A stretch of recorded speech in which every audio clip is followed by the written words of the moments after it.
Ah,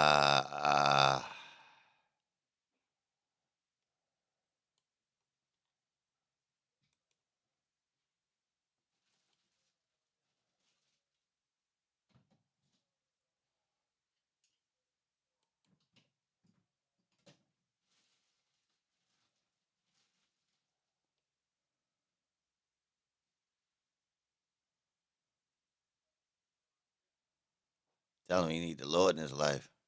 What? I can't just call him raw and just start beefing with him. So what y'all want me to say? That ain't how it work.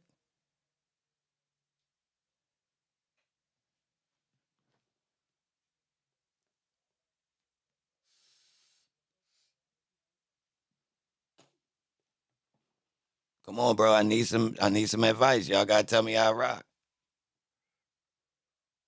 No, don't give him the attention. Um,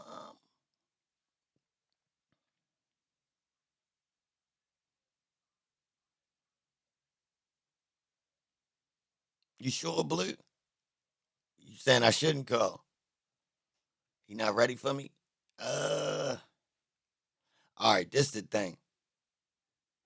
I could have a conversation with Holmes without pressing him. But the thing that's in the air is the elephant in the room. It's the elephant in the room, whether he gonna feel like I pressed him or not. So should I call with that type of mind state? Should I call with thinking he was talking to me, or should I call more neutral?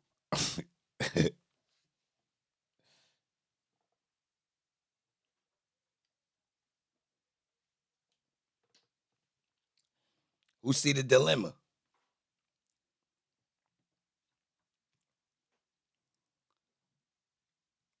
Now I'm with either way though. Like I'm willing to crash, but I ain't clout chasing though. I ain't trying like you understand. Like I ain't trying to just crash for no reason. Now I told y'all before I'm standing on shit I said. I ain't folding.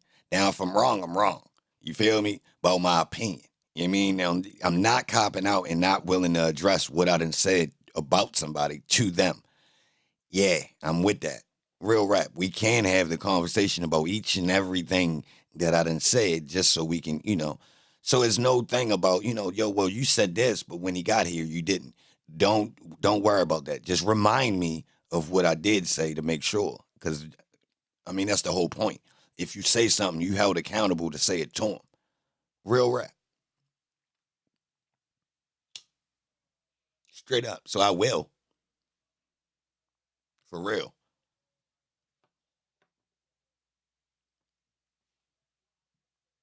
Now, it's a line between how you gonna formulate some of it. All right, if I straight up ask yo, yeah, Robin, I could go that way, but no, I didn't see. It's a weird little thing going on though, Rob. So so look, check it out. Since I done spoke on and gave an opinion about him, and he done responded vaguely about other podcasters, it's confusing on whether or not he has said something to me without saying my name. So I don't want to seem like I'm some type of goofball trying to be cool with y'all when he didn't try to, you feel me? So it's this weird ass gray area of how y'all want me. And it's only like this because I'm sitting here with his phone number and they saying call him. I'll call straight up. But I'm asking how y'all want me to rock. But Robin, hell yeah, I've been fighting for it, son. Don't take it personal. No, I'm definitely not Rob. I don't want him to take it personal. So I gotta just rock and call and see. Might be a crash out mission. I mean, we ain't got nothing to lose though. I wish I could turn it up loud so y'all could hear it. I don't got the phone hooked to my shit to where as though y'all can hear it. Hold on. Let me see if I could finagle something real quick.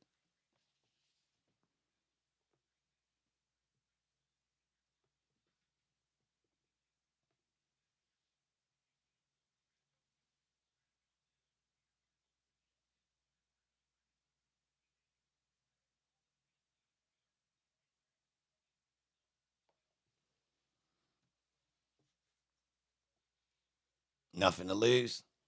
All right, say less. Hold on.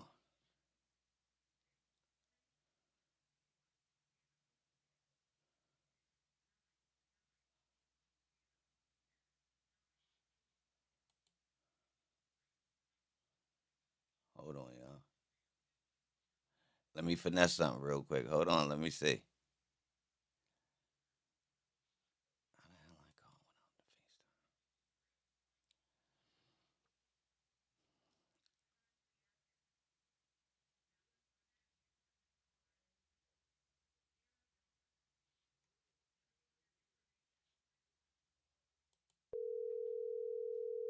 the FaceTime? Y'all can hear the ones in the chat. If y'all hear that.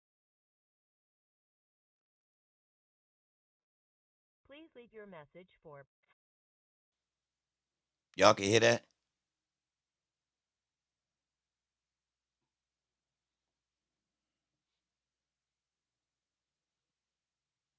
All right. Hold on. Hold on.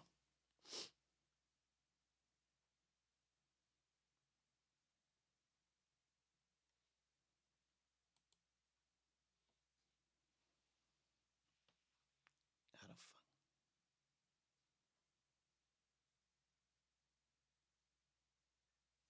I want to call some. Hold on. Hold on, y'all. Let me finesse it. Hold on.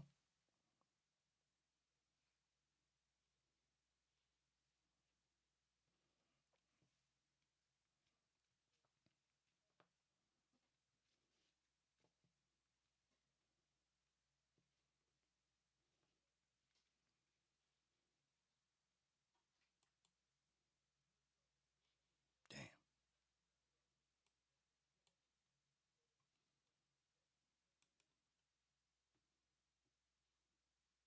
Mm.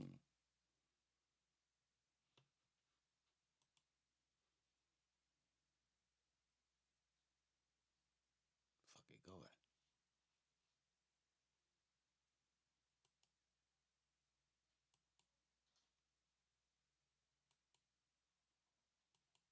Well, he ain't got no iPhone.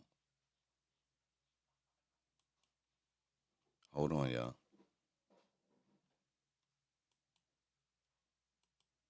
That ain't gonna work.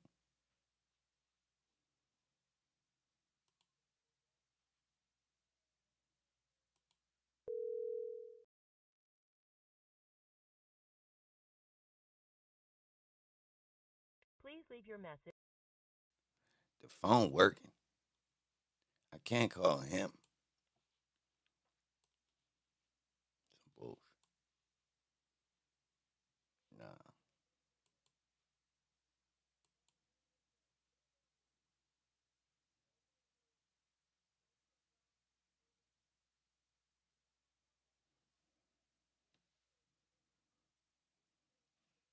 I gotta make sure. Text him with the link. I don't even know if I'm gonna be able to text him the link. Somebody else text it to him.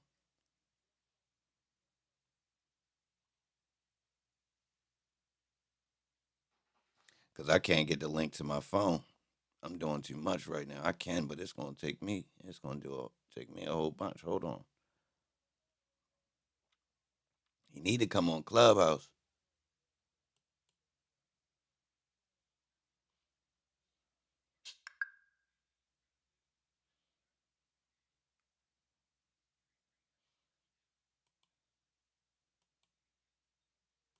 Yo, somebody call him and come tell him come on, y'all. Matter of fact, let's do it like that.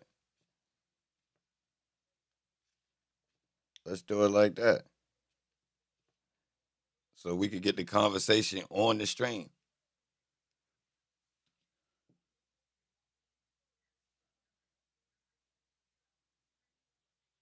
Come on, let's rock.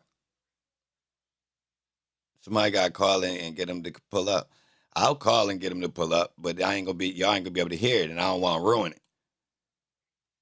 That's the dilemma. I was ready to press the button, y'all, but y'all can't hear if I just press the. It ain't gonna come through the microphone right.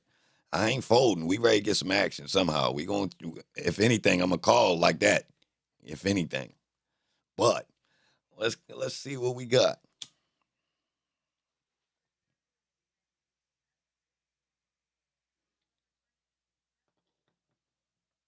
We need some finesse. My voice sound like I want smoke. I ain't gonna lie. People be thinking I want smoke when I'm regular. Seriously. Even if I try to play smooth, they ain't going for it.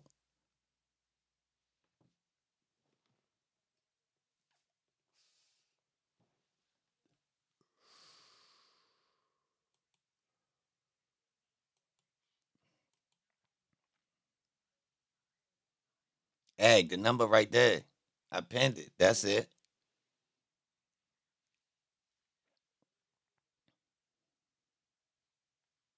Yeah, let's see what we got. Telling me hey, salute for the likes too. I appreciate y'all, and I appreciate everybody that's here. We grinded. This different. We could have easily went back to the Quindarius Zachary. Y'all know we going. I mean, and I'm sure everybody else running that shit in the hole. I know y'all get tired of seeing these. Like, let me know sometimes if I drift too far away and y'all like, yo, here's some things you need to cover. But to be honest, bro, we already talked about Quindarius Zachary anyway. Like, it ain't even nothing. If y'all be wondering why, it's like, yo, come on, man. Like, we got all day to talk about that. Let's go somewhere else with it.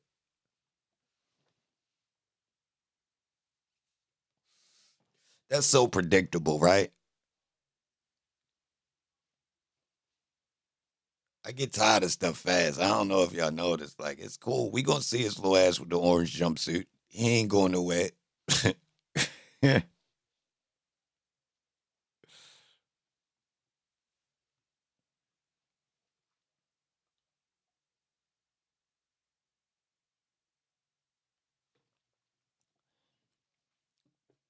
What we got? Anybody call?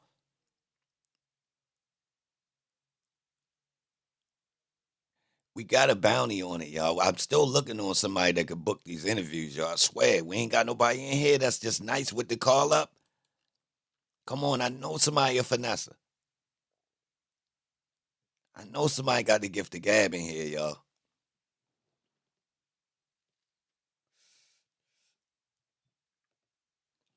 I ain't got it. My salesmanship is built off of product, y'all. Yeah, I'm show and go. Yeah, I ain't got the walk you down salesman. You text the link? Okay, Blue Rain. Salute for that. I appreciate that. Anybody that do anything, I appreciate it, y'all. Don't get it twisted. I will do this shit. I'm not, but I just think groups is better. We gonna use me for my strong point, right? But I'm letting y'all know. This part, I'm not the guy. People track me down. Matter of fact, you wanna know what niggas say when they finally catch up with me? Niggas say, yo, I've been trying to get up with you. And I swear I answer the phone all the time, like when it's work time. So I don't know what the hell, but yeah.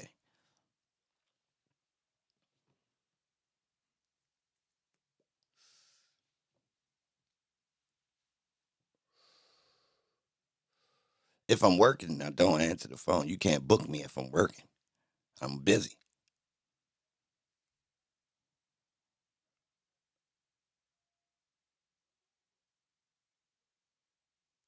Yeah, you need to call in so we can get turned. It's Saturday. We ain't got nothing to do.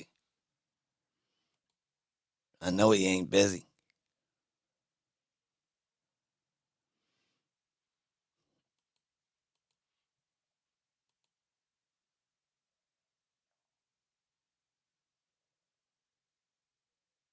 Public speaking? Um, mm, I might be.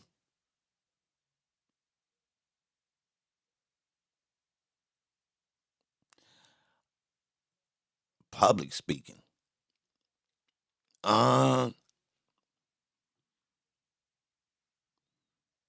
I don't know about that, Blue. That's a good one.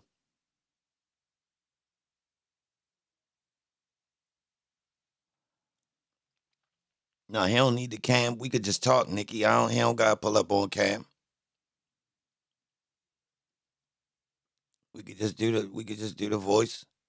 I know people be, it's different when you pull up on that camera.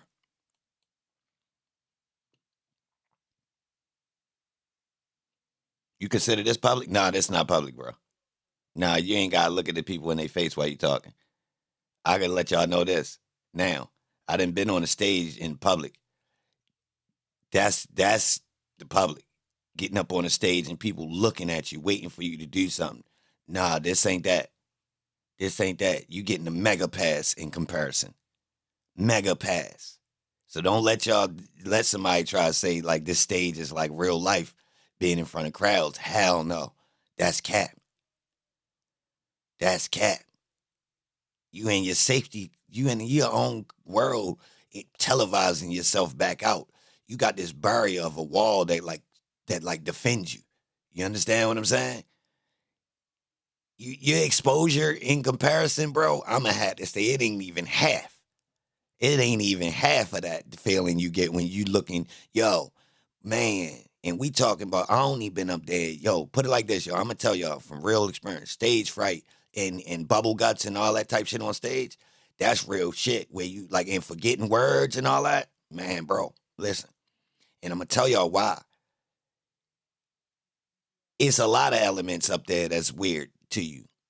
It's some other technical shit going on that you can't that don't have nothing to do with how you feel, but the far as the way you look out in that crowd and it's like people really looking at you waiting, man, if you don't have no type of narcissistic type of attitude or you can't zone out,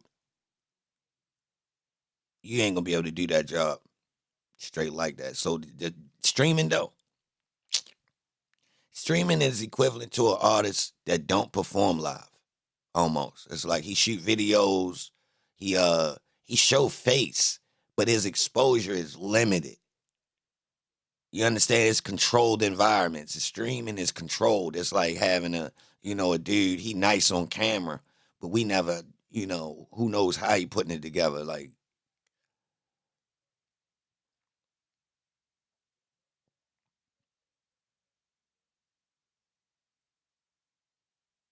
yeah, if you ain't got that fire in you, yo, that stage gonna let you know. That stage.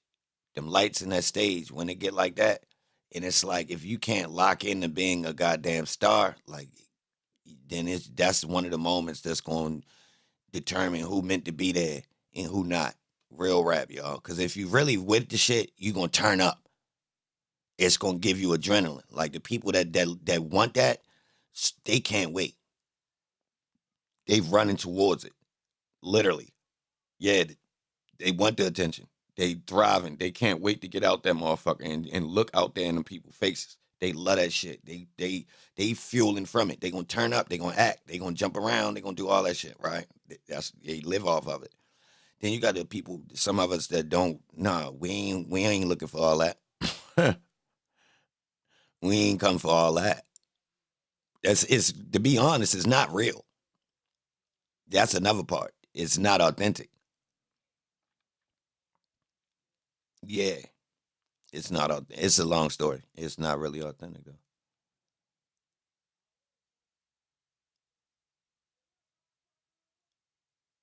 You want to ask Jeff where were those all his kids that were in the chat the day Rich Homie Quan passed?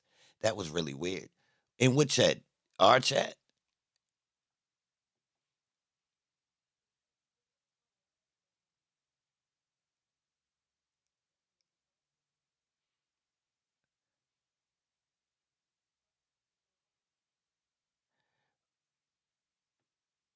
What they was doing? They said they was the Williamses. They was had to been trolling.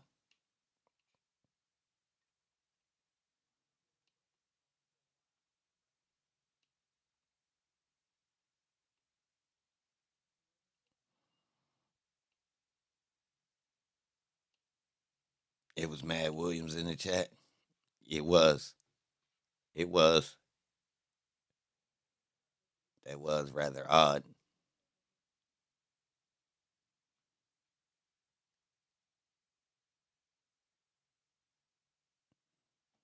Anybody get any contact with him?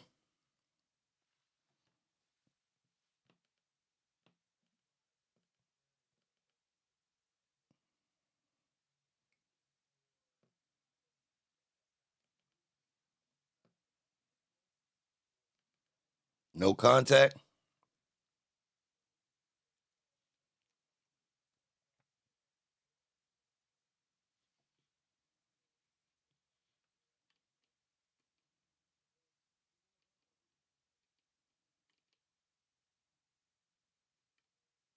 I don't trust these people.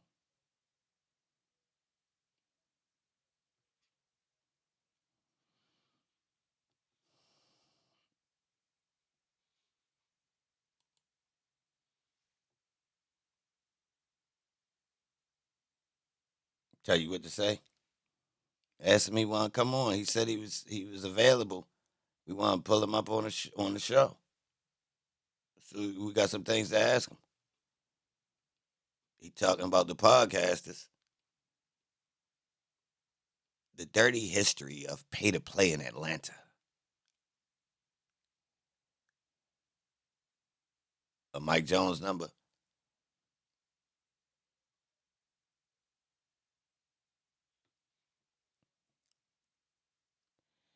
Yo, so basically it show you how they be stealing money, y'all, right here.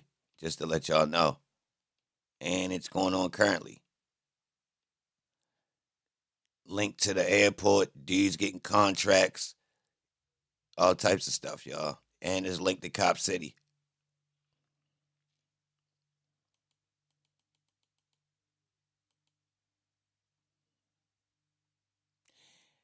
How does it connect to the trial, y'all?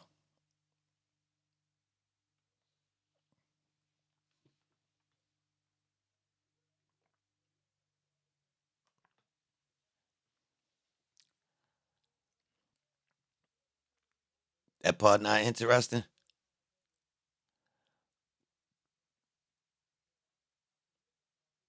Who think this part interesting, y'all?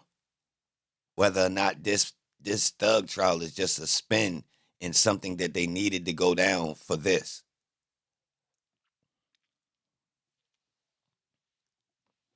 Come on, bro. Let's really I thought people be really talking and shit. You feel me? I thought guys really be talking that talk. You heard me? I thought that's what they said, man. I thought these people be talking that talk, man.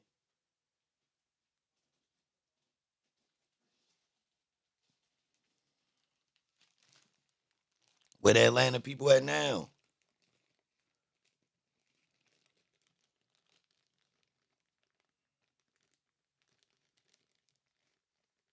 Man, this the stuff that let me down. Like people always want to come in and bicker with me about dumb stuff and say, "Well, I'm from the town, I'm from the city, all this type of stuff." But when it come down to making real content, what's the link to the article? Ah, come on, twist it, Google it. It's gonna come up. Come on, bro. Stop being lazy. Come on, don't you better give me credit. Whatever you do with it. Nah, I mean I ain't gonna lie. You don't need this link, bro. This shit gonna come up. I don't know what I searched, but technically if you just search pay to play, it's Atlanta pay to play, this shit gonna come up. There you go right there, yo. Common cause Atlanta pay to play. It's gonna pop up, yo. It wasn't I wasn't in the I was on the surface when I found this.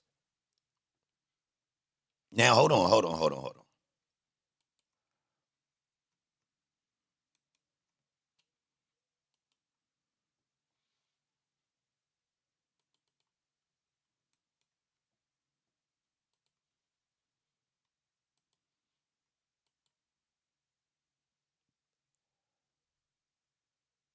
If he not going to respond while I put his number out there, he might be asleep. Or he might be busy.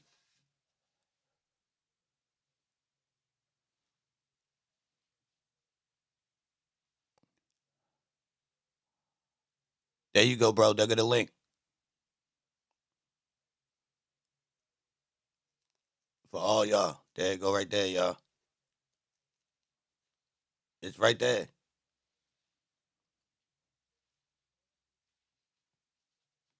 I mean, it ain't like I found something secret. It just was a little bit like it was on the surface. I mean, I searched a vague topic. I did like I wasn't nowhere near the trial. Yeah. So I mean, but still,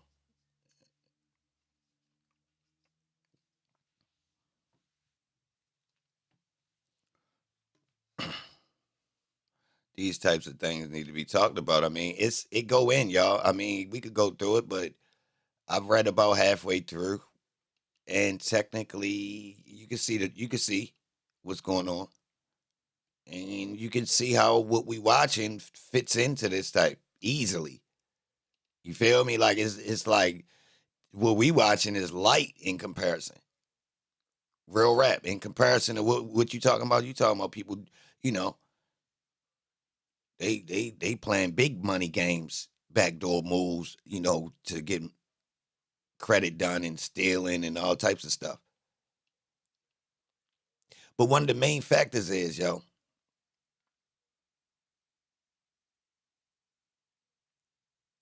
one of the main factors I want y'all to pay attention to, they're saying outside sources are controlling what's going on and over the heads of the people that actually live in the city.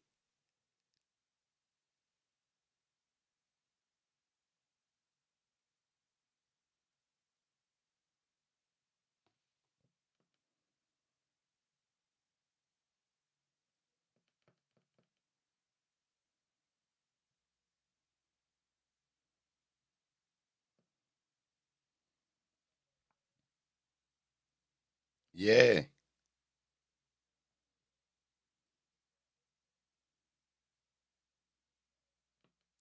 You listening to me right now?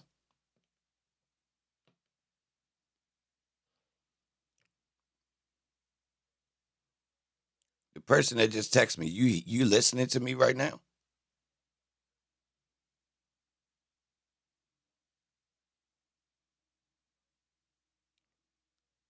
Who promoting the free thug vote Kramer campaign? I mean,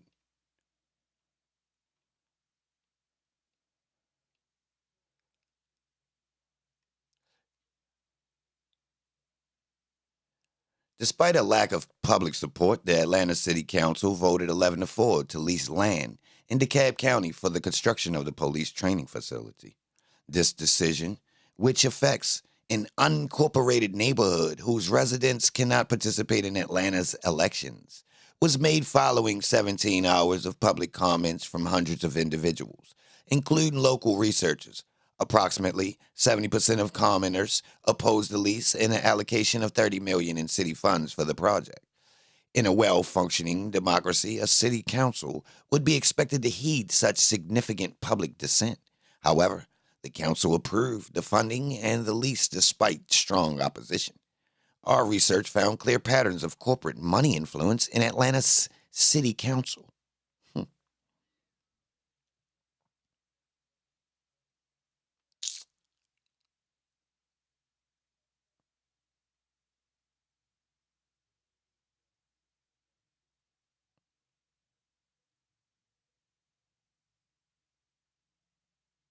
Leo Cohen?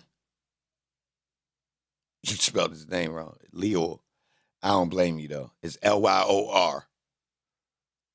Um, you mean like will he fund it? I mean, he one of the most capable people to do it. His street team promotion he been doing the whole span of goddamn hip hop for real. So Leo Cohen is responsible for damn near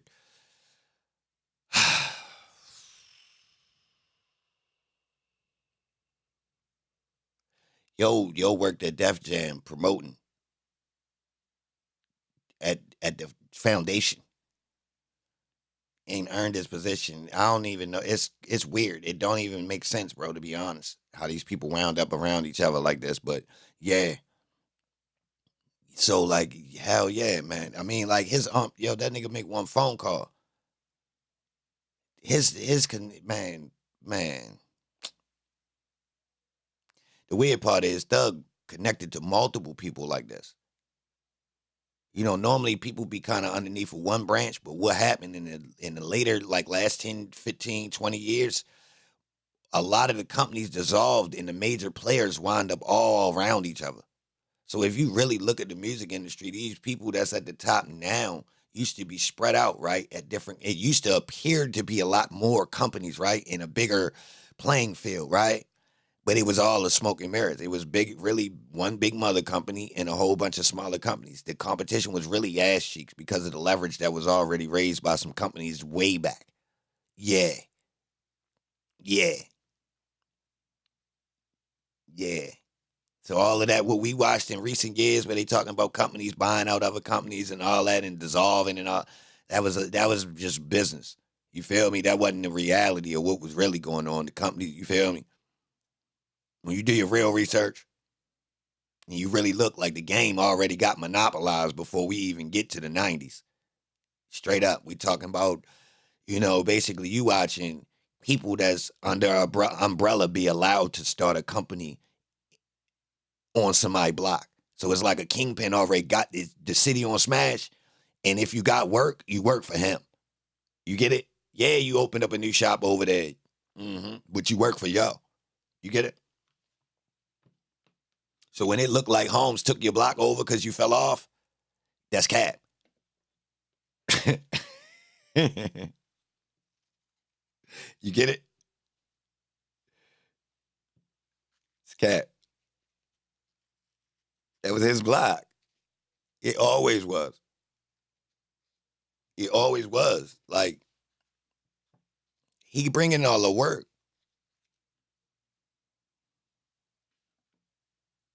You get it? I mean, you could go a little bit further and get into the motive for the spin. Um,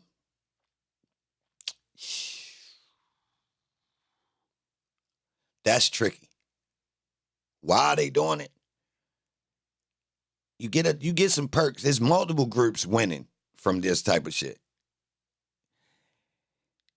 One of the main things is they had to keep us docile, or else. So create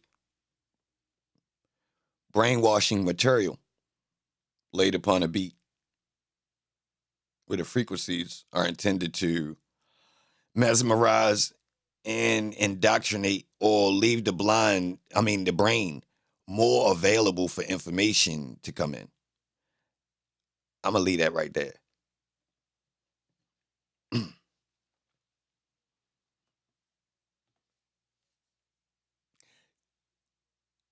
Yo, to the people that want to level up, see some music execs stepping down. I told y'all, bro. You can see that they literally killing the music industry that they created. They don't need it no more. It was all a play. It ain't a conspiracy, y'all. I'm telling y'all some real shit. It's not really lucrative. First off, if you really know what's going on, it's not really lucrative. So it makes you think, why do they force feed us the songs and the music and the careers and the characters that they did? Technically, they want to shape and mold the minds of the people that's coming and going, right? Now, it's a certain target market that they targeting. Once they get this target market, they basically got them indoctrinated, so they don't need them, you feel me? So they target market is similar to the target market for prison, if you know music. Well, if you know about promotion of most products, when they trying to get you, they want to get you caught up in the brand early so you could grow and be, so you only use Dove soap your whole damn life. You feel me? You feel me? That's the whole thing with getting a product sold through a character that you already been sold. So you get the famous person to tell you that they like Michelob. You feel me? And now you drink Michelob. Or you get Puffy to promote you Ciroc, and now your dumb ass be drinking Ciroc because you thought Puffy was cool, or you really like the liquor. I mean, Probably a little of both, and you just resonated with it more because it was a face connected to this brand, and it ain't no faces to go with the other vodkas. So fuck it, it's better. And he black. Did we need liquor?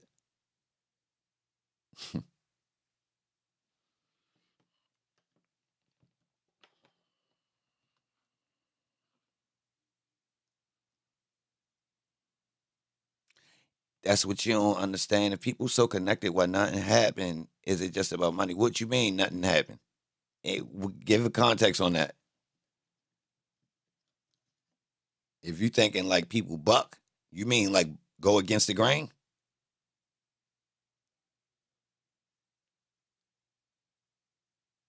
He started messing with some real money with the liquor brands. Nah, that wasn't his liquor grease. Yeah, yeah. The clothing line wasn't his or the liquor. No disrespect to him. Not saying like he's it's fabricated, y'all. I'm keeping it real with y'all. Y'all listen. These people getting hired to put their face and name on the brand. That's worth like a couple percent. Real rap, they getting cashed out, y'all. Not a lot. Real rap, they just an ambassador, but it's meant to look like it's theirs because the people that's invested, it's a big ass group. Look into who owns all liquor and majority of the designer clothing companies, y'all.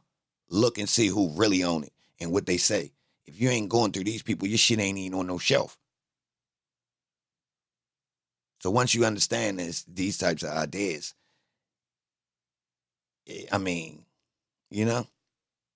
Now, listen, Kanye was fake alluding to it, but it was fake. All right, let me put you D with the Kanye play.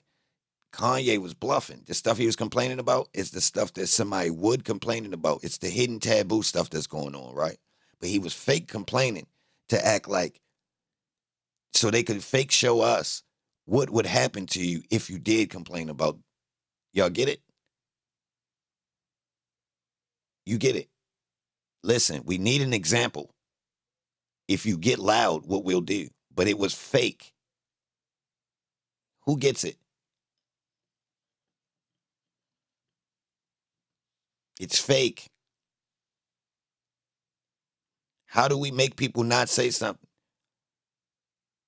Listen. They ran the same playback with Alex Jones. Listen, they built up a character that talks out of pocket. Talks, he's saying this stuff, this is this. Don't believe them. They lying about this, right? Boom. They come up with this narrative. That man saying it's fake news. He was a created character, y'all, so they could make that a thing. Now they have the law where they can actually stop an independent news source by telling you no, we know the fact that person's lying, and if they say that this thing is not true, then we'll sue them. But that was a whole fake trial, y'all. That shit fake. Go look at it. Go watch that man career. Go watch that man career and watch them line that shit up and ask yourself, they really built this nigga this long? Hell yeah. Because they knew in the future they was going to have a problem with technology.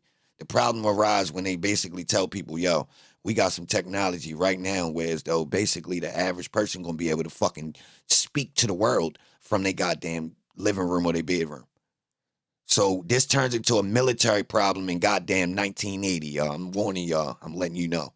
Think it's a game. They been knew this shit was coming. Hell yeah. So listen, how you solve this? Once everybody got the availability to talk to the goddamn world, what if they say something willy nilly? They like we need something to suppress them first off, so it don't go but so far. So best believe they got some serious ass suppressors. I don't know what they doing, but come on, if you had to keep an eye on every goddamn body and what they saying, hell yeah. All right, boom. Now, I mean, technically, we could get into explaining it with algorithms and the way they listen to what we typing and what we saying on online and how fast the AI can tell the system to not promote what you just said or typed. We know that. But, all right, how do you actually stop this from a person organically creating a movement where the United States, where they weaponize the internet and turn it against the United States government? How you stop that? You had to create a Alex Jones. Yo, it was a time period where people didn't. I remember normal people didn't even know Alex Jones. Somehow they made that nigga nationally household known name. I don't know how they did it. Like I remember, yo was like taboo. They put him in movies and all that, bro. I peeped it. He was a heel. He's a heel, y'all. That's why I went in that. And yo, they even brought him and put his trial and made it like he really was rich. Oh, they ran Kanye on his shit.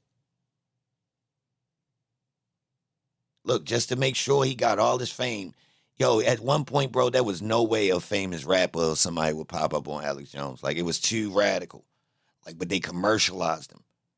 You know what I mean? But they knew Trump was coming and he was going to be an advocate for Trump. They knew Occupy Wall Street was coming and they needed a guy like him to be loud as shit with a big ass following already, though, before it happened. Hell yeah. He literally herded the conspiracy theorists, y'all. Like, even if you was a conspiracy theorist that didn't believe in Alex Jones, right? Say you was smarter, you know more than Alex Jones. You still was forced to pay attention to Alex Jones, y'all. Real rap. It was like he was like the leader somehow, even though it was other dudes talking heavier than him. His platform, it thrashed the amount of traction these other dudes. I'm telling you, bro, he smoked them. None of them other niggas rich. Who been watching all the niggas who talk? In the early 2000s on YouTube, it was a core of these niggas. And Alex Jones was just one of them. Pay attention. Pay attention. I swear to God. None of them other niggas ain't got no platform like him. You could just look at David Icke. Look at David Icke and goddamn Alex Jones. David Icke talk way heavier than yo. Way heavier than yo, y'all. And he polite. So tell me the difference. Even though I think Holmes a plant too, though. Ho, ho, ho. Yeah, it's hey.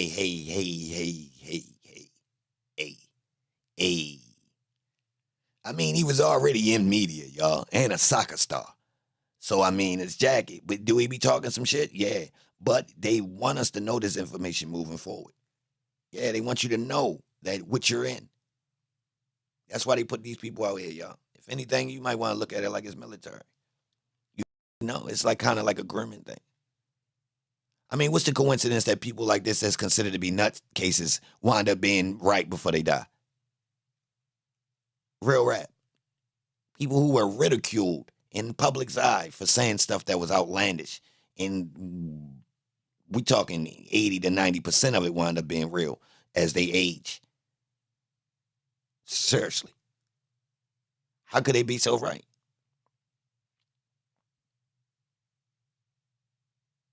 Or it was just the foundation of what was going on is already in the blueprint. Now that's David Icke's argument.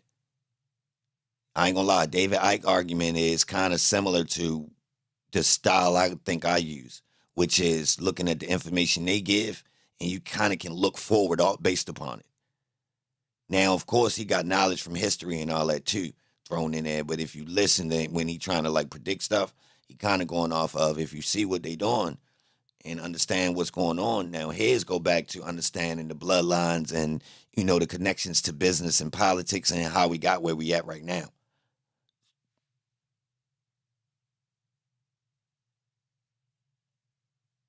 You thought I was looking for talking points with Thug Dad?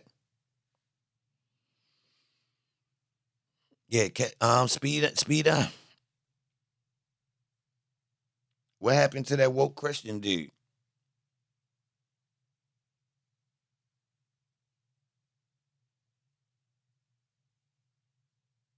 Yeah, my bad. My bad, y'all. I came down this lane, but it's connected, y'all. I can't really talk like this unless it's like an off day. But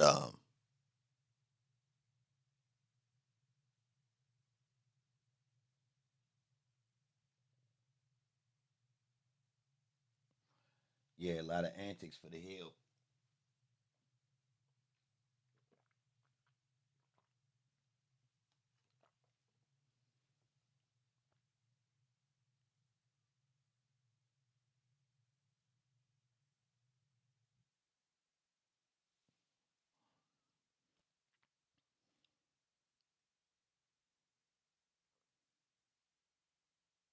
What happened? Remember on Clubhouse, I forget his name, but it was brother something. And he had some, and you killed him. Who was it, Goons?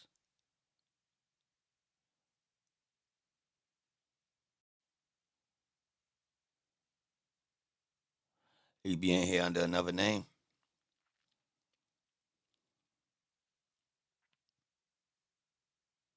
I'm trying to rock though. I don't know where these guys be at, man. They. I guess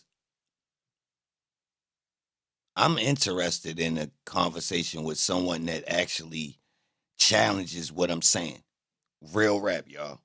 Like, say, like instead of you just agreeing with what I said, press it forward.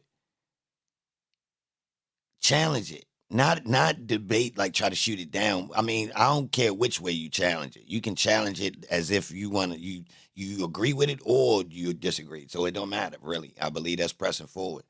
That's what I'm into. I ain't necessarily, I mean, try and pull somebody up and have like some type of argument with them. It can go that route, but I'm not really.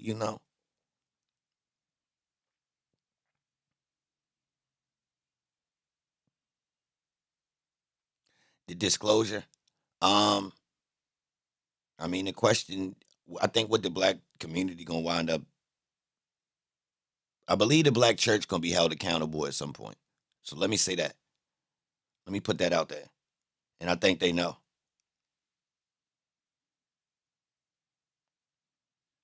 Let me say that. Oh, Ben X and his father. Man, I'm done with that.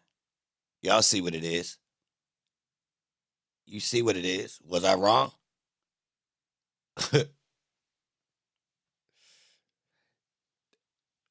Now look, that might have been an imposter that set me off. I still ain't, you feel me, remember if I determined whether it was an imposter or not that made me actually lash out like that.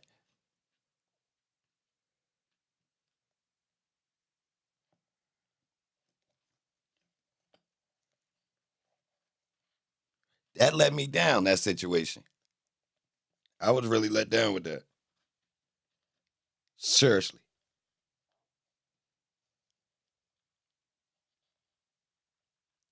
It helped me understand the play though.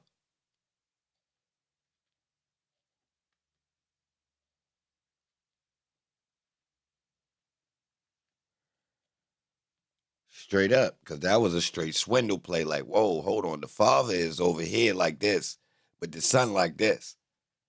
Hold up. That's confusing.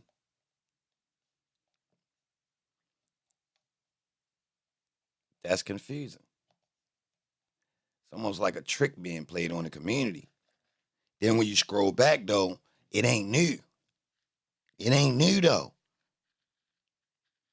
Like, if you look at our communities, they really be divided up similar to this. Real rap. All our cities be similar to these same little things where you got the father that's older. Woo woo woo, he doing this. Then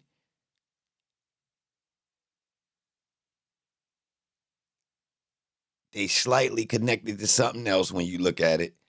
And it's all just a big hustle. They on the inside and we on the outside.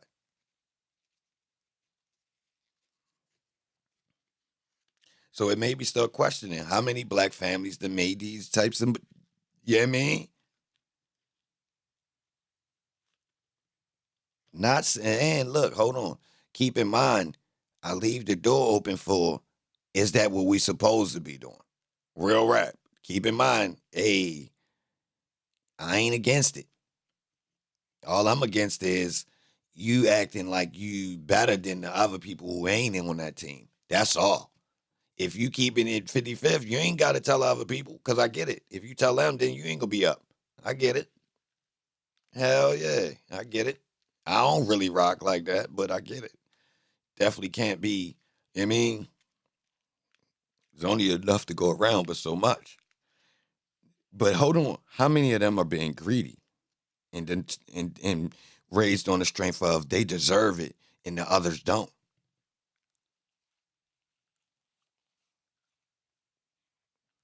That's when it start getting spooky. Where you got bloodlines that believe their destiny was to control the others. Yeah. Yeah. Yeah. They here, y'all. In our community. Yes, sir. Yes. Been here. We can't see them. We see them, but we can't see them at the same time. I swear to God. We undermine the elements that would let us know who they is. And they slick as shit with separating themselves. Yeah, so we got some all right, so let me speak on it. We got some black elite families, y'all. Bro,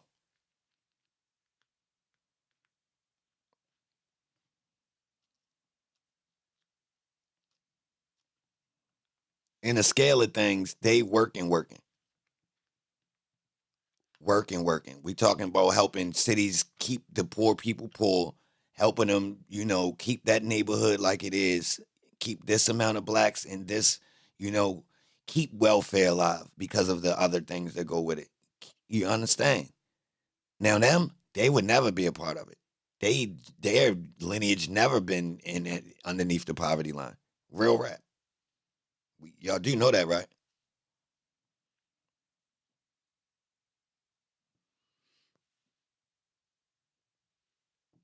Now they then sided with some of these other people to keep the racial division going on. So everybody think it's just circumstantial, but it's not.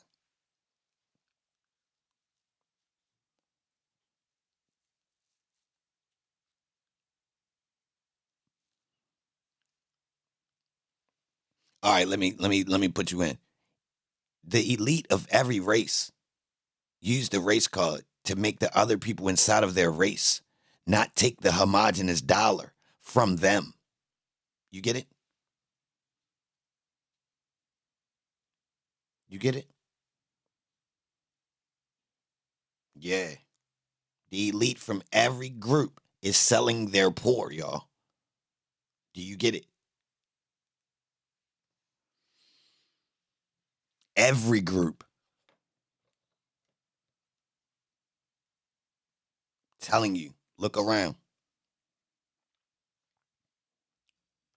Look around, y'all. So, I use this example to ask you, why don't we know exactly who these elite black families are?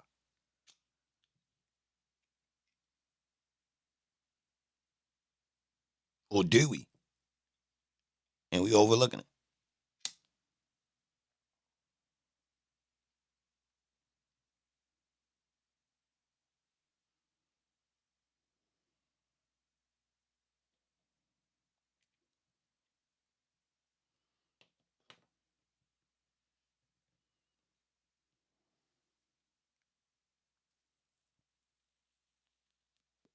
Yo, the easiest way to stop some niggas from being able to fuck you up is control their food or control their water or their land.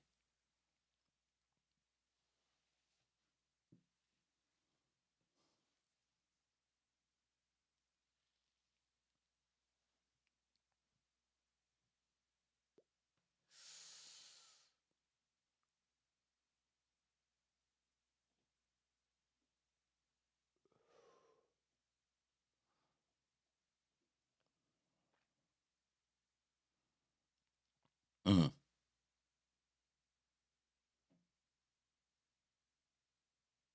Income, you can't avoid that one. Tax. So I could cripple you with tax legally. Tax is a weapon. Yo, if we in a federal system, how could tax vary per state?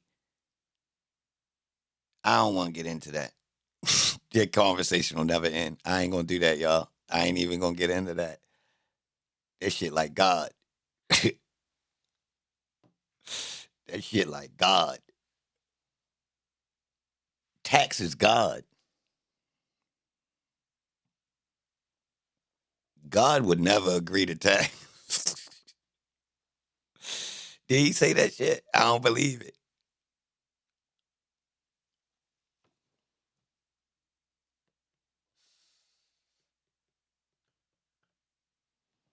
Real rap, y'all. It's some shit that's going on that Holmes would never agree to, bro. I'm telling you. Based upon shit they say Holmes about, right? And when you hear me say Holmes, I don't know the difference between Jesus and God.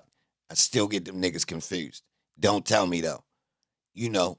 So listen, they be telling me this nigga is like official, right? But then they turn around and say the nigga is a goddamn triple cross king. What the fuck? Nigga being judgmental on your last days and shit. Gonna tell you whether or not he gonna let you in or not. That's this nigga. Who the fuck don't let niggas in?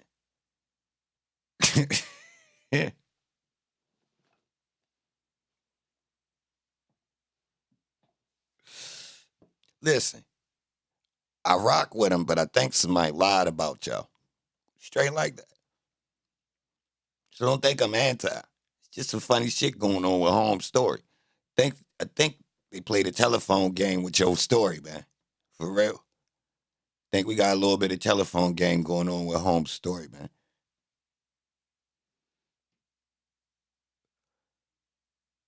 Value added tax. What the fuck is that?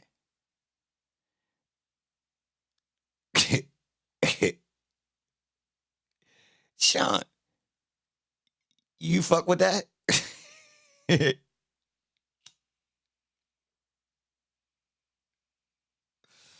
Sound like cap.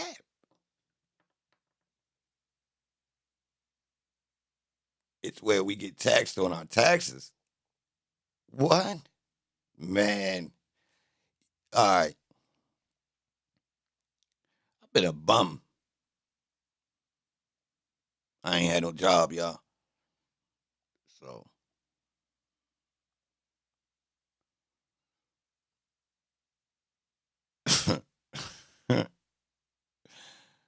I was living in the streets, y'all. You gotta excuse me when it come down to this. I don't know nothing about this VAT.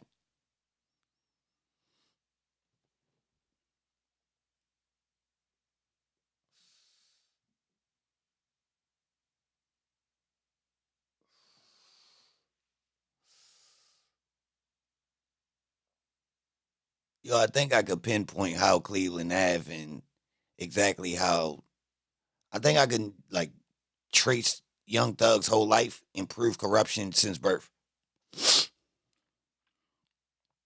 Yeah. Uh-huh. 93 until now. Hold on. 91. Yeah, 91. Yeah. Well, actually, I could go back further. Y'all know I could go back to goddamn Martin Luther King, to be honest. Martin Luther King, hold on, y'all. Let me get this right. Hey, Waterside, help me with this. Did Martin Luther King march Atlanta kids to the jail before he started going to other states? Come on, y'all. I meant to spin back on this. It's important. Did Martin Luther King march some Atlanta kids into the jail first? Come on, y'all.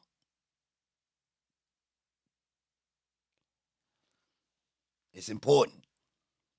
Shit interesting right here.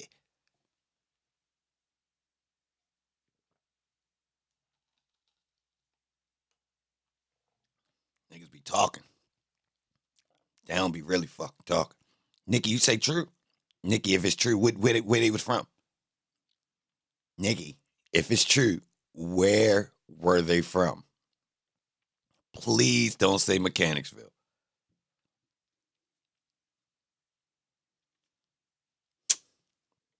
Uh-oh.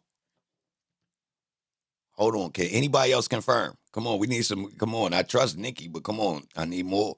Y'all don't know nothing about this. Come on, how we don't? Come on, bro. Mechanicsville.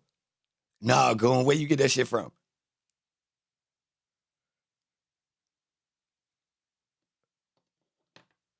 You laughing at me or you confirming? Come on, y'all. This shit is important, y'all. This is some spooky shit right here. I know, goon. This shit's spooky.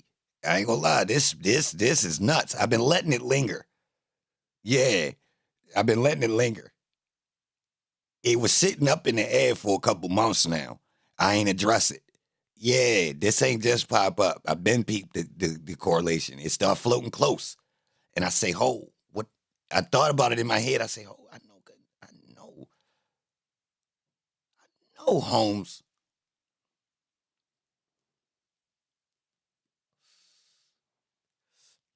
We need proof, though. Yeah, that's how you know it's some shit going down. Yeah, I must be talking that shit.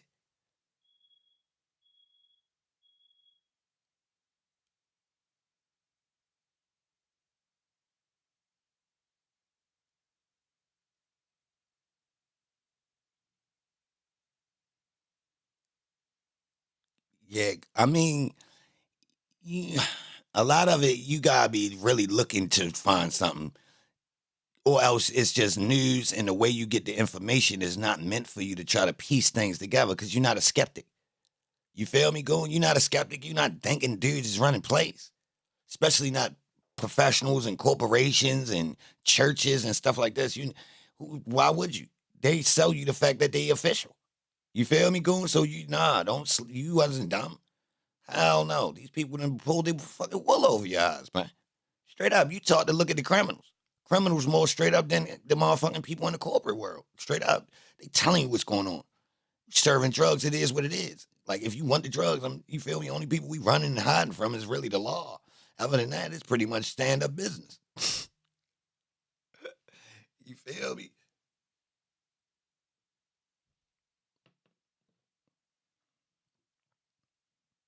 This ain't my lane. Relax. You right, 808. Let me chill.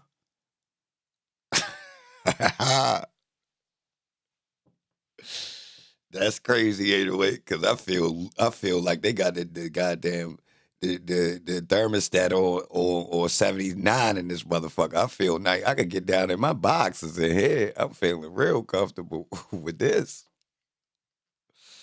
Mechanicsville is the new name. It was called Hope Projects back then. Did he take him to jail though, Nikki? Do we got any factual history proof? Martin Luther King started that goddamn let me take the kids to jail in them whole projects. We need proof. I got out of town proof. I don't recall if he did it in Atlanta though. I know he did it out of town for sure. For sure. Which is a dirty ass move in context. Don't even make sense politically. I'm talking about, no Martin Luther King specialist wants to debate me about this shit. No. No, they don't. Martin Luther King didn't do that. Yo, crazy. Nah, bro, you can't spin me on this one. You can't spin me on this one, bro. Nah. 808 it did start? Who was they though? What neighborhood? See, we going past that. Where they from? Yeah, come on, 808. Come on, 808. You know where we at. Nah, where they all right. It was everybody. Men, women, and kids when he ran it through the Atlanta joint. All right. Where they from though? College students? Ah,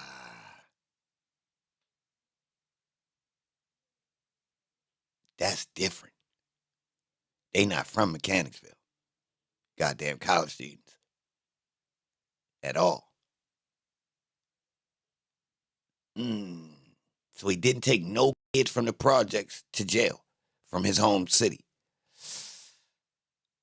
Interesting. So the plan changed when he leave out of town. He go from the college kids to going and targeting the actual poor kids. Literally. What? Selma, Alabama is that's where the fuck he got the kids. He did do Atlanta first, Cloud, but was it kids though, Cloud? See, look, this the thing. When he went to other spots, he started targeting the poor areas. I don't give a fuck what you say. He literally was going in the trenches.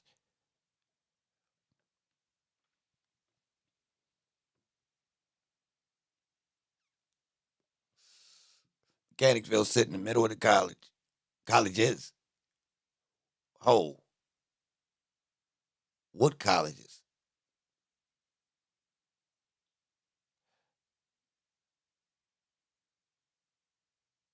Martin Luther King had a goddamn political home base in Mechanicsville, y'all. What? Hold on. Let me strip this idea. What the fuck does Mechanicsville mean to the civil rights movement? Hold on. Here we go.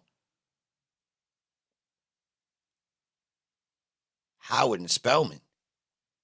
What?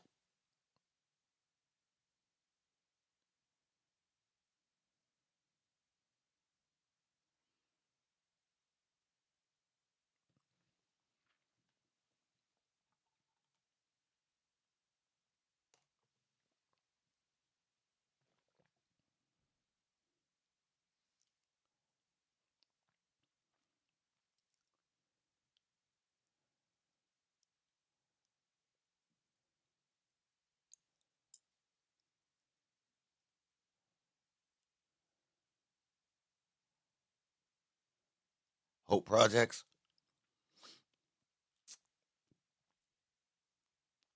They not university, are they?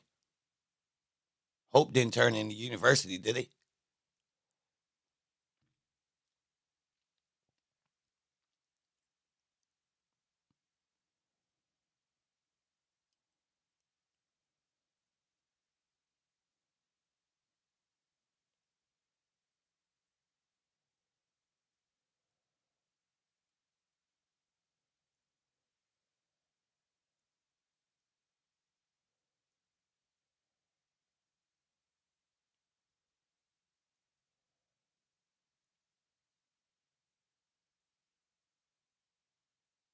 Something fishy. See, this the shit Thug Father should be talking about. His old ass was out there marching. He about Martin Luther King age, ain't he?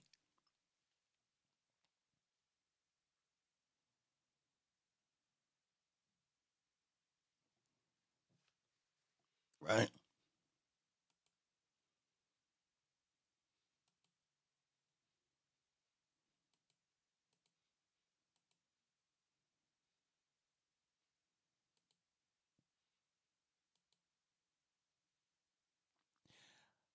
I'm going I'm going to look into this Martin Luther King thing, y'all, because I've been letting it linger.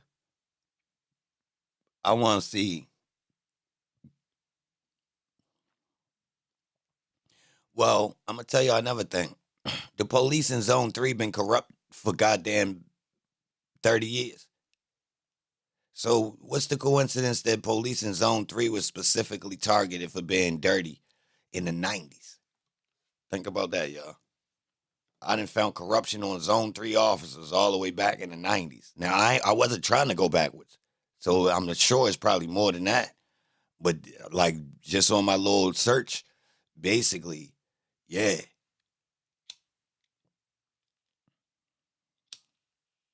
Well, my idea is this, y'all. It's connected to politics and it's not a mistake.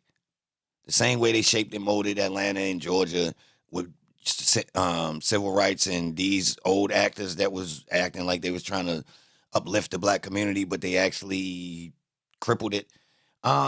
It's the same thing going on now. I just trying to point out the families that's responsible. Straight up. Seriously. I mean, we know what teams they teaming up with. Masons, sororities, fraternities. No, it's not all of them. It's a few. Families included. Do the families need to know what's going on? Nah, but they got to stick to certain codes and criteria, you feel me, for the play to keep going. Now, you got ones that's in the underworld and ones that's playing like they clean. Some families got people on both sides. You see what I'm saying? It's right in our face. There ain't nobody hiding. They getting busy. Ain't nothing you can really do about it.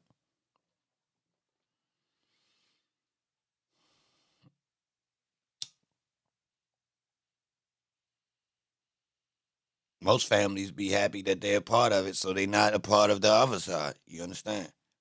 A lot of families are born in.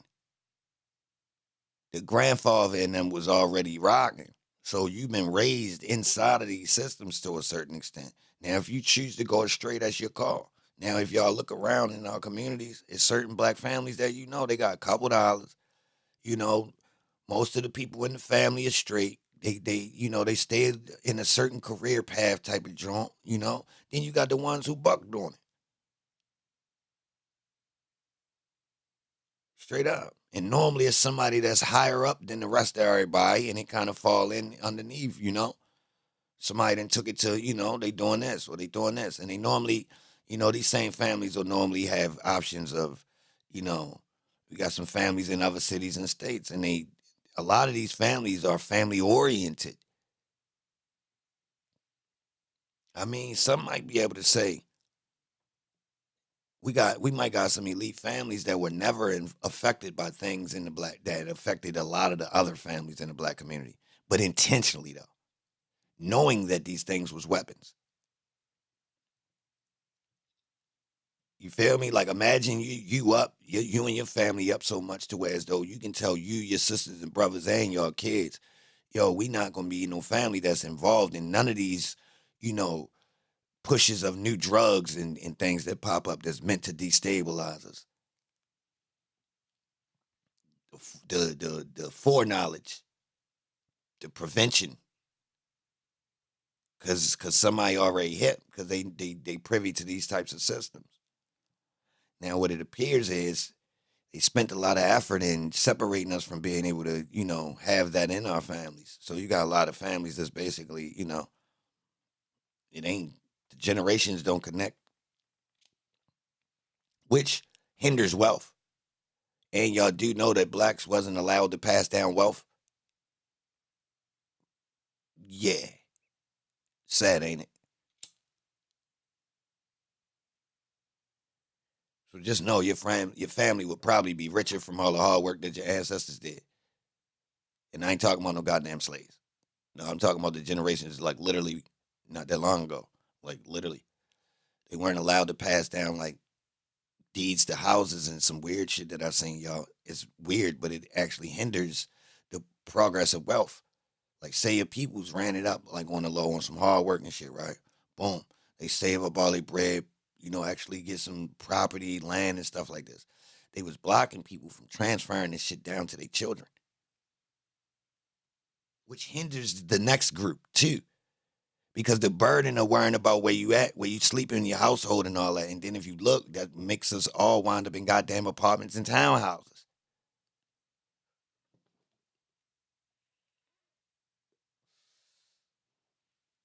You see what I'm saying? So you got your peoples who like, yo, you know what? I'm gonna put my whole life into being able to own a house. And if I own this house, I'll be able to raise my family. All right, they put their whole life into that. Boom. Now, what normally supposed to happen is this house is up to par. It get passed down to one of the kids, the oldest or whoever goddamn important enough to take care of the shit, right? Boom. The value ain't gonna leave the family. If anything, the value is in if anybody needs somewhere to stay, they'll never have to be without a house. Cause we got the family house. All right. Look how this holds you down. None of y'all ever be homeless or be fucked up and that fucked up. Because even your kids know. I mean, shit, if anything, we go back and we going to be staying with grandma now. Hold up. That's foundation, y'all. Hell yeah, other communities use the shit out of it. Yes, sir. What? Other communities, people ain't leaving out till they 30. Fuck you talking about? Fuck you talking about? Straight up, sometimes never. Like, that's a part of it for stability. Parents live with us type shit. We get money. We got a spot that's big enough to sustain it. And it works as a business. They taught us to not want to live like that and be frivolous and split up and not support and reciprocate the dollar. No group funding, none of this shit, y'all. This was all intentional. You can only save yourself.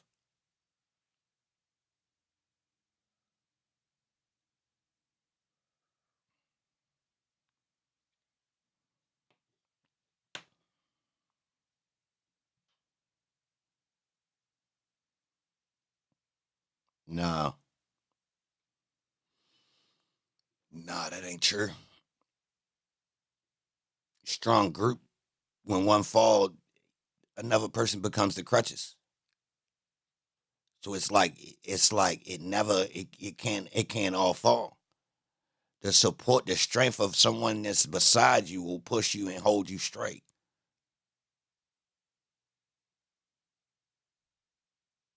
Now, if that circle loose and you got a lot of space in between each piece, a piece can be knocked down without support beside it.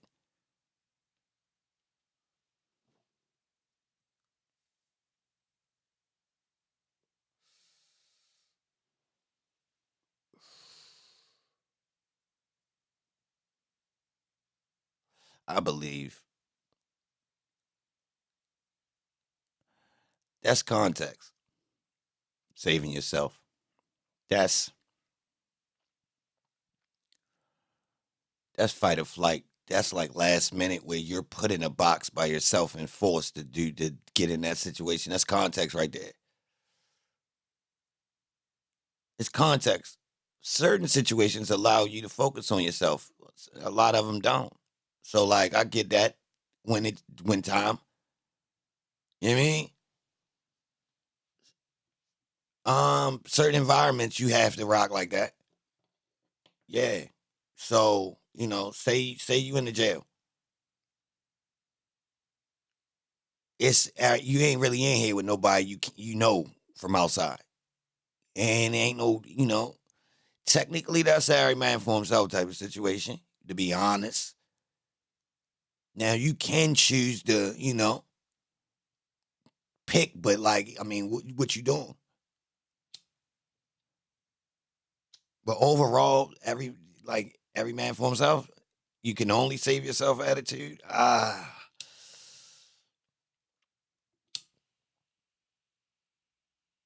don't even think certain things can be. You can't build the pyramid of Egypt by yourself.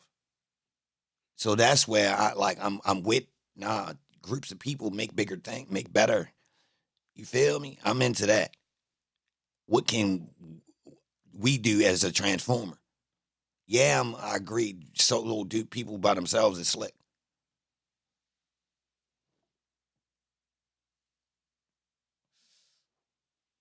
I'm like I think about humans like they computer parts. So like if your computer had a processor, it's slick. What if that bitch had 8 processors?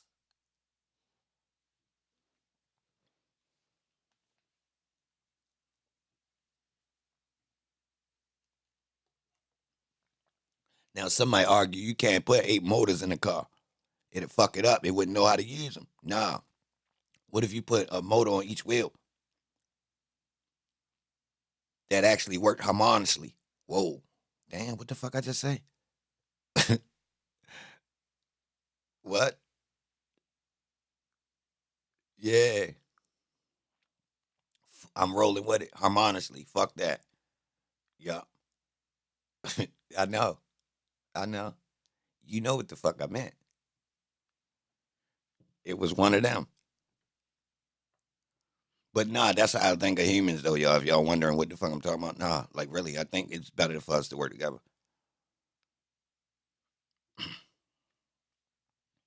Yeah, like a quantum computer. Yeah. Yep. I'm with that. So like when you believe in that type shit, that means you open to all ideas. Like you want a nigga say a new idea.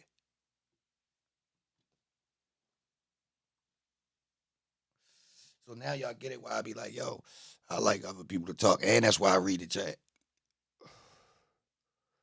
I'm looking for the other sharks, the other people that's you feel me, that's or they're slicker than me.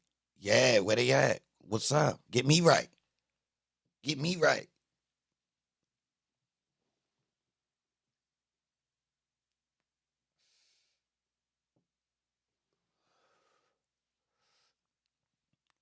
You get bored as shit if you came to work every day and you the only one pressing the line.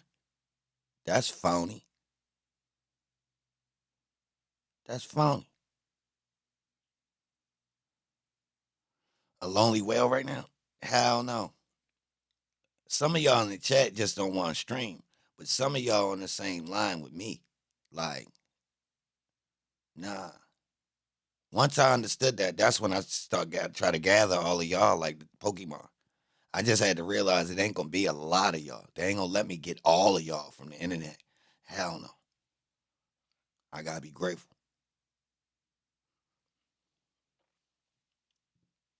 Oh, I definitely was hunting y'all. Oh hell yeah. I knew the regular people, man. I'd have stayed way more commercial if I wasn't looking for y'all. What? Man, I got one liners that'll make a regular motherfucker walk off. I do this shit in real life. People really be like, yo, that shit, yo, people done told other niggas shit I done said and got offended. Like, and said, yo, he on something. Yo, you know this nigga said. Well, I'm talking about real life, y'all. Fuck a stream. Real life. Make a nigga say, yo, that nigga crazy.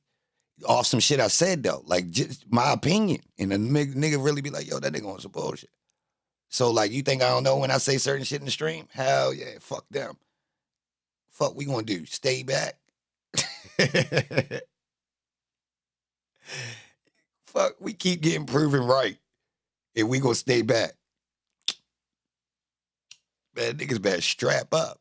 We about to hit the gas. For real. That's why once it came halftime at the trial and I seen the shit shift, that's why I went harder. Like, okay, I see what it is. You got the fuck boys. I'm gonna draw a clear ass line. I could have drifted more towards the hype. If y'all notice, I could have drifted towards it and roll with it more.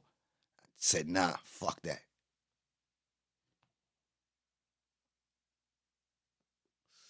They made it to where as though I wasn't standing out by myself no more. Cause at first everything was so corporate and corny. I could play closer to the corporate shit and still was standing out. Y'all see what I'm saying? Look, these motherfuckers popped up playing closer to it like me and staying on the surface. So I'm like, oh, nah, fuck that. We gonna make a clear line. They ain't like, nah. And it's another part to it, but I ain't gonna say nothing about it. I'm gonna let them drift.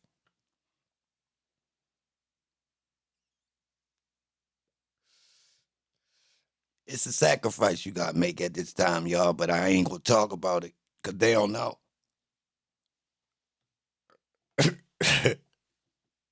We gonna keep it a secret. We gonna let them learn. Let's just know this. A soft ass make a hard, hard hit. A hard hit make a soft ass.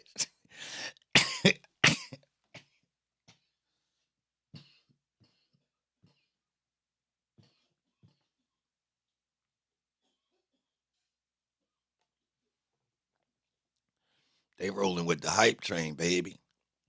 And look, to be honest, it's distasteful to see this many people concerned. What would they consider to be corruption all of a sudden? You feel me? Like it's a surprise. Like it just started. You feel me? This the world you was born in, and now you shedding light. Man, I know if you don't sit your stupid ass down, you can't start just talking about like something wrong because it's now you want people to look at it. No, cuz you was quiet when you was reaping the benefits of the same thing.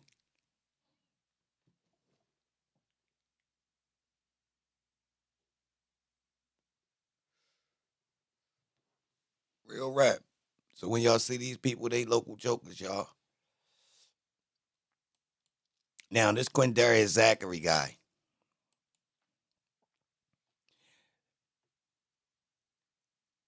we see what's going on. Holmes ain't ready to get up here and say nothing.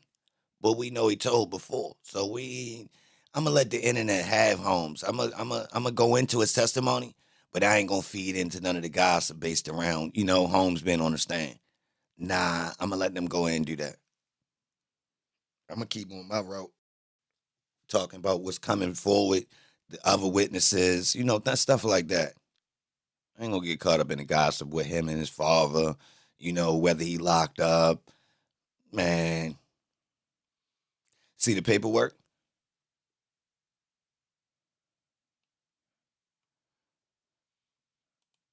And then people, hold on, what they saying about him staying in the hotel, yo? What the internet saying? Yo, what's the internet's opinion about that? What the lawyers talking about, y'all? Don't tell me who. Don't tell me who. Anytime you want to tell me about what's going on out there in the world, just tell me. Just don't tell me who. That's the secret. You can tell me. Yo, this what they saying, cuz. Now, if you come in and that's all you talk about, you're going to get zapped because I know you are op.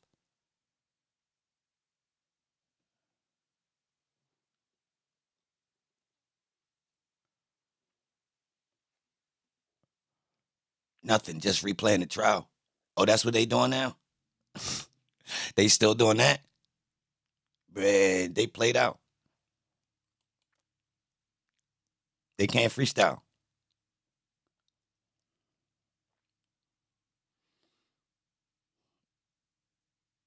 I'm nutty with it. The way I topic jump, I don't expect nobody to even, for one, the, the average motherfucker ain't trying to topic jump while they talking. You gotta be a little bit wild.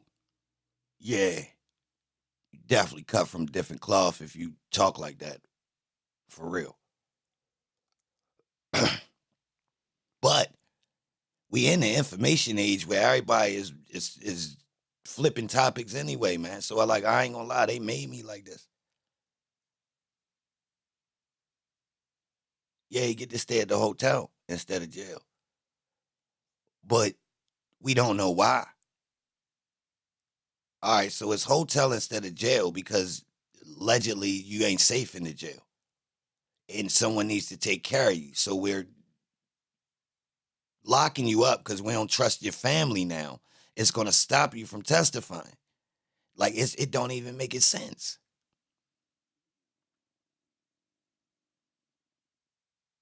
Keep it G News. You funny. Nah, I'ma just say that. Nah.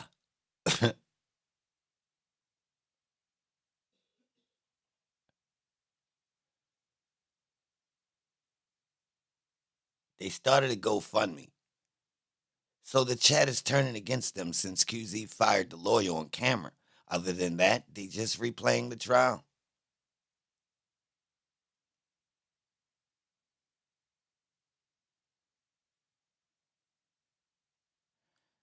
They phony with it.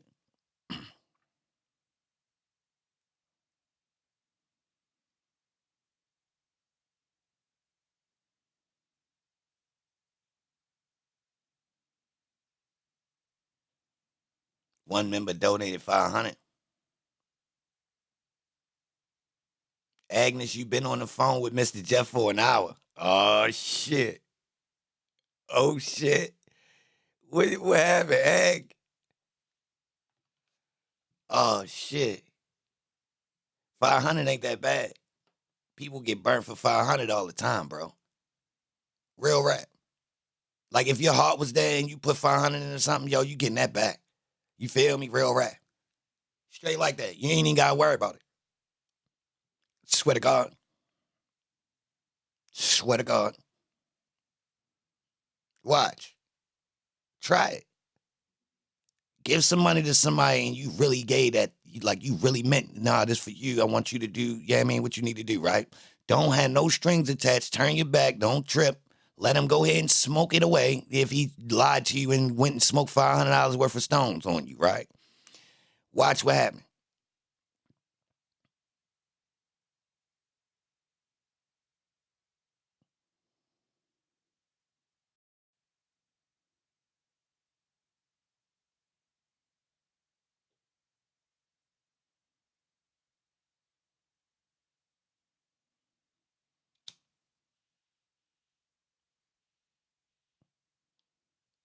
He said, yes, he will.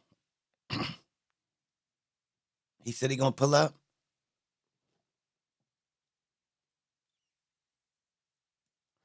There was a dude in court yesterday, and he said the judge looked super old in person, and two media people also got in a fight over seats. Like a physical fight.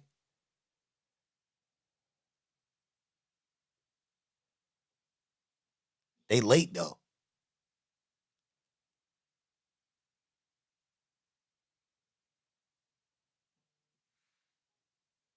Dior. I appreciate that, Dior. Yeah, you can't say fight if it wasn't physical. Yeah, Goon, you right about that. When you say fight, it gotta be like literally hands. A smack ain't even really considered a fight. You gotta just say he smacked him, he slapped him. That ain't even really a fight. Fight is exchange. Yup, because if it was one sided, you really just gonna say, yo, he whomped him. Yup, it was yeah, it was one, yeah, he dusted him. Yeah, see, like the link. Yeah, you're right, Goon. It's different lingo for describing it. It was a fight. Like they showed enough was going hang back and forth. They had words.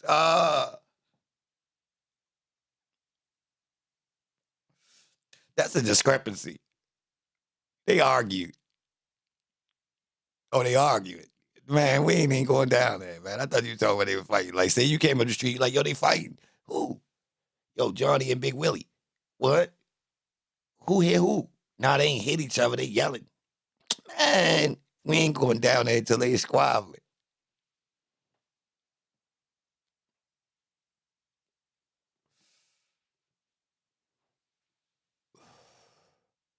Jeff who? Father Jeff. Honorable Father Jeff.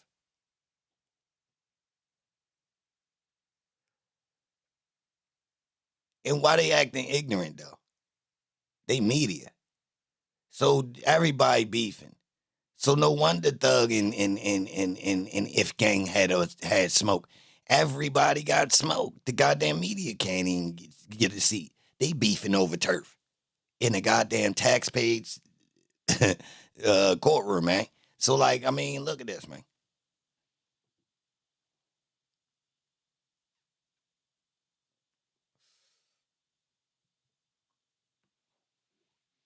Yo, does Rich Homie Quan and Young Thug got the same middle name. Both of their middle name Lamar, y'all. Hold on, the fathers and hold on, bro. What the fuck? All the fathers and the sons all got the same middle name. Ain't no way. Everybody ain't got Lamar as the middle name. Hold on, that's still bothering me. What number link should I text or call him back with? What you mean, Ag? Oh, for me?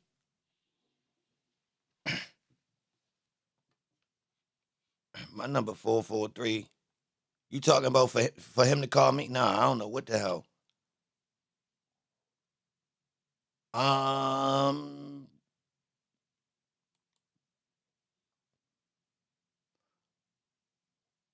I don't want to give him Discord. That shit might be hard for him to use. You talking about for an interview?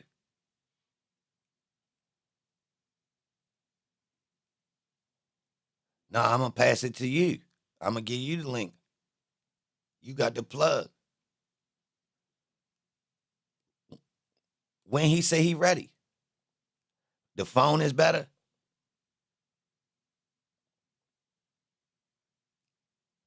Now is he coming for an interview or he just gonna call? See my phone line dumb as a bitch.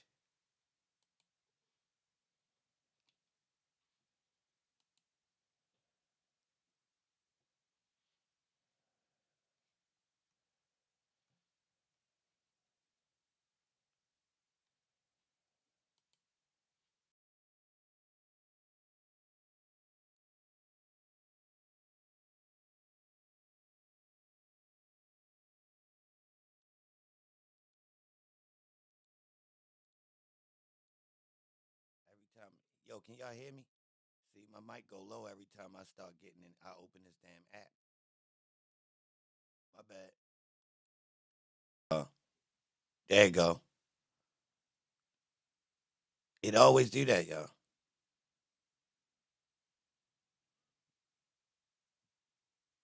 It do that every time. Hold on.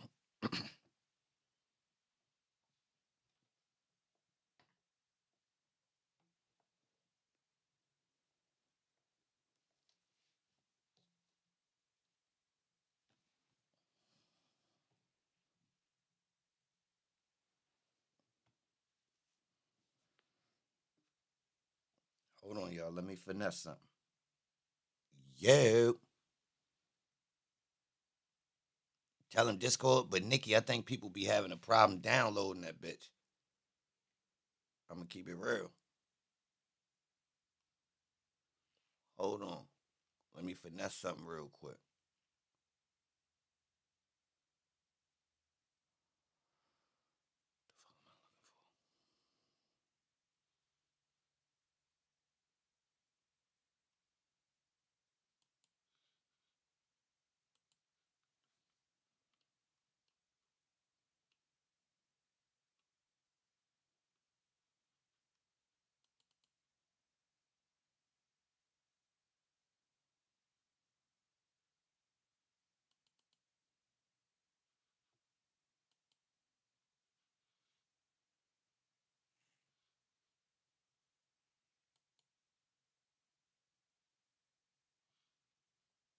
Hold on, y'all.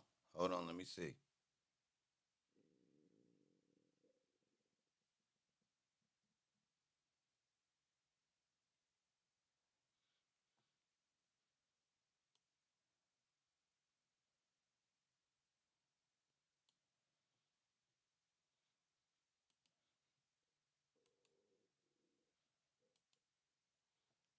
Yo.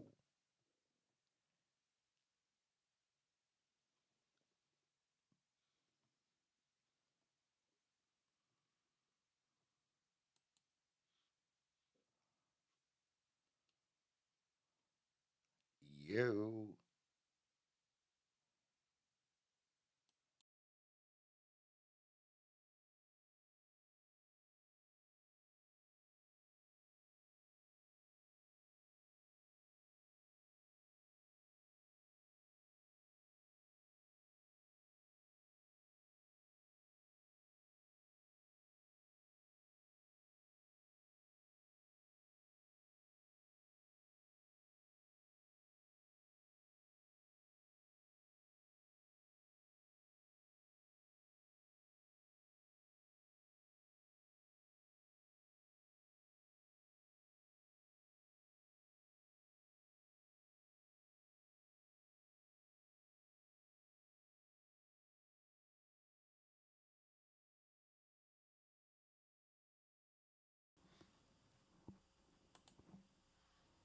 Yo. Yo. Y'all hear me? Can you hear me now? Can you hear me now?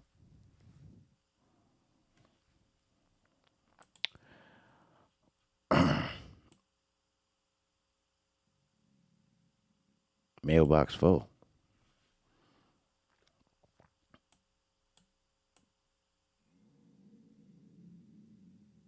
Y'all hear my stomach growling?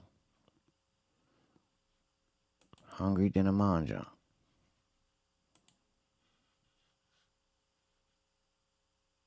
Yo. Hold on.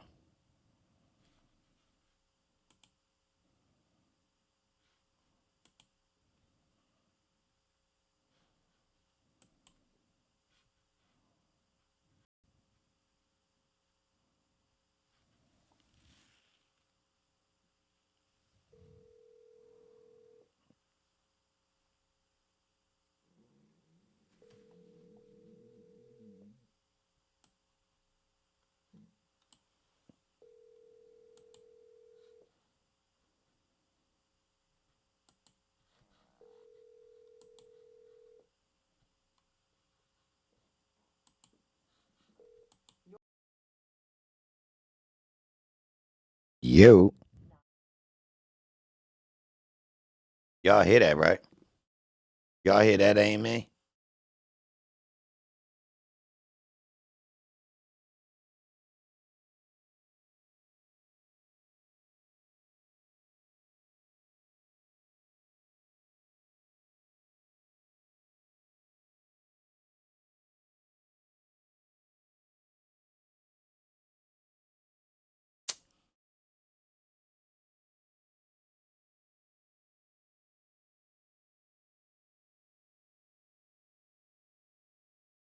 It's low? For real? What part was low?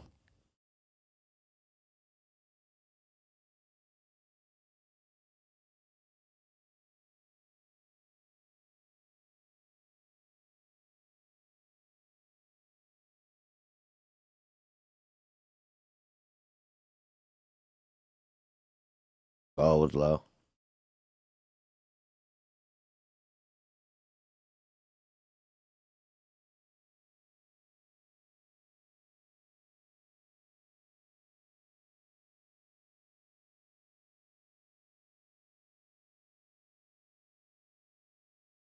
What?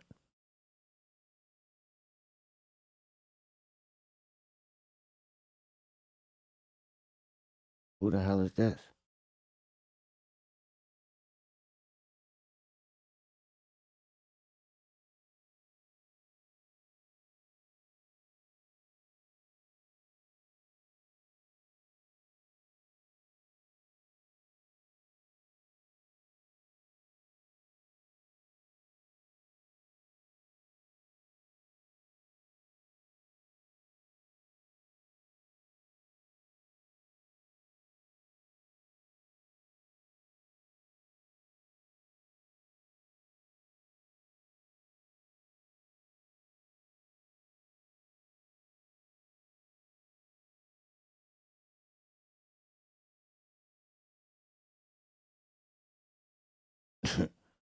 My bad.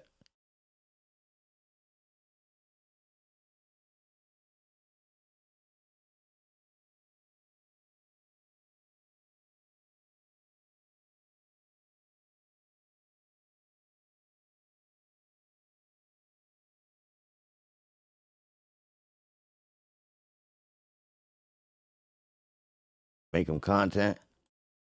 Put him on Discord. He a whole turkey. He a whole turkey.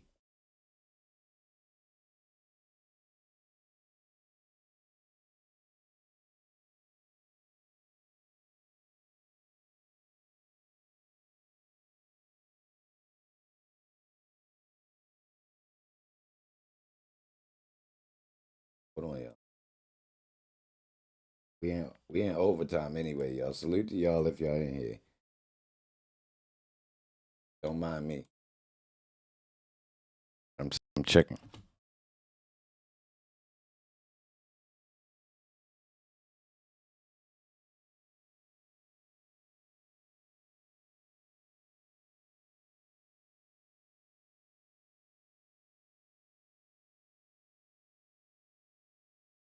You told him regardless of what he hear, we support Jeffrey. Yeah, it's spandex season.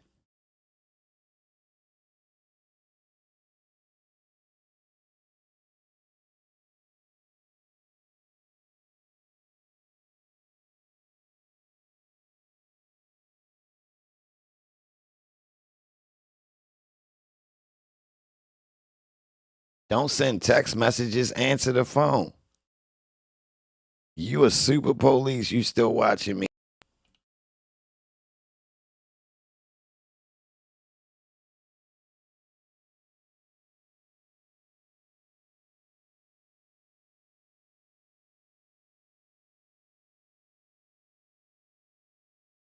Yo, yo,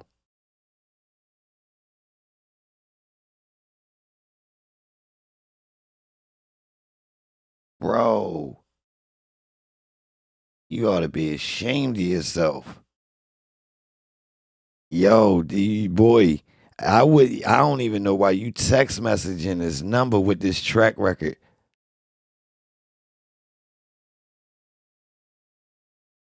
You got in these messages, bro. Yo, you like a stan. And it says August 2022 you was back doing this. You ought to be ashamed of yourself. Gee whiz. Y'all should see this, y'all. It's a dude that's paying attention to me. No, there's somebody else that was hating since 2022. I'm flattered. It's been yo spent the whole 2 years hating on me and he was still watching though. I ain't even gonna lie.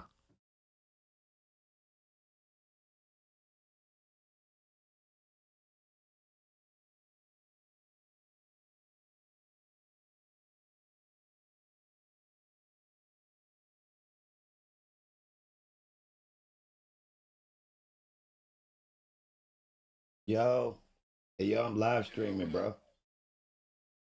How you good? All right, bet. Thought that was a hater. My bad. Yeah, y'all. I don't know who this is, 808. Nah, I don't think it's yo. I really don't remember who this is. They super mad in the chat. They talking about kick. Put it like this. They just sent me a message this morning talking about go live on kick. Like, bro, are you serious?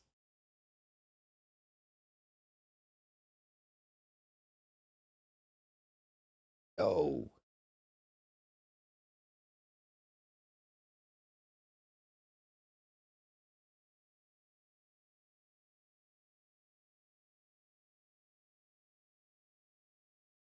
this guy, this is crazy. He really like, I don't know, he infatuated with something.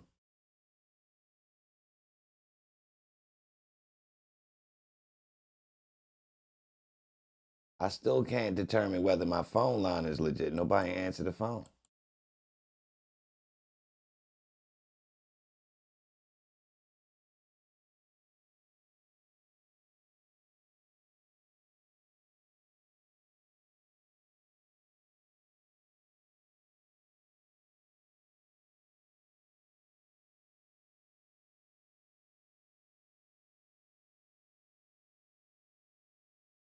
Yeah. Yo, a vintage dick biker, ancient. Yeah, I ain't gonna lie. That's what it seemed.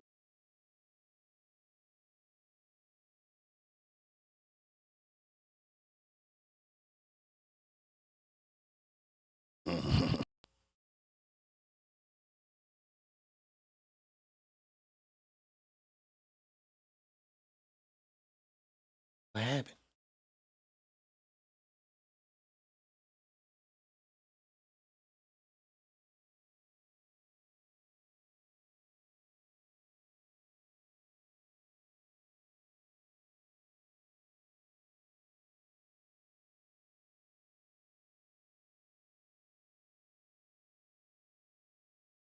Hey, hey, hey, hey.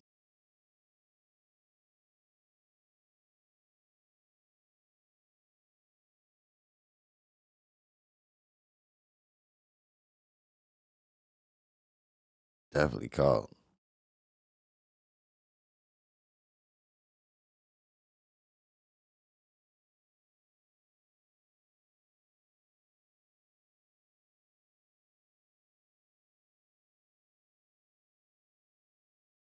'I got the phone line open.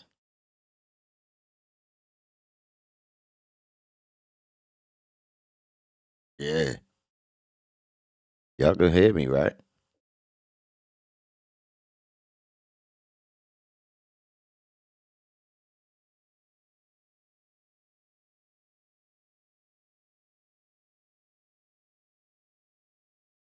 Oh, you can?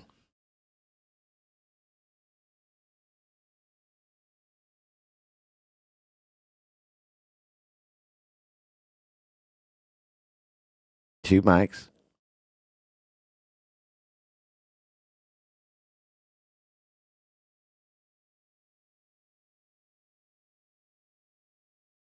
Yeah, I'm ready.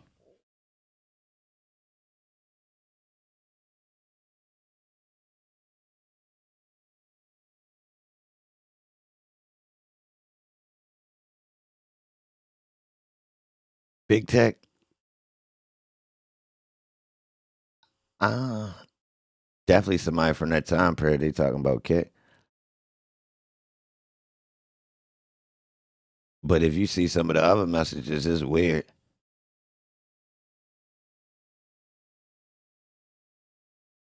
It might be Dave.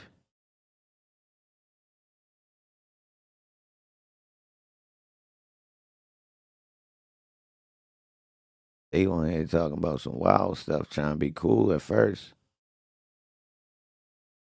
And I never replied back. That's the weird part. Then they holler, like, it's weird the way the messages go, bro. I never responded back to him.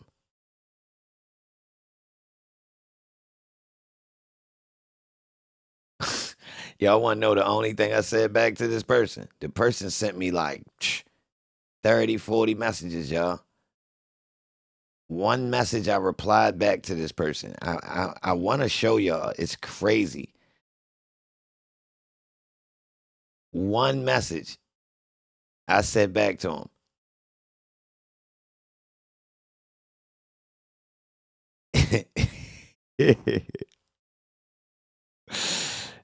Nigga said, nigga told him this, y'all.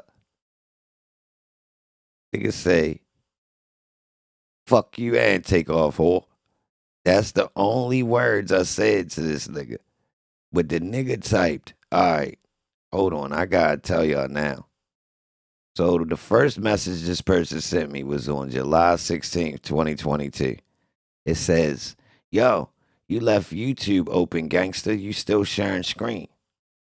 Yo, Whack run another play days ago. Reek exposed being blood dropping flag. Mind you, I'm not responding to this person, y'all. These is all different messages. All right, here go another one.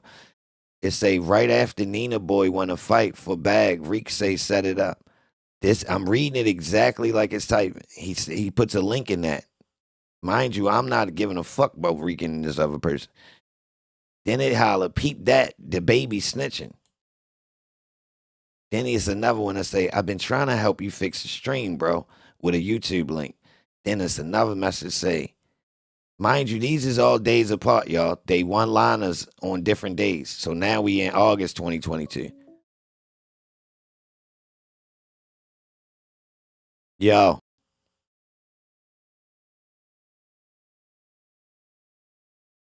the fuck? Hello? How the fuck his phone call me back?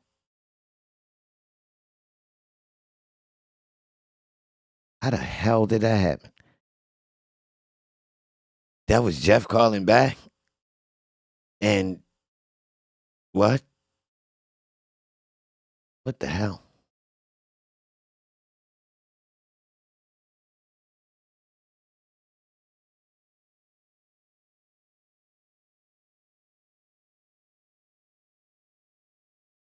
Yeah, who knows what that was? I don't know how somebody called me, then it go to an answer machine. I ain't never seen nothing like that. Hello, Jeff. Yo, this E-Band Films, bro. What's up, bro? I thought we should talk.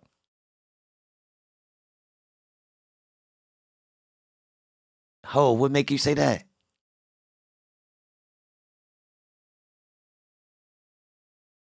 Who told you I had it?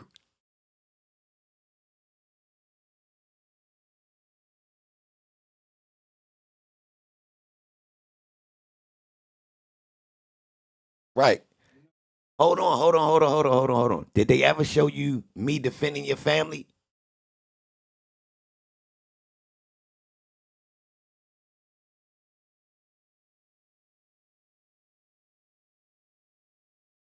Okay.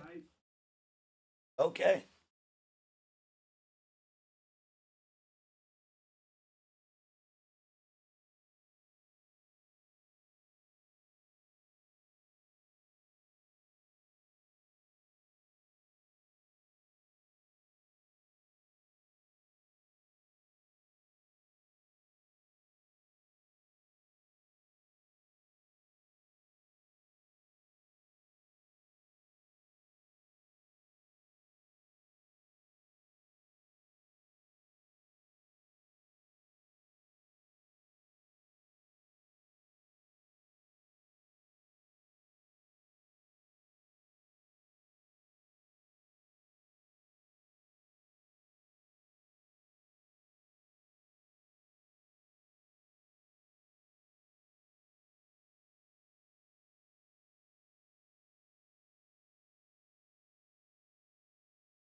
or ugly note.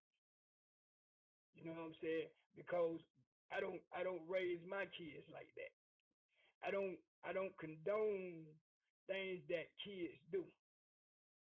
You understand what I'm saying? So I want people to really just take the time out. That's why I put my number out there.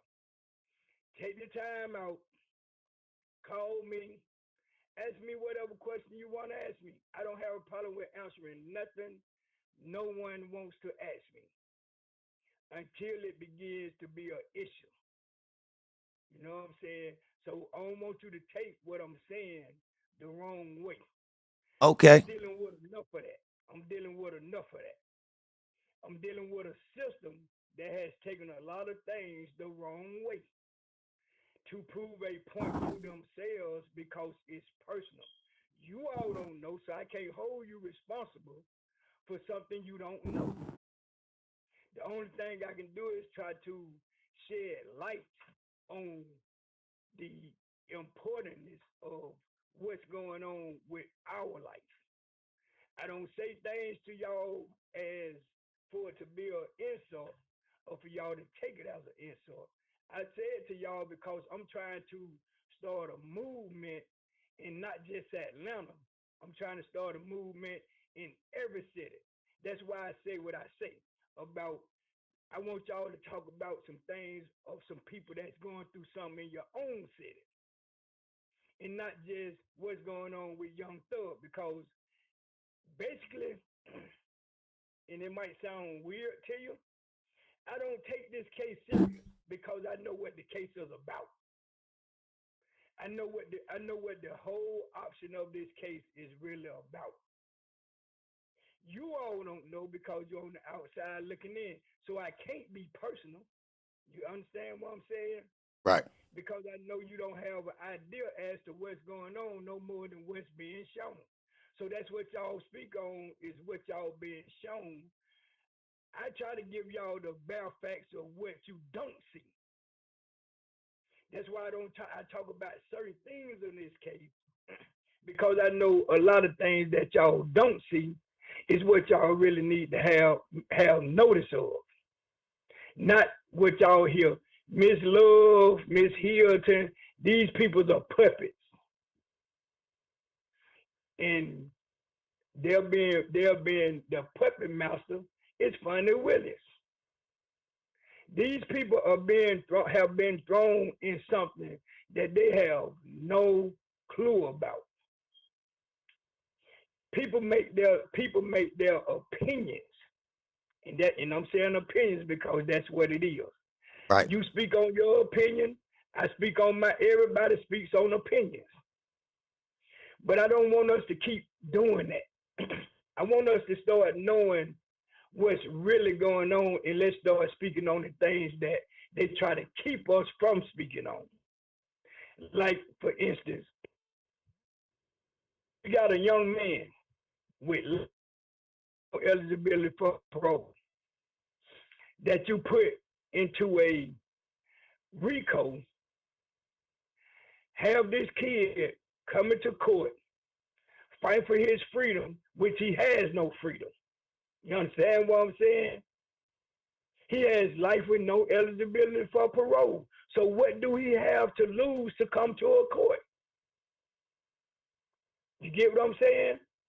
Right. Okay.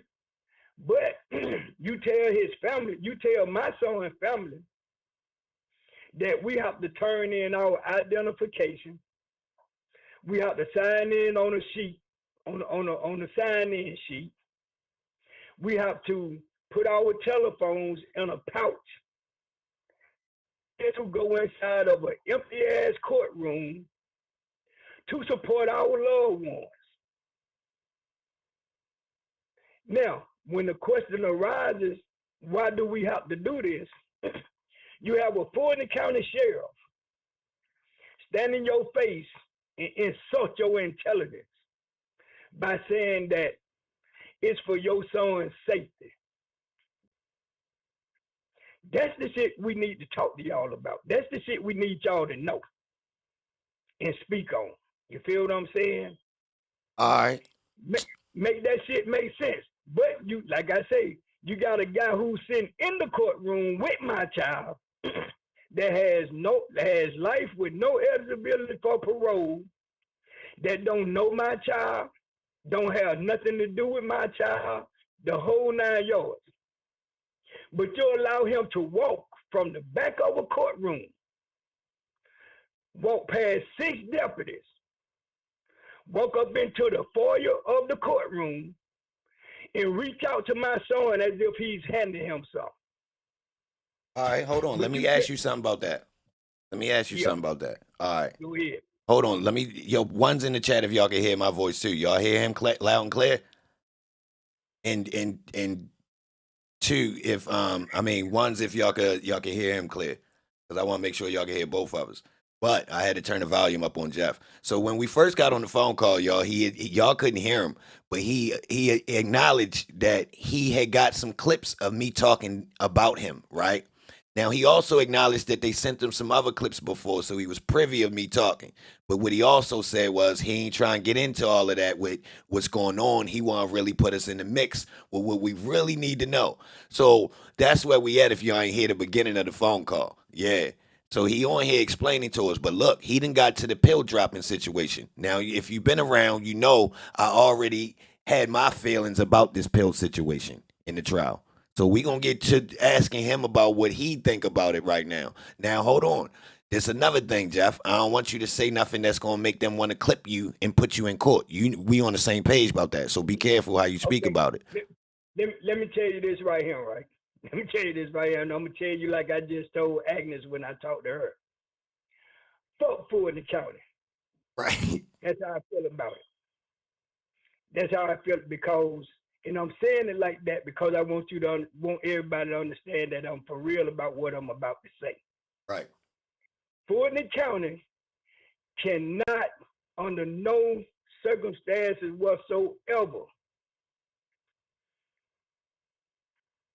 make me speechless when it come down to this case, when it come down to my child, when it come down to the wrong shit that they're doing to all of these gentlemen.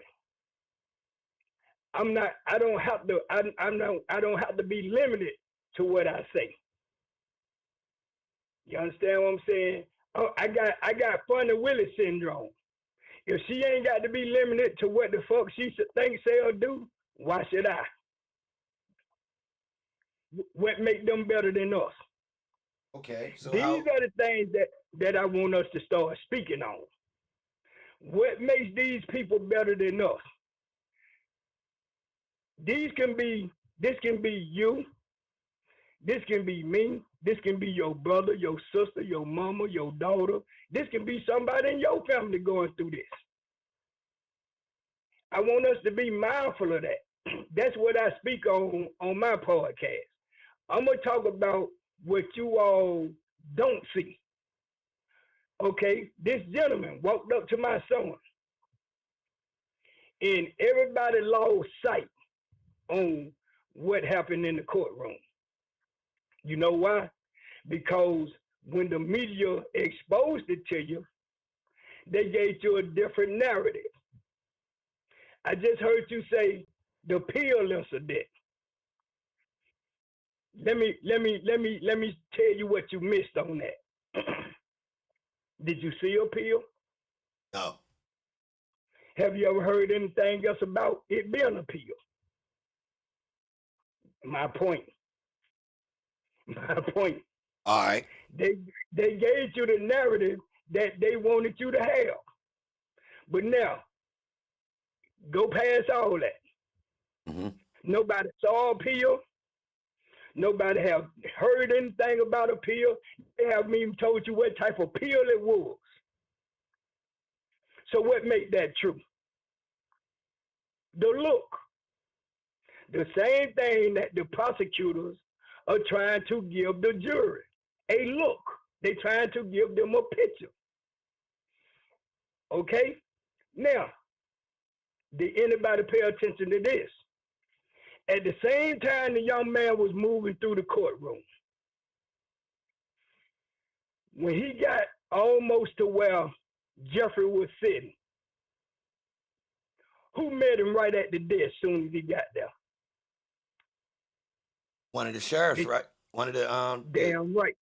I thought that was weird anyway. I thought the fact that he was even walking around was odd. Okay, thank you. But the sheriff met him at the table. He was at the table the same time he got there. People don't understand when something is being staged. All This right. is the No, go ahead and finish your statement. Go ahead and finish.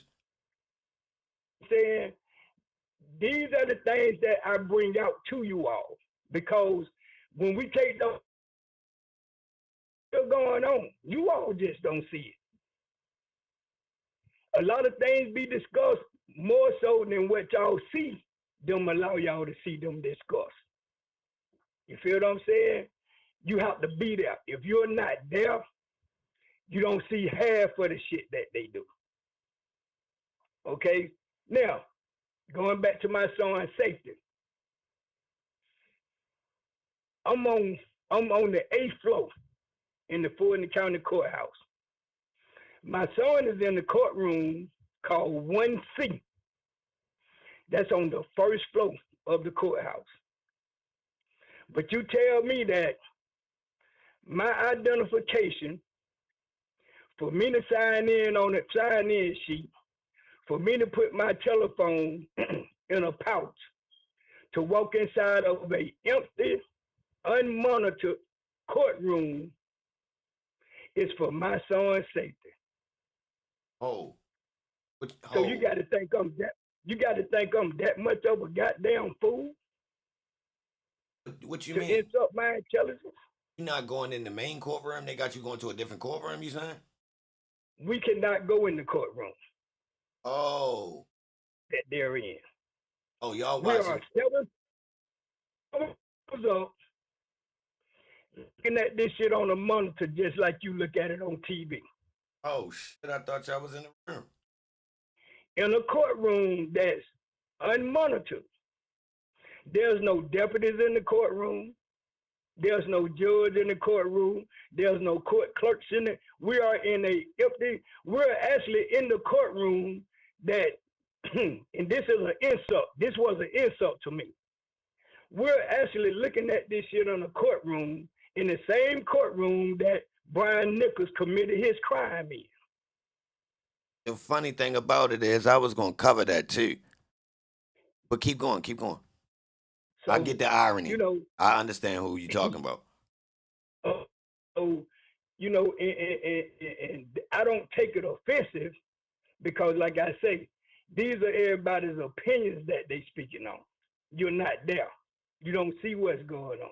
You don't see what we have to go through. So that's why I decided to start my own podcast to let you all know what we dealing with, so people understand more of what's going on, so you can talk about it better. I want to, sir. I'm trying to start a movement, and I just said this to Agnes. The movement I'm trying to start is, y'all may help, you know, for whoever listens to my show. I said a couple of weeks ago that I want all of the podcasters, this was a challenge to you all. I want all of us to start talking about the people who are going through some things that's similar, worse, or conflicting in your own city. And let's bring this shit together as one. So, because it's not just happening here, it's happening in your city. It's happening in somebody else's city. Let's stop making this about Young Thug and the YSL Rico. Let's make it about everybody that's being unfairly treated in these fucking systems.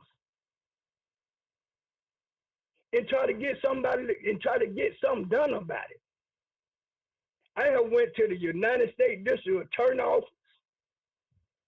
I have went to the Internal Affairs over the Police Department, Internal Affairs over the Sheriff Department.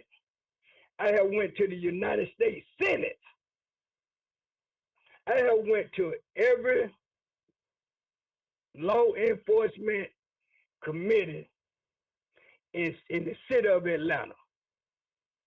I haven't got an answer from no goddamn body. That's the shit y'all need to know. All right. That's what y'all need to know. It's not about Young Thug. If people paying attention to this case, the RICO case was thrown out November 2022. So why the fuck are we still talking about a RICO? Oh, what you mean by that? If you look at the case log says Young Thug faces 8 charges, not 72, not 68, because what happened that you all don't know is the judge threw out any evidence that the state tried to enter from 2015. Right. I'm familiar. Because they couldn't explain how they was able to go get all of our property, to go through our property and obtain it, and I couldn't get it. It was awarded to me. We was given our property back when they came and did this illegal search in our house. Right. Okay? That's 2015. The judge done awarded to my son. He awarded it to me. Oh. I made 3 attempts to go get my property. Every time I went to retrieve my property, I was told that it wasn't there. And then here it is 2 years later, which was 2017, like they said. The state got it. How did you get it? How was you able to get that property and the person that it was awarded to couldn't get it? That's what y'all ain't paid. That's what y'all forgot about, because they throw some bullshit in there for you to talk about that instead. Right. You understand what I'm saying? So these are the reasons why I started my own show, so that I can reiterate to y'all what we should be paying attention to, what we should be trying to standing on. Tell us why all of this type of shit been swept under the rug and not talked about anymore. You understand what I'm saying?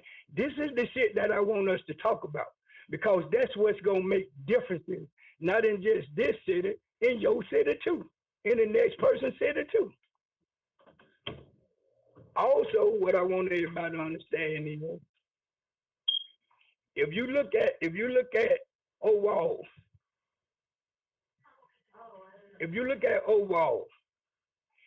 in at least, I'm gonna say 15 of our worst cities in the United States,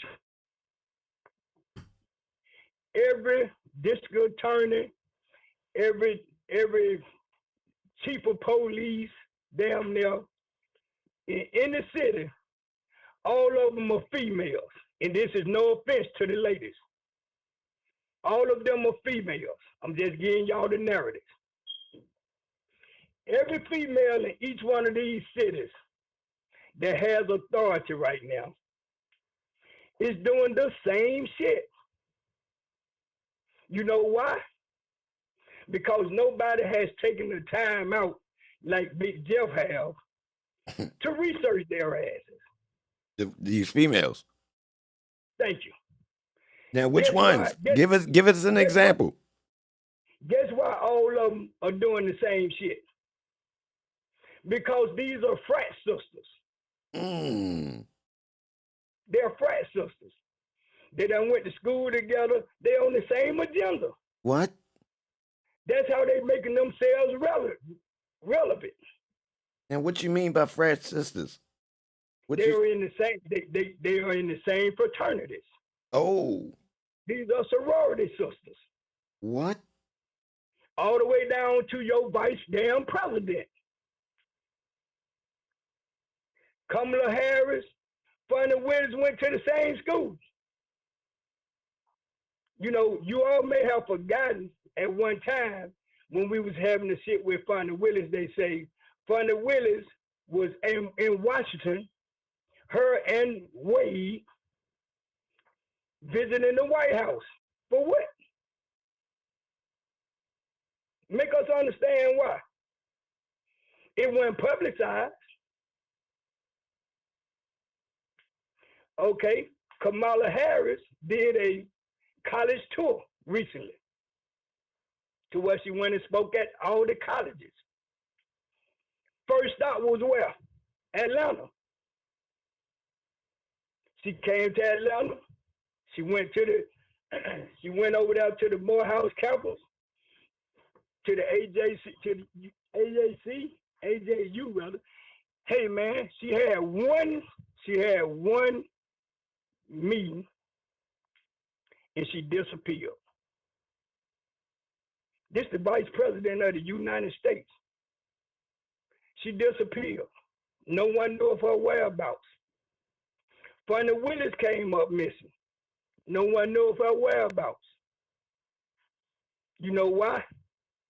Because they were meeting.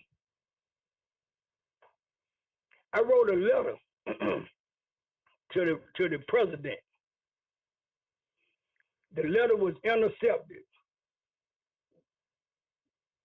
I wrote another letter to the president, but I had to write it through another entity. The president got the letter. Why didn't the president get the first letter? You want to know why? What happened? Because it landed on Kamala desk first.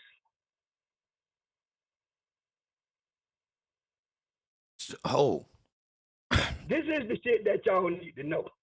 So let me get it clear. So the sorority sisters is running things. You damn right they are. Do your homework. Pink and green team. Do your homework. What about the bros though? The bros, I'm gonna tell you how I see it. The women are the new men now. Point blank simple. So the power is in the women's hands. Hey man, always. Always. You mean in the whole United States or Atlanta? In the whole United States, man. These are sisters. You got a lot of women that are in politics running shit right now. Check their backgrounds. I bet you somewhere down the line you're going to link them together. What's some of the positions they hold? They like the lawyers, politicians. What's some of the other positions they hold in these? Judges.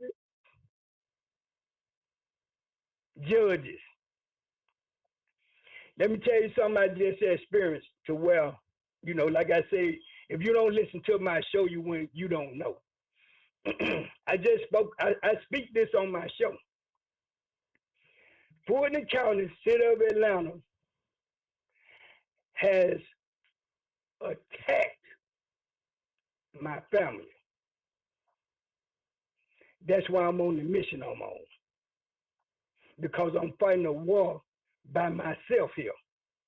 And I don't have a problem with it. I ain't never scared. Big Jeff is never scared of nothing or anybody. You attack my family, I'm going to attack you. But I'm going to do it the same way you're doing it to me, with that pen and that paper.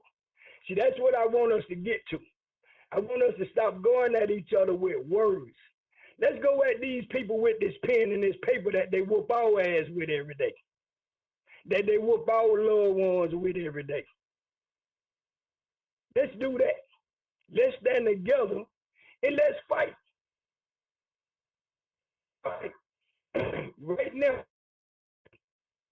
in modern day slavery, to where it's not going to be physical, they're going to mentally torment our asses.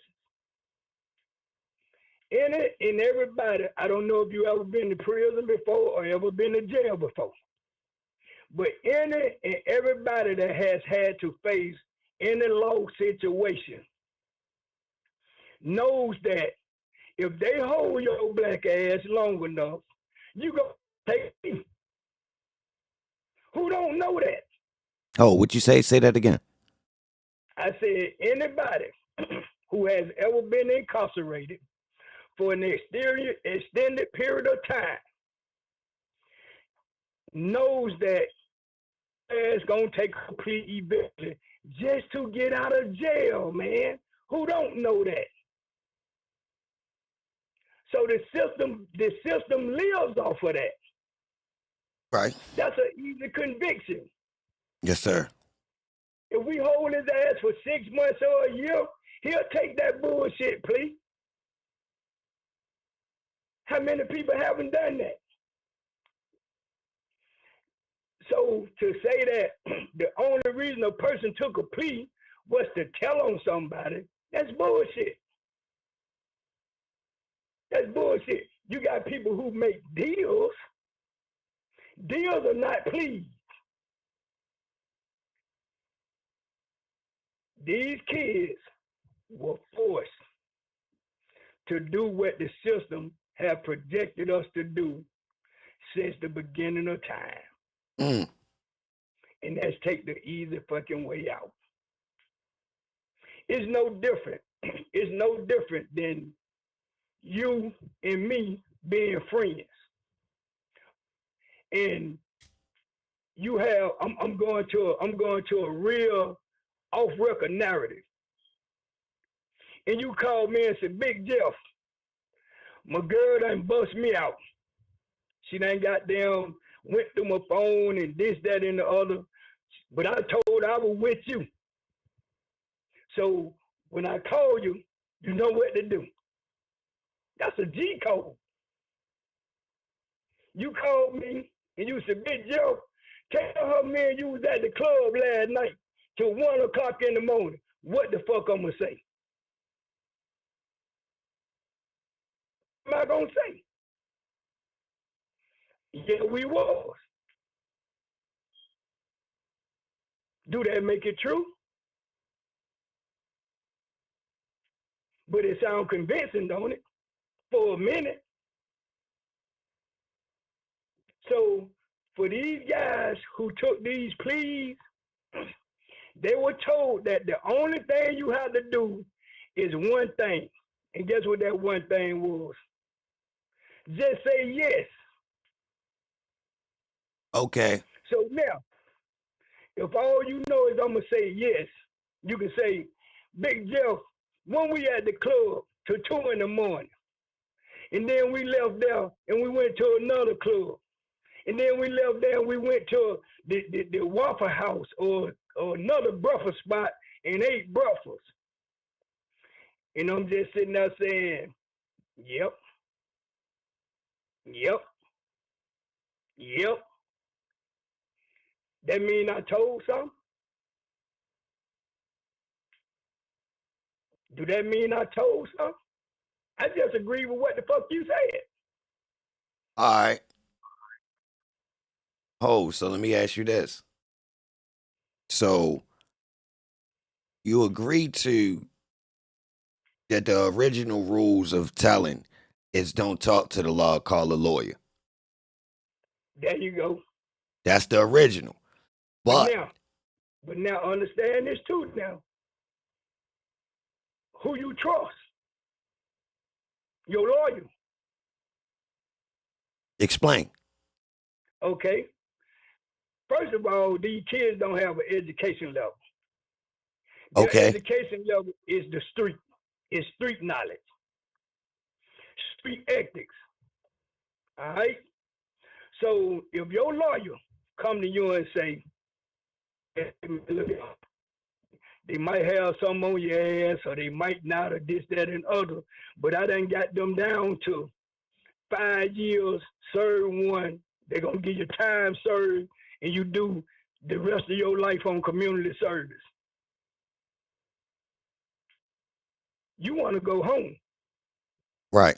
That shit sound good because you want to go home.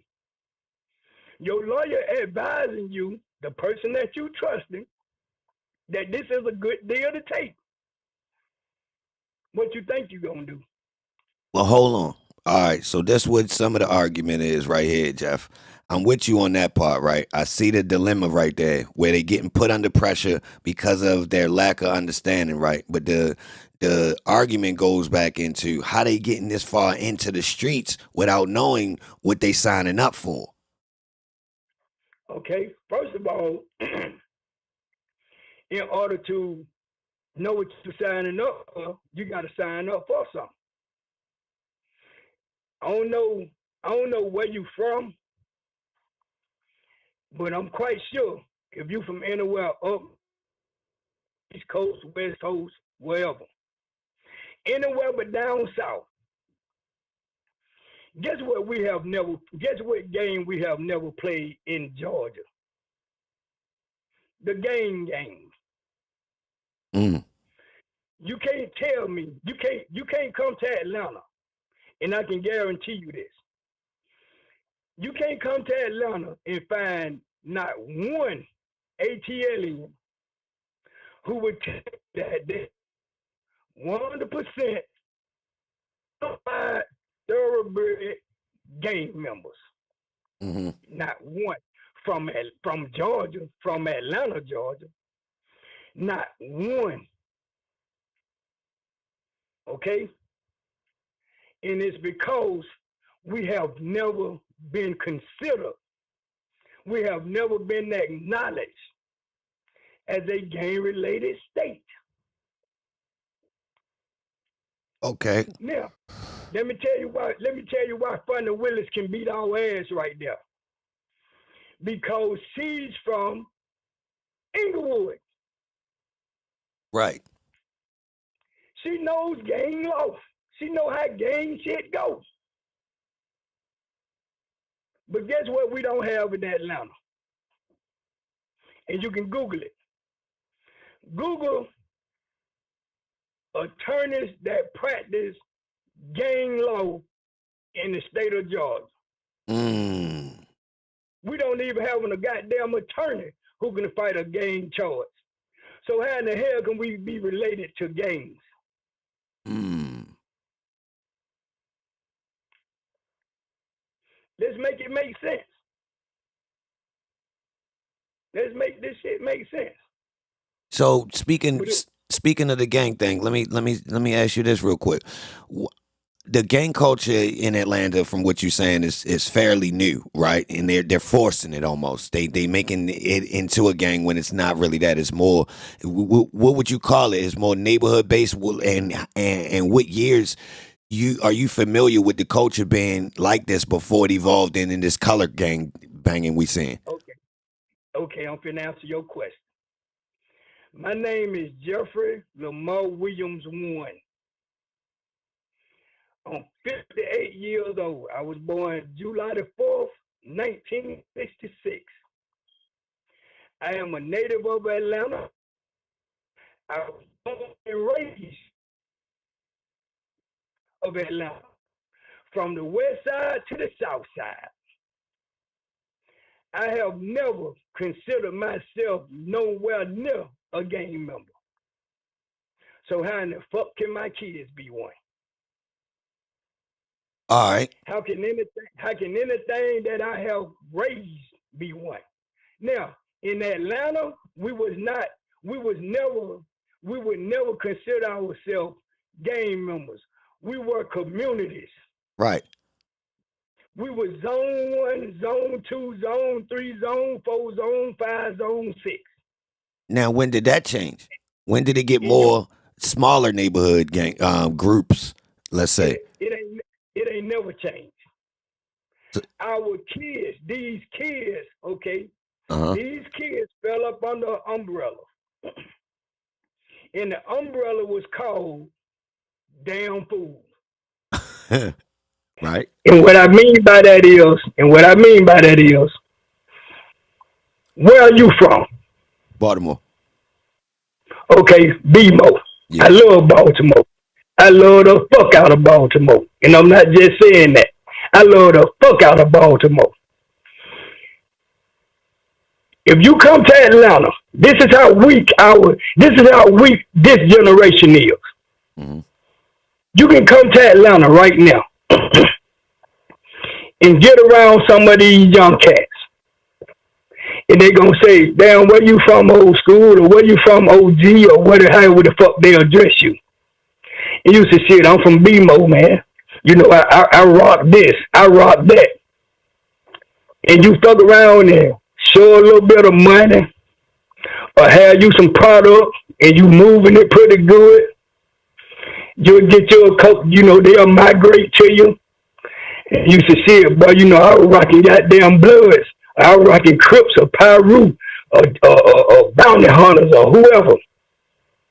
And then for real, and you say, yeah, hell yeah. You know, fuck with me, little bro. I got you. Tomorrow, guess what that damn fool will be saying? Yeah, he on the team. Shit, bro. You damn right. You damn right. You niggas bought that shit to our city. And our kids went for it. So now, they don't call themselves a blood like you call yourself a blood. They blood name gonna be, say you met the motherfucker in the Cobb County on Glenwood. Now y'all gonna call y'allself something pertaining to Glenwood. That don't make you official. You ain't put in no goddamn work. That's an insult to a real game member. Right. But so what you do is you start using it to your advantage. Okay, I got these suckers down here in Georgia. Shit, I can get my shit here and put these stupid ass fools to work. And I mean it just like I'm saying it. And I hope a lot of them listening. Ho. Let me throw this in real quick. Now, how are these people coming with this aggression? You think it's organic or they being sent down there? I think they being sent here. Well, I ain't gonna say that. I'm gonna take that back. It's totally organic. And the reason I say that is because you eBay, right? Yeah.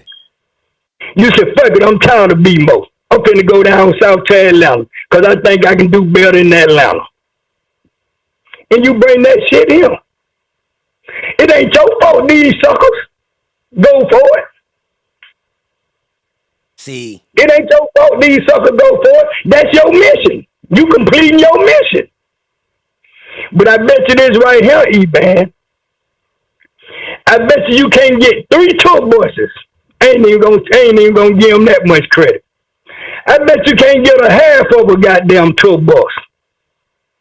Come to Atlanta, pick them same niggas up that you got thinking that they part of something, and take their ass to Baltimore.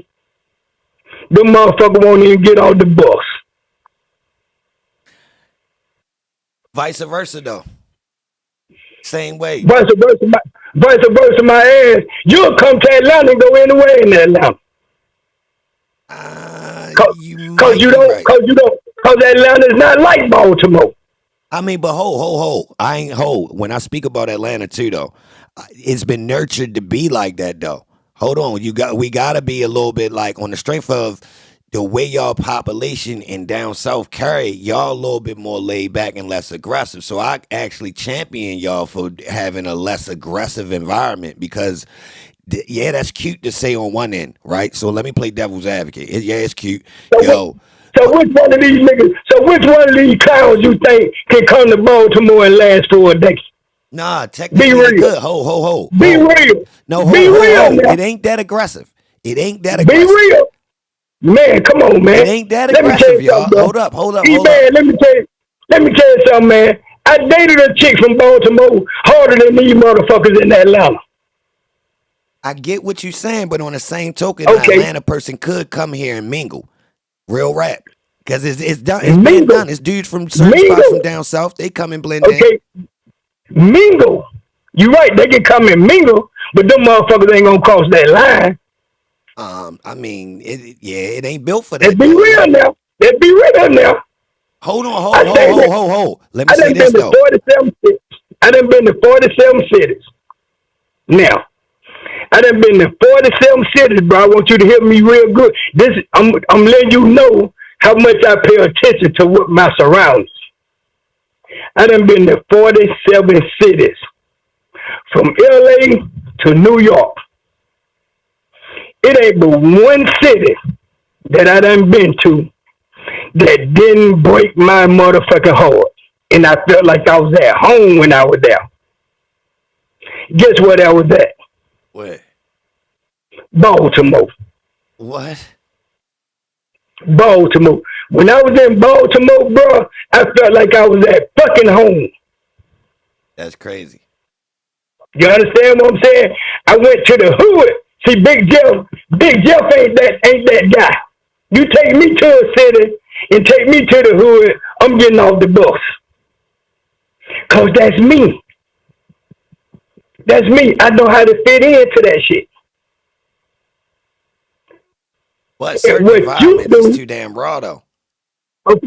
hey man, let me tell you something. I had a driver for a whole week when I came to Baltimore. James drove me everywhere I wanted to go. I told James, I said, take me to the hood. You know what he said to me? Big Jeff ain't gonna do you like that. That's just the fuck you is. You gonna do that today? Cause I wanna go to the hood. He took me to the hood. The young lady I was dating up there, that's from there. She said, you really wanna go? I said, I really wanna go to the hood. They took me to the hood, man. You know how Barack did when he first became president and he was riding down the street and he got out the limo and started walking? I did that exact shit in Baltimore. The girl went crazy. She said, you can't do that. I said, why I can't? I'm at home. Let me tell you how player this shit was, man. When I went in the hood, I was in a little area called damn, what's the name of it?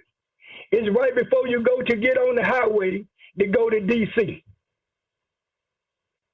Hey man, I walked through that whole hood, the whole project, until I seen what verified it to be the projects.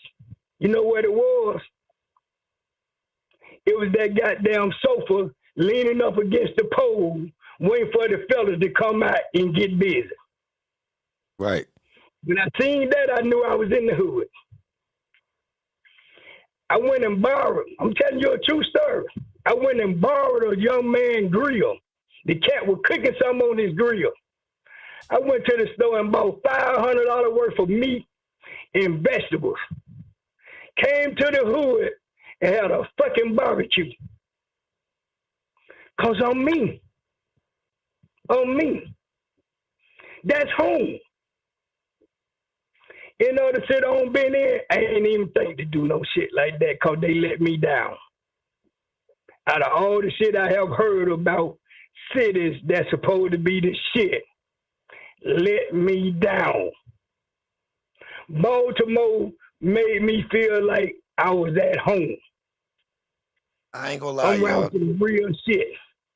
Bro, Baltimore, man, I applaud y'all. Trust me when I tell you this. You know why I applaud y'all up there? Because there's no side of Baltimore I went to that was fucking different. Everybody's the damn same. Y'all live. I tell people this all the time. Check my track record. I have been telling people this since 2015 when I came up there. Everybody in Baltimore, to me, lives 24 hours a day just to see the next 24 hours a day. Because it's easy to go to sleep up there. Easy. I ain't seen that nowhere. I ain't never seen that in Atlanta. I ain't never seen that nowhere. All right, Jeff, hold on. Let me put things in perspective for you. My homeboy moved to Atlanta. He got smoked. I can believe that. I didn't say it can't happen. Yeah. I'm saying these cats is not gonna come. I bet you he couldn't bring a brother to Baltimore and his ass don't get smoked probably the same day.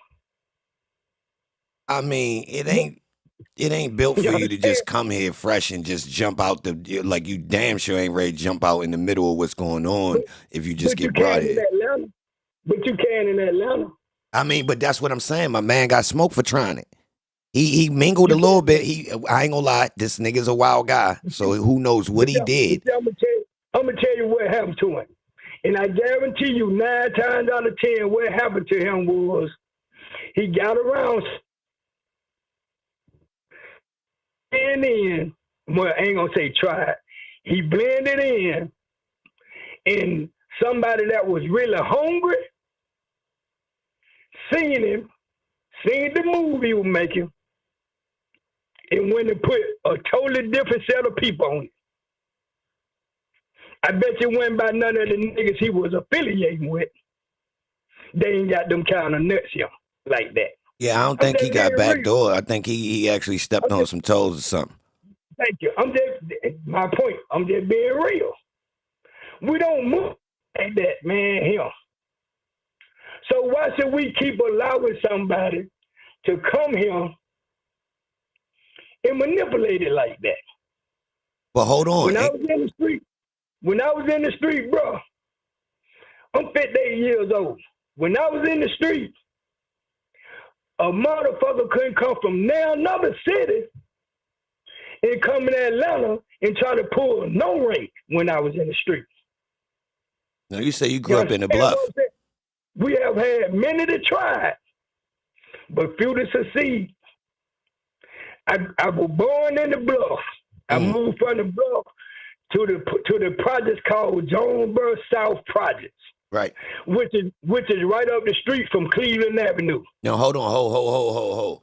Now, when you say you grew up in the Bluff, give us a context of the Bluff when you grew up there as a kid. You grew up there as a kid running around in the streets. Hey, man, when I grew up in the Bluff, first of all, I was born in the Bluff. Right. Okay? The Bluff has always been a fucked up community. Uh-huh. Always, all the way to now. Now, they houses in the Bluff or the projects in the Bluff when you there? You got both. You got the Bluff is the Bluff. The whole entire Bluff is like the whole entire Baltimore. Okay. Okay? But the difference between the Bluff and Baltimore is Baltimore ain't gonna have that bullshit. The Bluff, you understand what I'm saying? We'll accept it here. Because like you say, we stand on certain principles. It ain't because we weak. We stand on certain principles. Oh, do it got some connection with y'all being more family oriented down south? In certain places. A lot of our projects, now the community that I come from, Jonesboro South Projects, we was a real community to where we took care of each other. So you saying it was different than when you grew up in the Bluff? No, it wasn't different. I'm telling you, it wasn't different, man. Oh, it was just, we was hoods. We was our own hoods. Right. You fuck with who fuck with you. A lot of people didn't go outside their hoods. The Jonesboro South community, we went everywhere. Okay. But I guarantee you can come to Atlanta right now and go to the inner side of Atlanta and say, hey, man, I want to go to the South, man. I want to go to Jonesboro South. There's some people right now, and it's 2024, I'll tell you, shit, good luck. I ain't going over there, and our projects don't even exist no more. Now, what area is that in comparison to Cleveland? How far Jonesboro from Cleveland? A block. Oh, that's the same name? Oh. Oh, I see. My perception was I thought it was a little bit more distance. No, man, Oh, so they knocked the projects down and niggas literally scattered to the housing around it. There you go. There you go. There you go. Cleveland Avenue, man, is a business district, not a residential district. Okay. If you start at Jonesboro Road and Cleveland Avenue and go all the way to goddamn Camp Creek Parkway, you won't see nothing but businesses. From the Jonesboro Road to the metropolitan side of Cleveland Avenue, you got 2 sets of apartments.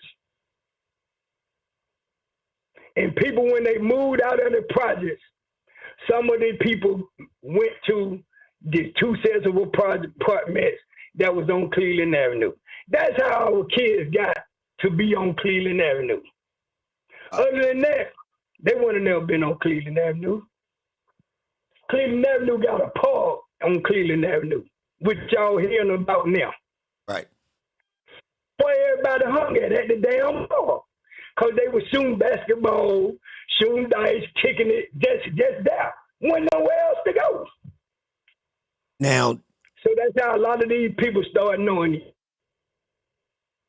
So when they shut the projects down, how many, you got all your kids already born by the time they shut the projects down? My children were grown when they they just shut all the projects down in 2007. Sean Street salute. Huh? No, I was talking to somebody in the chat. No, I'm listening to you though. So yeah, you said it. Now hold. Closed all the projects in 2007. All right, when they shut down the projects, do they control where people go, or y'all had to choose? Y'all get to choose. No, what they did, man, in Atlanta, what they did that y'all don't know is they did the same thing they doing in Baltimore now. They doing regentrification. Yeah. Okay, so what they did, they gave all the people who lived in the projects Section 8 vouchers. Yeah. So they can live damn near anywhere they want to live or anywhere that somebody accepted Section 8. Some of the young ladies that stayed in the projects had become adults. So they was able to get a voucher as well as their mothers. Right. And some of them used their vouchers to get them an apartment on Cleveland Avenue. But then people go, so how do you get multiple people from the projects to go to the same area? How does that work? Once one person get a spot, they tell the other person? Like it's literally word of mouth? It's word of mouth. Yeah, hey, man. You know, it's like anywhere else. Hey, man, you know, I got some folks over here, man. They'll get you in. Say less. And all that's right. how it goes. And families connecting on some old man. We as a family, we about to go over this way. There you go. All right. So now you got a sister. Mm-hmm.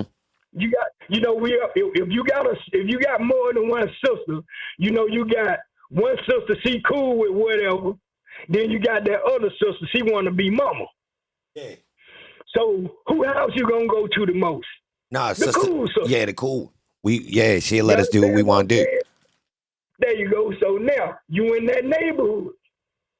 Now you being seen in the neighborhood, and you know you talking to people, kicking it with the fellas and kicking it with the girls.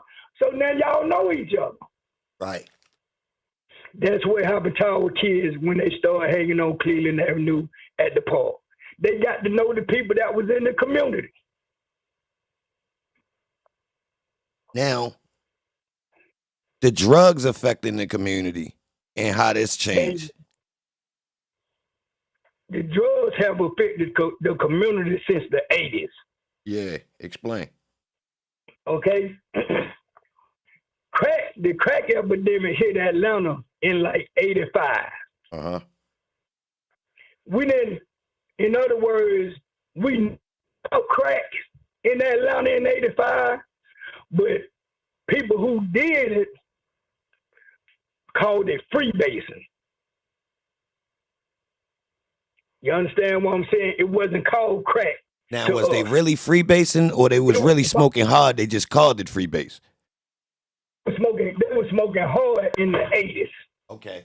It was just the way that they cooked it. when we seen the people who was on, as y'all say, crack, they usually cook it up in a spoon and smoke it.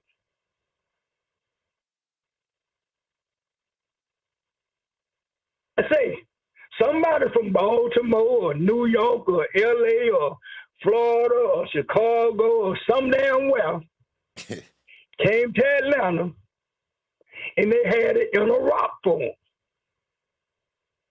So people started calling it rocks. It went from rocks to crack. Matter of fact, I'm going to tell you who named it crack. The judicial system named it crack. Because people in the street was calling it rock. Oh, man. The goddamn media called it crack. Thank you. You understand? So now, hold. Let me ask you this. Let me ask you this about this part right here where you talking about. All right. At the same time, you able to say what the jobs was available, like what that was like. Like, all right, at the same time crack hitting. The reason why guys is, I'm assuming, I'm not old enough to know, but I'm asking, right? Dudes is jumping off the porch and willing to roll the dice in the streets because not only is it easy money in comparison, but the jobs is lacking. Is this true? No. There were jobs. It's still jobs. You just got to want to take your ass to work. Okay. Let me tell you something, man. I was a hustler. Yeah. Okay? I was a hustler. But I got a 39-year work history. Uh-huh. I can sign up for retirement right now. I just started working in 2019. You understand what I'm saying? Yeah. And I was a hustler. So you saying the jobs wasn't a problem, but dudes, the opportunity overran, job opportunity. Dudes was jumping out in the streets to get to the money. It's the person. It's got to be in you. Right. All right. It's got to be in you.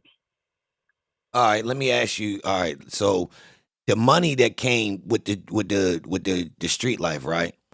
How did you see that change? Like the like once the money started coming from crack, it changed the street somehow, I'm assuming. Well, anytime you can get some free money, it's going to change or whatever. I don't care if it's from drugs, stealing, gambling, whatever. All hustles can pay. It depends on the player.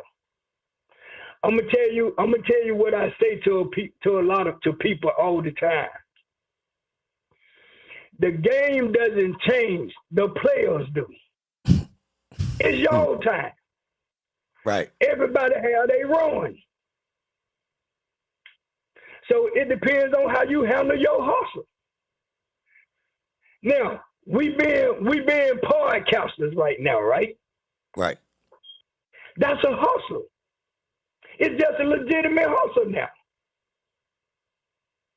You feel what I'm saying? That's why, I don't do it, but that's why a lot of people say, hit that subscribe button, hit that thumbs up.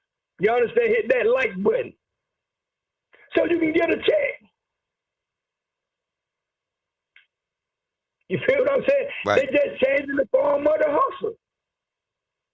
All right. So the crack the drug culture gets rampant all around the United States, but including Atlanta. And Atlanta get a heavy dose because Atlanta being what I call a hub of black people versus cities that's organized by other peoples and blacks just being in it. There you go. Yeah, that's the way I look at Atlanta from the outside. You feel me? So, there you go. But guess who some of our best customer was? Oh, yeah. Yeah. Okay, thank you. Yeah, you already. Well, I don't think the game could exist without that.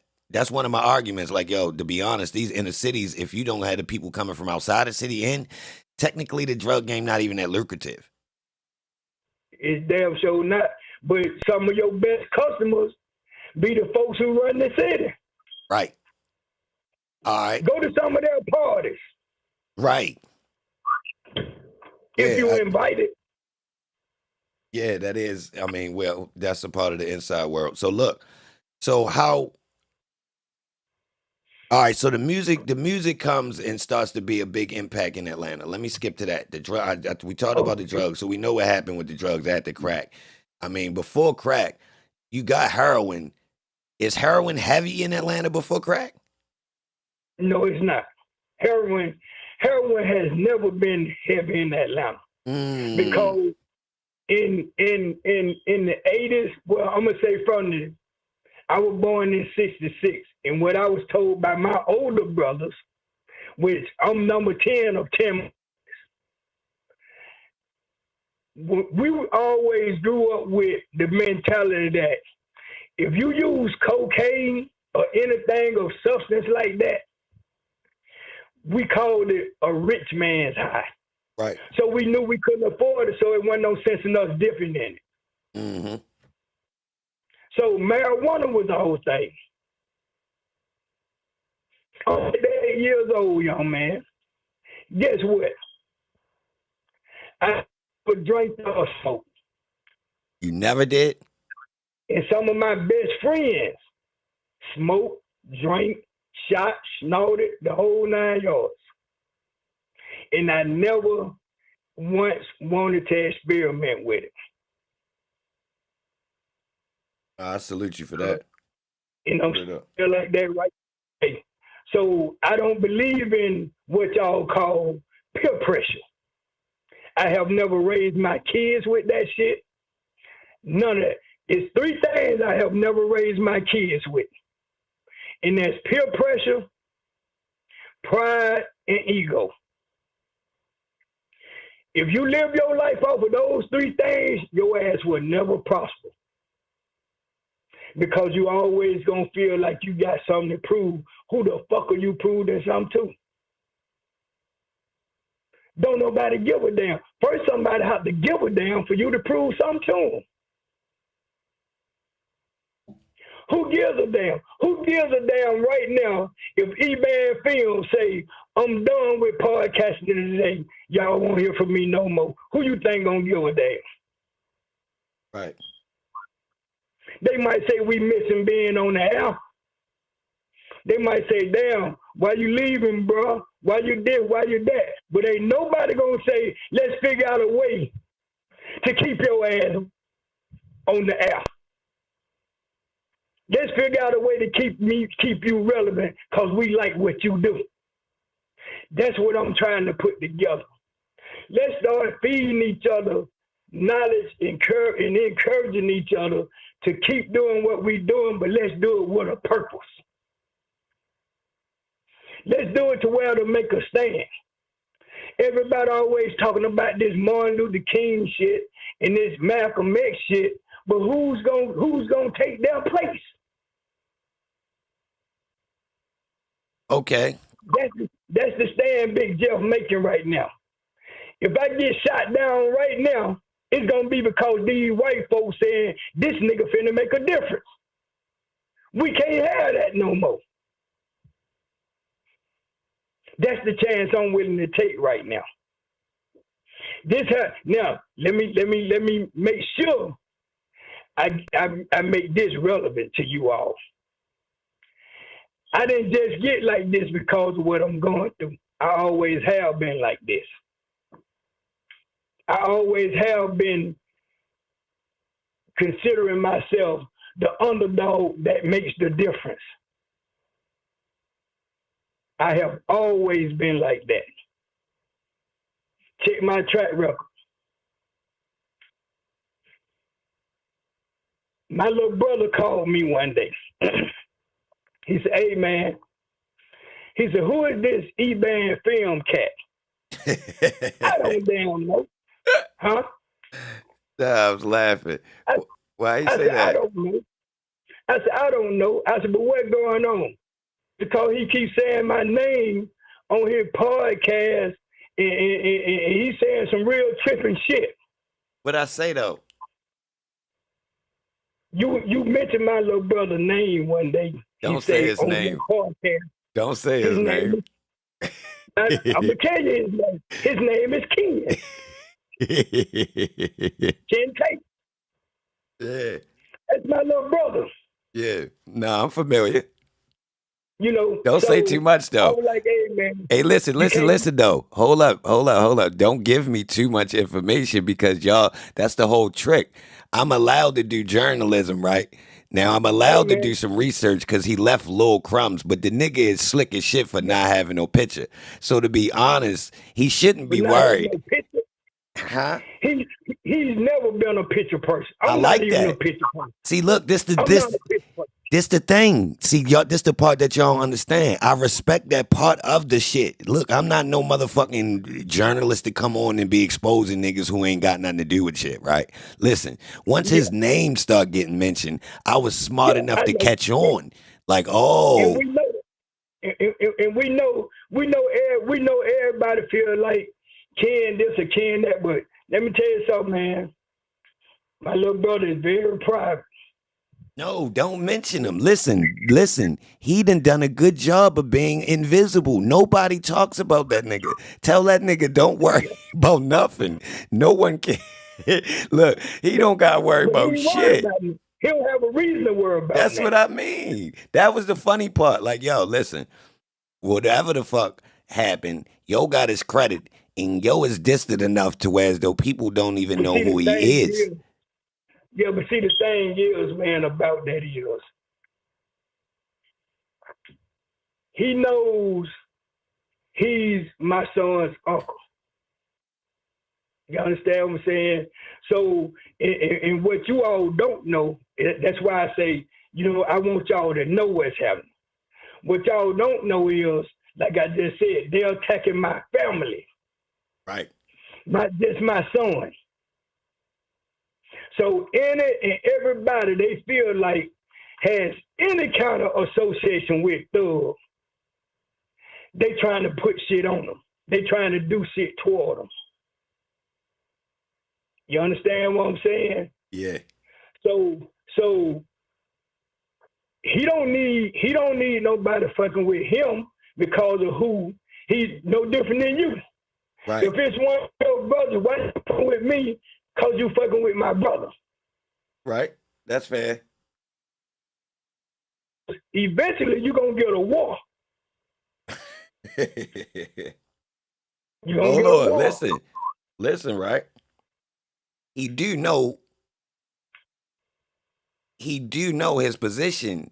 He understand where he Yeah, at because that's why he not visible. So yeah, listen, I was surprised at the media not linking and paying attention to what was going on during the trial. Now, the reason why I even was inquiring, well, who's him, is because of the way his name got mentioned.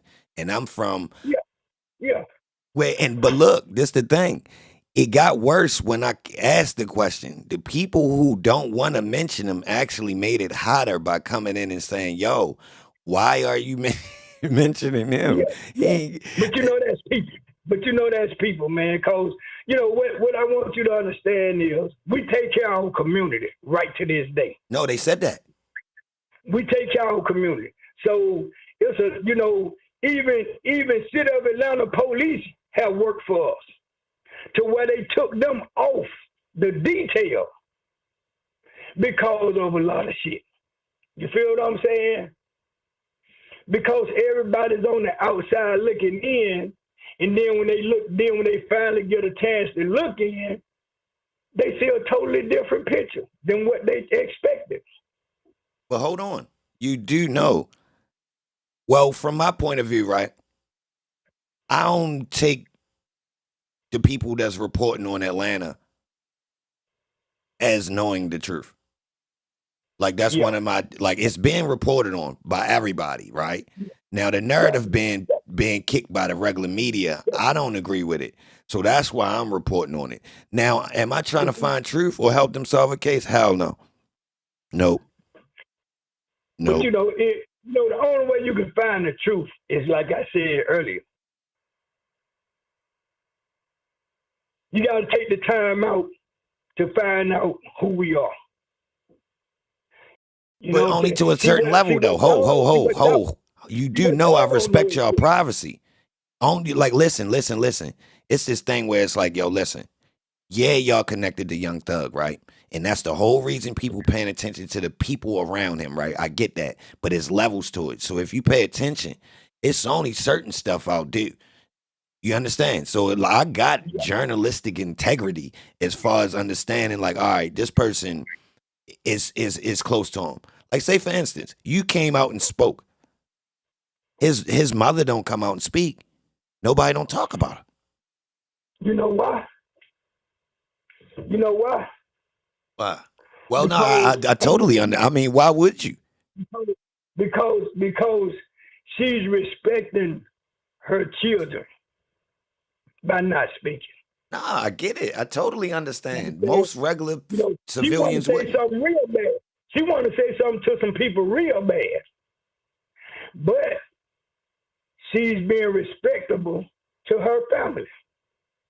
You feel what I'm saying? And so I'm the voice of this family. Right.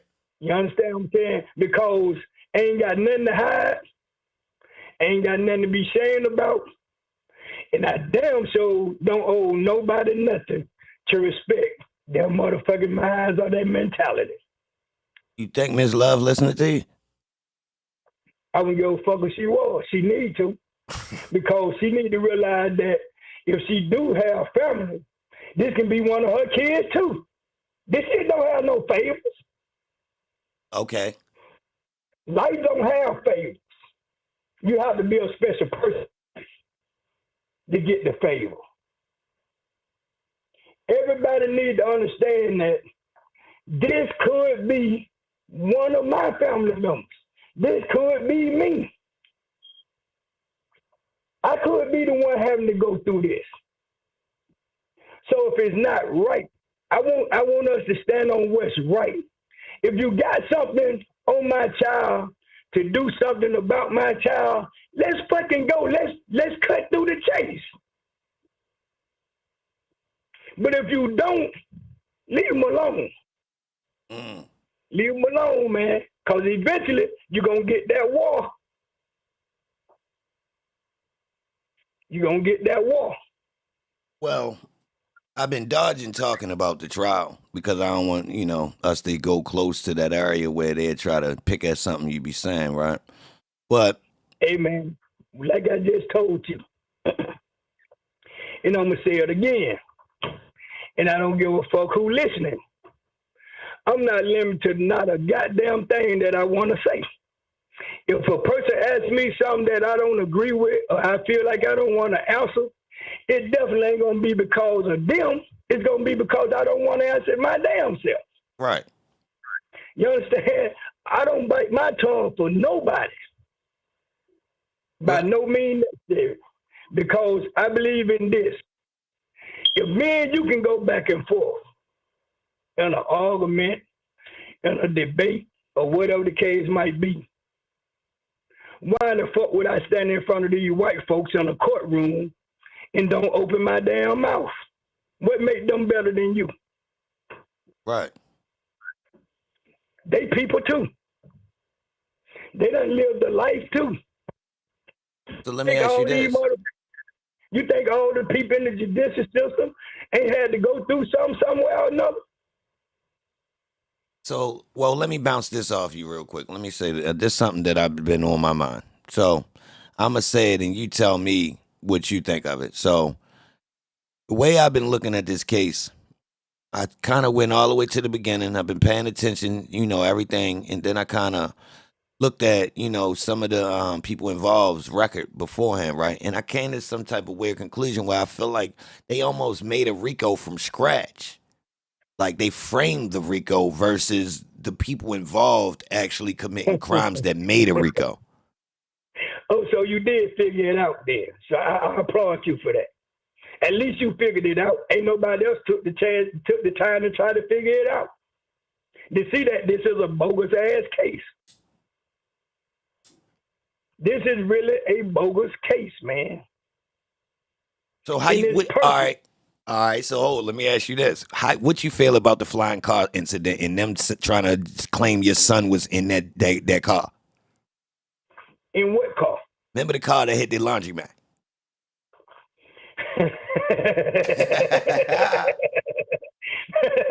Yeah. Hey, man, let me tell you something, man. Let me tell you something. you would have to be too stupid of a person. And I ain't saying you, I'm saying people, I'm saying in general. When I say you. Yeah. You're a police. Now you do the math. You're a police officer. You bagged in up under a retaining wall. A car come flying over your damn head, as you say. Hit the ground, hit a wall. You out the car trying to run at these people. And you mean to tell me you a police officer and you can't identify a motherfucker you running at? Facts. You looking at these people get out this car. And you can't tell the difference between a man and a goddamn woman? Facts. And you got a woman in the car with you, looking at the same shit you see. How two of you motherfuckers see something totally different? Now look, when it happened, do you remember? Like, was Thug privy that they was trying to put him in the car when it went down? Thank you. You catch one person out of three people getting out of a car running. Now remember, they say one of the people was sitting in the back of the car, but you couldn't open the back door of the car. How they get out? You couldn't open the back doors? No, you couldn't open the door because the way the car hit, the compression from the front jammed the doors. Man. That situation let me know. I'm gonna keep it real. When the trial was going and it started, when it got to the flying car, that's when I started being like, okay, they really playing with us somehow. This is not right here. They really wanted Thug. Let me show you what you missed, though. You missed the officer who was in the apartments say, hey, man, this was his testimony. We seen the shooters. We seen the people shooting. We seen the guy. We were parked beside. This is what he said now. We were parked beside the car that the young man came and got in. Yeah. And when they pulled out, it was three people in the car, but I didn't lock eyes on but one. First of all, if you park beside a car and don't but one person run and get in the car, that means the other two people supposed to already been in there, huh? Don't it? Yeah. So you mean to tell me you sitting beside the car and you didn't never look at the car to see who was in it? All right. Once I established they was playing with this situation and they really was trying to put Thug involved. All right, well, hold on. They mentioned, all right, that's when they mentioned your brother too. So I'm like, hold on. The way Quinn mentioned them, I'm like, hold on. But look, let's go to this then. So I'm like, hold on. They didn't tell us about DK previously having a relationship with Dirty Reds and a beef with him. They tried to blame it on Thug telling DK to go. And I'm like, hold on, bro. That don't even make sense. They saying Thug came up the street talking about, I just seen somebody with 22 to 30 something thousand. First, I'm scratching my head. Hold on. Don't nobody come up the street talking about no damn lick and tell you of a gap like that. How the fuck you see somebody with 22 or 30? Like, hold on. Niggas don't even talk like that. But hold up. All that was predicated off of somebody trying to have somebody to say something that they don't know nothing about.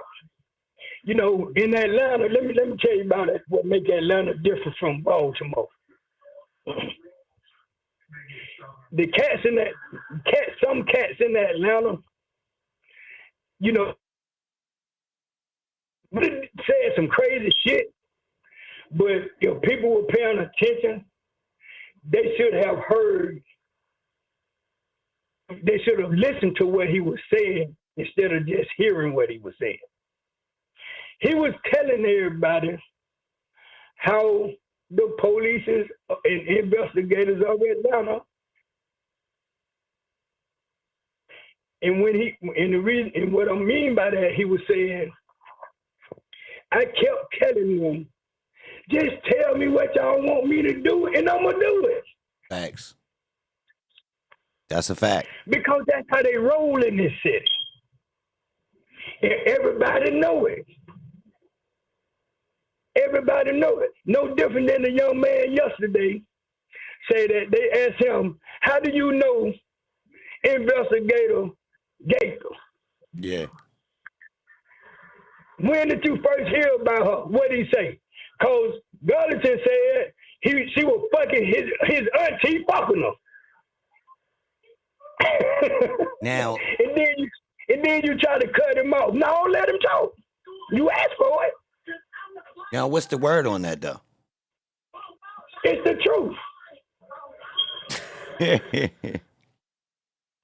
But hold up though. Hold up, Jeff. We can't just do that.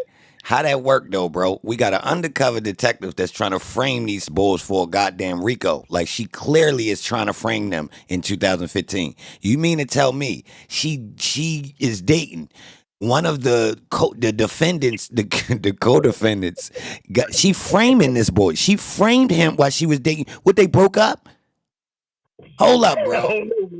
I don't know what they Bro, she used him to frame Thug, yo. Listen. If you look at this RICO, she used goddamn Woody and goddamn Holmes right there to frame Thug. Without either one of them, you can't get this RICO. If y'all ain't been paying attention, both of these. Guess what the narrative is? What is a district attorney's job in trial? What their job is to do? Paint a good picture. Right. This one ain't a good one. Okay. So guess what? This bitch ain't gonna sell it to auction. They paint a good picture from book knowledge. But these niggas paint good pictures from street knowledge. Which one you think gonna overrule this? It's like they blending them though. See, like it's like they taking information from that they getting from the streets. That's like, get me out of trouble information. What we've been seeing, people giving them flim flam to get out of trouble, right? But they mixing it with their book knowledge, and it's got them thinking YSL is a real gang. And they trying to make a picture with it. That's their job. We got to paint a good picture for the jury to try to get a conviction. All right. Without saying too much, do you think that jury have you seen them? You can't see them. Oh shit, you can't. They see don't them. show. You got to go in the courtroom to really see them. Okay. No, even if you go in the courtroom, you can't see them. Oh shit, that's tight. No, you can't see them. So what they be worried about? What the hell? They're not worried about nothing, man. What they, I'm gonna say this right here, and then I hope this can make you think about some shit. How many trials have you seen where the camera people, the reporters, are not allowed to show the complete audience? I mean, I don't know too much about these trials. I'm gonna keep it real. This might be, besides the YW Melly trial, it's the only one I really watched the whole trial. I'm gonna keep it real. So I'm kind of new. When you watch the YW Melly trial, right? Don't they show the courtroom? Yeah, they don't. They show the people sitting in the audience. Do they? Yeah. Okay. In this trial, they show you the defendants, the DA, and the goddamn deputy that swear everybody in the judge. You have never seen them show the whole courtroom. No. The whole audience. Let me tell you why. because they have some of these guys' family members that's sitting in the courtroom supporting their loved ones. But you on the outside looking in, if somebody walked up to you right now and said, damn, man, you know, they go to court every day and did that and other, you will never see they people there. So now you automatically assume they ain't got no support. If I didn't tell you I've been going to court for 27 months, you would think ain't nobody showing no love to thugs. Yeah, they definitely didn't tell us you was there. I know. I mean, no, I've heard it. I've heard a couple people mention it, but it's definitely not like they're not making a big deal out of the support system for people. If anything, they incriminated it by what they did with Yak Gotti mother. There you go. There you go. There you go. So yeah, they don't mention that. It's somebody there for them every day. But y'all not supposed to see that part. Because y'all supposed, you know, like I say, they trying to paint a good picture. The picture is to make them look like they are just some throwed out, thuggish ass killers. I don't think they was. What? But guess what, everybody? But see, guess what they snuck past everybody? They snuck the fact that the first set of district attorneys, right? Yeah. It was 6 of them. After 7 months of trial, they disappeared. They didn't, you know, I know people probably haven't even wondered what happened to the first set of attorneys. Ain't nobody never asked that question. No, I did. No, when we was asking it at the beginning, but I will say that, like, it was no excuse. It went away. Yeah, Thank you. we definitely didn't find the answers. Basically, it was a set of people for the state that basically mysteriously, once the trial was ready to start, all of them disappeared, and it rolled over to Love, Hilton, and these set of people. Yeah, I peeped it. Okay, now the first set, they got the hell on for a couple of reasons. And the most important reason was because you never heard them explain how they was able to retrieve our property, and I wasn't. Y'all ain't nobody never asked what's the answer to that question. Well, I downloaded one of the warrants for 2015 on the mansion. That's the raid you talking about, right? Yeah. One of the warrants has a fake seal on it, like it was a fake piece of paper. That's what they do in Atlanta, man. Yeah, I know. We noticed that it was like copied and pasted onto the piece of paper. That's what they do in Atlanta. That's what they do in Atlanta. So all that evidence got thrown out, right? Yeah, supposedly, but everything we talking about been from 2015, so I can't tell. Right. They did throw out some.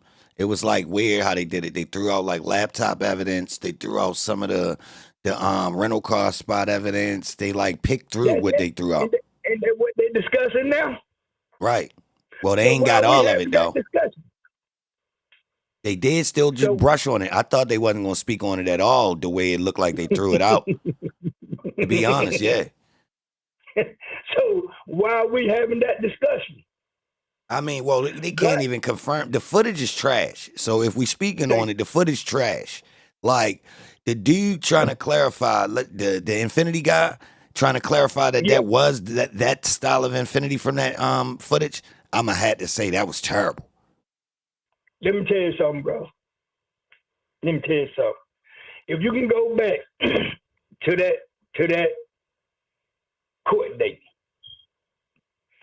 and rewind the court date to that part of the video, the car that came by, that the shot came from, wasn't nothing nowhere near an Infinity. That was an older type of car, man.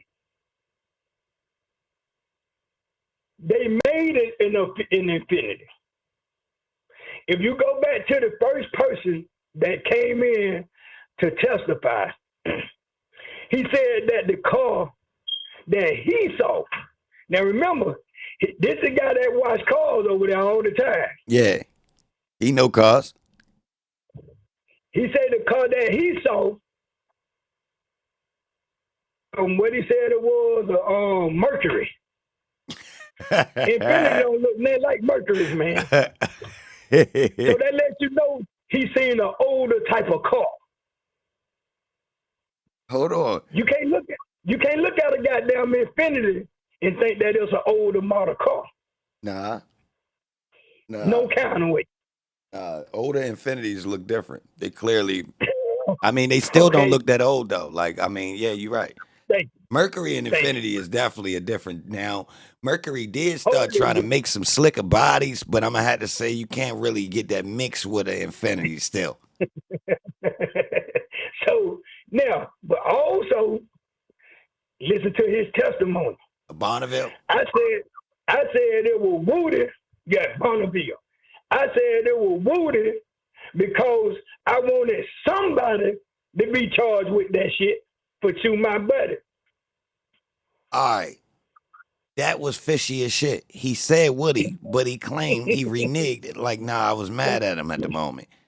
What the fuck was that? Thank you. So why you didn't impeach him? Where the fuck you know Woody from? Because he's from that side of town, man. All right, I'm glad you spoke on that. So I had this weird idea. Let me say this. I had this idea where I was looking at the trial, and when I started looking at it, I just started thinking to myself, well, it looked like inside of YSL, we got a goddamn Mechanicsville Rico with the violent people that's being blamed. It's damn. From Mechanicsville, man. I was fucked up. I said, hold on, bro. Everybody claim when we get to these videotapes, niggas is clarifying, yeah, we whipped Thug because of the music. They clearly said they came around when Holmes started getting his clout up off the music, and then shit started getting haywire all of a sudden. Okay. Allegedly. You know why? Because I'm telling you, like I told my son, hey man, people not respecting you. They're respecting money, like people have always done. You're not the hell of a guy everybody trying to make you be. You the nigga with the money now. Who don't want to hang around the money? Right. Who don't want to have some type of affiliation with the money? So what are they respecting? They're respecting the damn money, man. Hey man, let me tell you something about my son. Let me tell all y'all something about my son. I ain't gonna never put my on a pedestal to be angels, because don't none of us know what the fuck our children do behind closed doors. But what I can say is this. My son has that I hate. He got that gene from me and his mom. And that gene is take care of your people. Okay? By any means necessary, take care of your people. Look out for your people.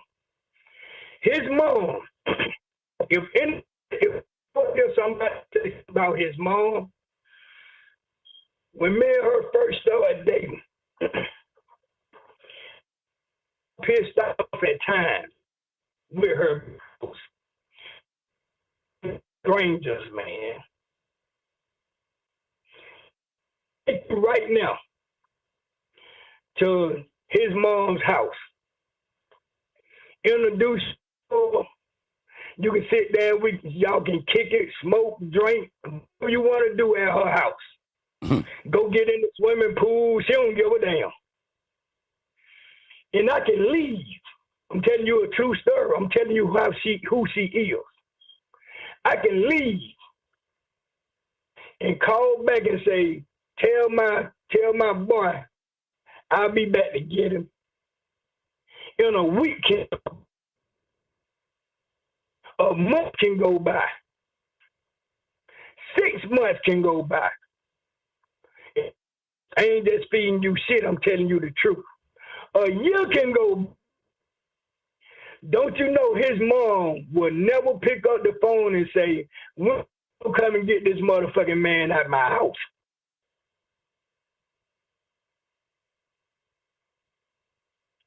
You understand what I'm saying? Yeah. That's his mom, man. She would not tell you, hey, brother, you got to take your ass home. Or when you going to take your ass home or whatever. When I come through there, you'll be cleaning up all type of shit. She ain't going to hurt, man. My children have that shit, honestly. Stay with my son for 4 damn years. How can they have a problem? They traveled with him, went on tour with him, the whole 9 yards. But you don't see him showing them videos, do you? Nah. Okay.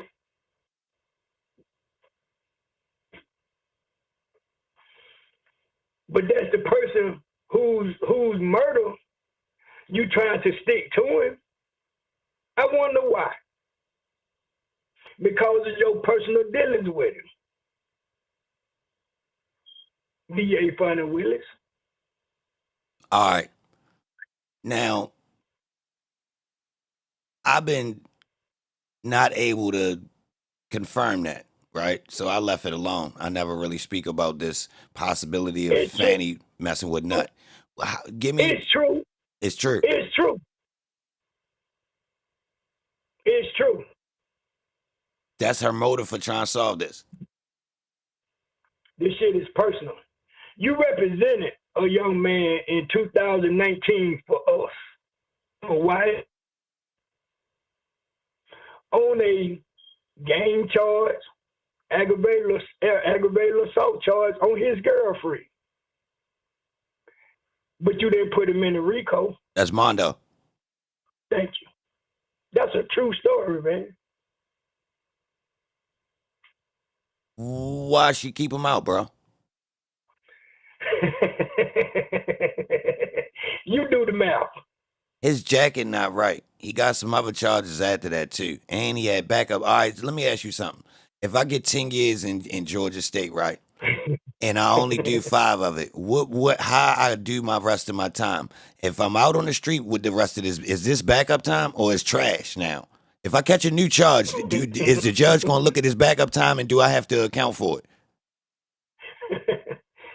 Hey man, it is what it is, brother. And you know what's crazy?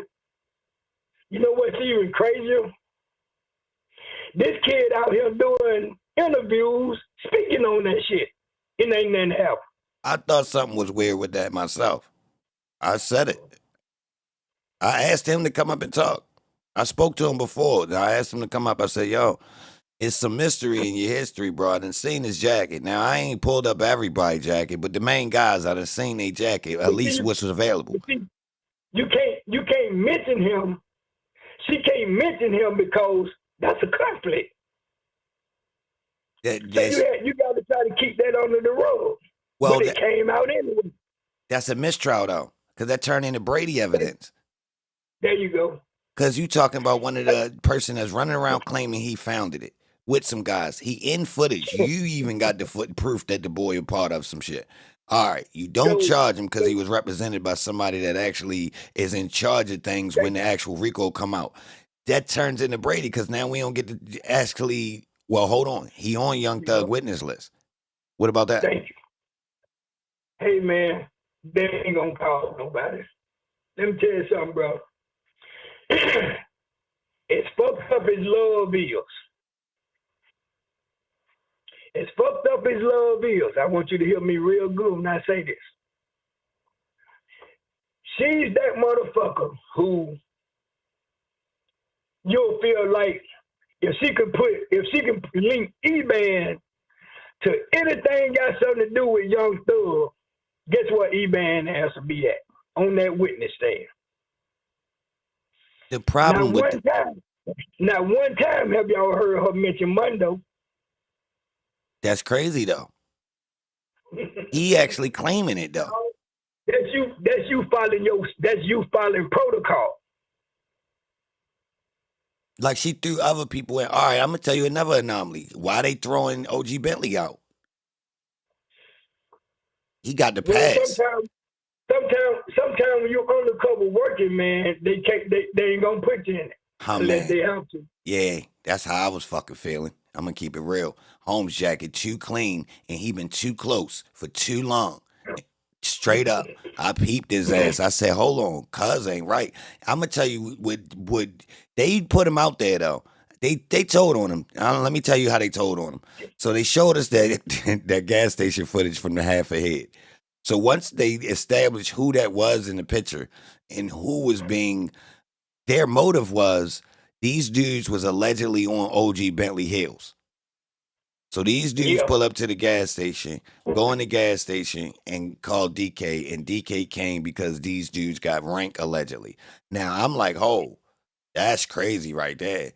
This ain't got nothing to do with the case. Yeah, exactly. Hold on. This ain't got nothing to do with Thug, first off. Thug ain't here. This is crazy. Why they trying to do this? They try and use DK and Nard to link to Thug. This is crazy right now. This clearly don't got nothing to do with no goddamn rapper that's got a contract. I'm letting y'all know. I was saying this online off top. Yo, hell no. Nah, bro. Ain't no like even if DK is his homeboy and this what he doing, you want me to believe that the rapper has something to do with this? Hell no. Even in the streets, we don't allow the rapper to be around this. Boy, you already got your chance to go do something, boy. We ain't gonna involve you in no dumb shit to get you fucked over. But guess what though? But guess what? My son haven't even resided in Atlanta for 3 years. So a lot of this shit that was going on that these people talking about, man, my even live here at that time. My son came to Atlanta in 2022 because they shut LA down for COVID. And they didn't allow movement out there. So he came home, man. My son hadn't been home but 3 or 4 months before they picked him up. So that says, what if he wasn't at home? Ho. I'm gonna use that for my defense. So I've been building my defense. So look. Everybody on the internet says, yo, but what about the stuff they found in the house? Let's make it make sense. So now you got proof. Holmes really wasn't living there. Now I assume this though. That a lot that people ain't realized. When did Funny Willis become the district attorney of Atlanta? 2020. Hello? Yeah. Yo. Hello? Yeah. You can hear me? Can y'all hear me? Yo.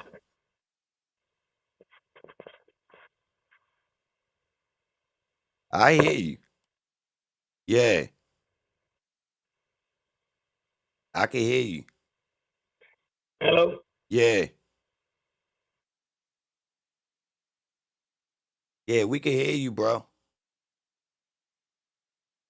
That must be your phone, bro. You hear us?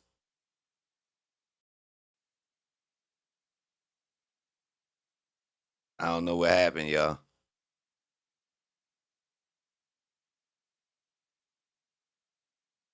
Oh, he just called back. Hold on. He just called back, y'all. Hold on. Let's get it back on the line. We was rolling, y'all. Flood the chat, y'all. We was rolling. Hold on, let's try to get him back on the line. Yeah, Jeff. yeah. Yeah, we was listening, bro. We could hear you. When did Fernand Willis become the DA of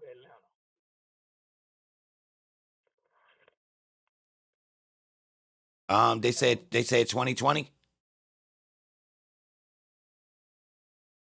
Was it 2020? 2020. When did she arrest Thug? 2020? No, May the 2022. 9th, May the 9th, 2022. You hadn't been the district attorney but about a year, 13, 14 months tops. But she was working on it for 9. She was there. She was working on this RICO since she just finished the school RICO, right? I'm right. She now what happened was, man, Paul Howard said that I to come at these kids for the bullshit that they were trying to make him come at them for. So once he manipulated the system to get him out of office, she chose to do that herself. So that's why she came at him. Right. But because it's personal. Because of her situation with Holmes. Thank you. It's personal. It's personal, man. You know, and then on top of that, like I said, it has been put out and word has been sent to me that the only reason this case hasn't been resolved before now is because she refuses to let Brian Steele get the credit for winning this case. So they're gonna try to drag it out as long as they can. And now it done became a money issue. Now they just making money. You said the state making money? Hell yeah, we got the World Cup coming to Atlanta. Yeah. We got the Major League Baseball All-Star game coming to Atlanta. Oh yeah. We got this monkey ass mayor trying to build this bullshit called Cop City. Yeah. Which now they done start the construction like that. And the city is against it. All right. I was speaking about that, the Cop City thing. So what's your idea on how the Young Thug trial is in relation to Cop City? You say what now? What's your opinion on the Young Thug trial in relation to Cop City?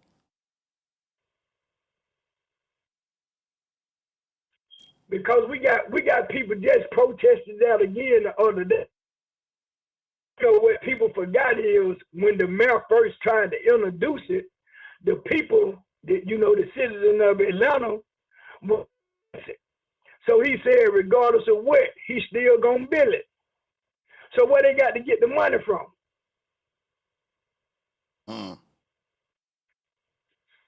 They said the build Cop City was gonna cost $90 million. Time I ride by, I'm gonna take pictures and let y'all see how much construction they done started out there now. You know why? Because my son has over 8 million followers. Mm-hmm. You do the math. We've been in trial for 35 days. Mm-hmm. If at least 3 million people, 3 million of his followers look at this shit alone, you talking about 3+ million a day. You do the math. You damn right they can start construction on it now. They just paid a family $1.5 million for a wrongful death suit at the Fulton County Jail. Right. Where you think they got their money from? It's self-explanatory. These are the things y'all don't see, that y'all don't know. You understand what I'm saying? This city is up under so many lawsuits, man. It's pathetic.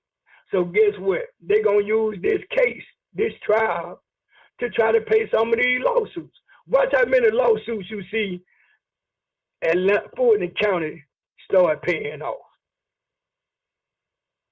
Because they generate the money off of this. All right. Now, Cleveland Avenue.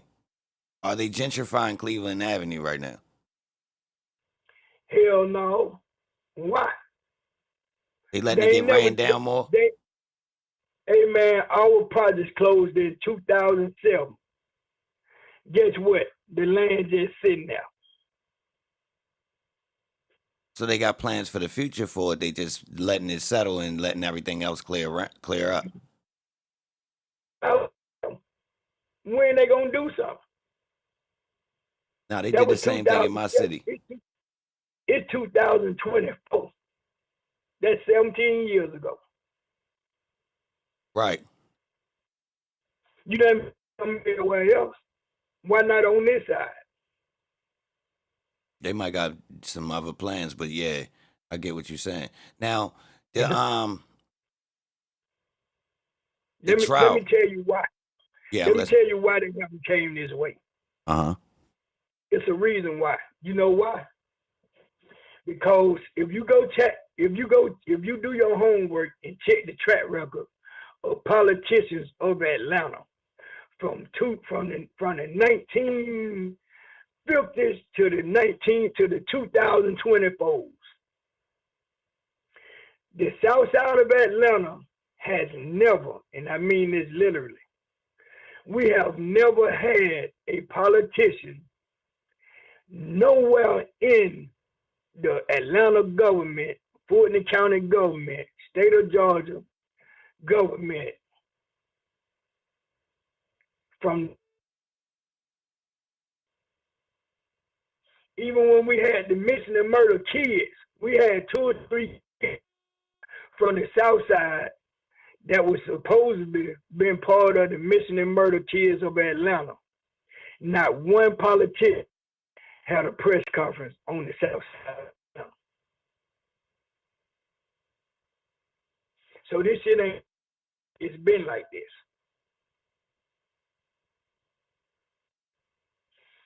Now that we got one person finally that's in the political game of Atlanta. He's a city councilman. His name is Antonio Lewis. Right. That's the first politician that we have had from the South Side of Atlanta. And guess what he's living with right now?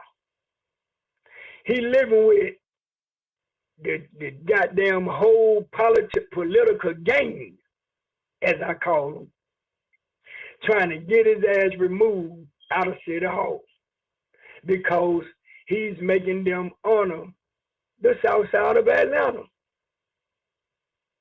He's also probably the youngest one on the board.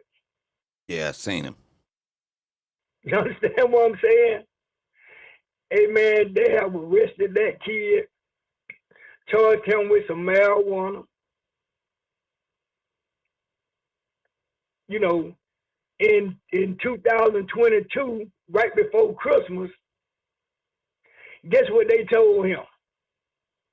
They think he's a YSL gang member. Oh, they told that dude that. What type of shit is that? That, like I told him, that should let you know that they finna try to get your ass out of there. Now, well, I mean, just because he knows some people from the area, but if that's the case, then he familiar with people in the whole goddamn zone that he worked for, right? He went to school. He grew up over in that area, in the Cleveland Avenue area. Right. He graduated from South Atlanta High School. He went to college, got him a degree, the whole 9 yards. He's never been a street kid. Yeah, so I mean, why would they try to connect them just because of so anybody affiliated they want to try to connect criminally? There you go. That's what I just said an hour ago. Anybody that they feel like done had any kind of anything with Young Thug, they trying to make it into something. Let me ask you this. Why do they fail to well hold, let me rephrase it. Why are they ignoring the image aspect of Young Thug and it was just for music and it was promotion?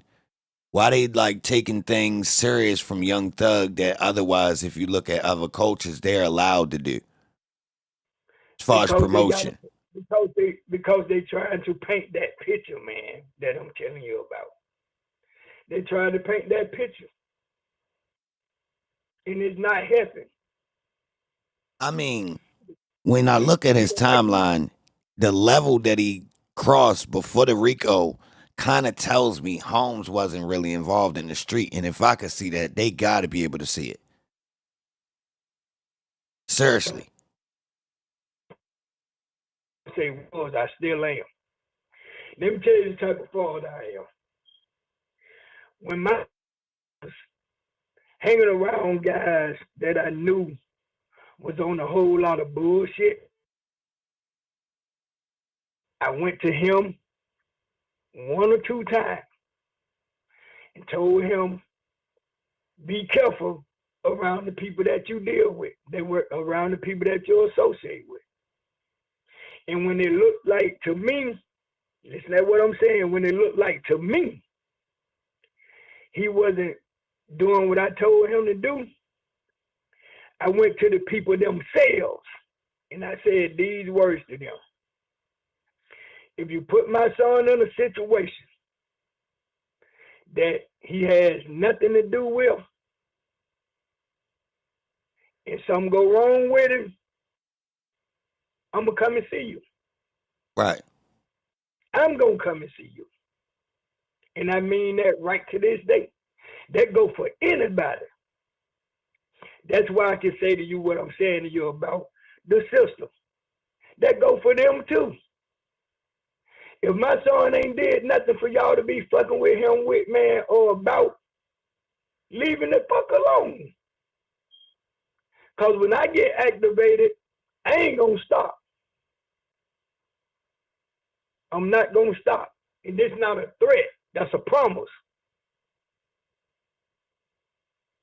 But I'm going to come at y'all like y'all coming at us with that pen and that paper. And we're going to go to war. Point blank, period. If you got something on him, let's go. If you don't, somebody need to make a decision. Well, I'm at that point. to be honest, how you feel about this bail situation? Let me tell you something, man. A man that's never been convicted of a crime a day in his life, even if he have, every man deserves a bond. I see that. Cats, I know some cats had 4 bodies, 3 aggravated assault in Fort County. Right. 4 bodies, 3 aggravated assaults, kidnapping, cruelty to children, sodomy, possession of a gun in the commission of a crime, the gang charge, the whole 9 yards, all the way down to the goddamn drug charge. That motherfucker got a bond for $100,000, man. Yeah. All right, so Okay. I was looking back at the Crittenden, the basketball player situation, right? There you go. And Holmes got bailed out, and he had Steele as his lawyer. So when I seen the clip, and I say, "Oh, he was fighting the trial from the street. Holmes had a body. Yeah. That's crazy." Thanks. Now, what's crazy is this. I got a grandson that they arrested 2 months after they arrested Jeffery.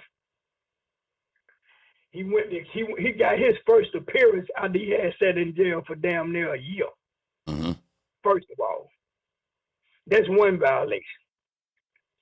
Second of all, he went before a judge who gave him a bond, and she said, I'm going to set his bond at $170,000. We know why. She said, with a stipulation. So I'm sitting there waiting for the stipulation. Guess what she said the stipulation was? What? Cash. Oh, what you mean? It got to be all cash. $70,000 cash bond. Oh, whoa. All of it? Or will No we get to pay a property. percentage? Huh? We get to pay a percentage or we got to drop it all? No, you got to drop it off. Oh, hell That's no. a cash bond. Okay, now, let me tell you why. See, this lets you know how the judges play on the role, too.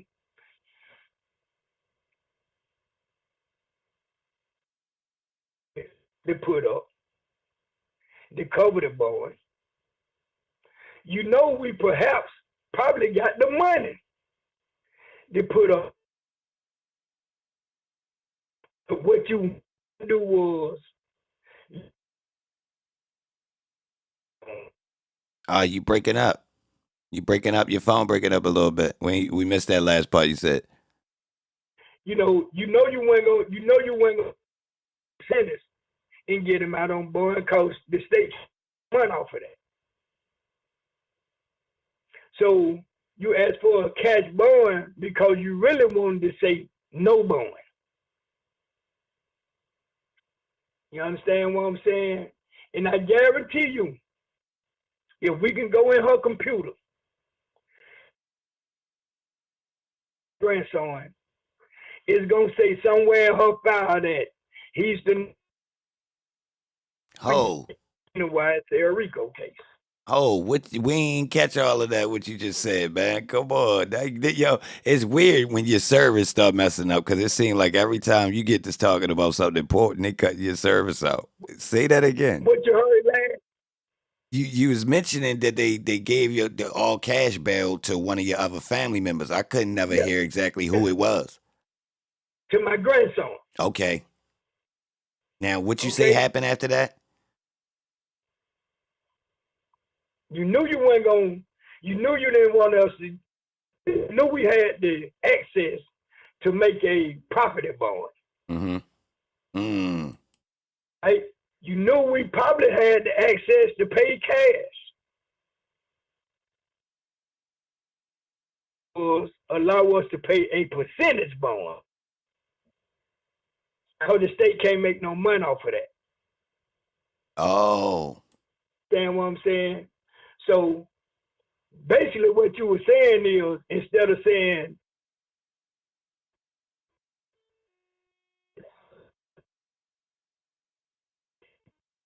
bond.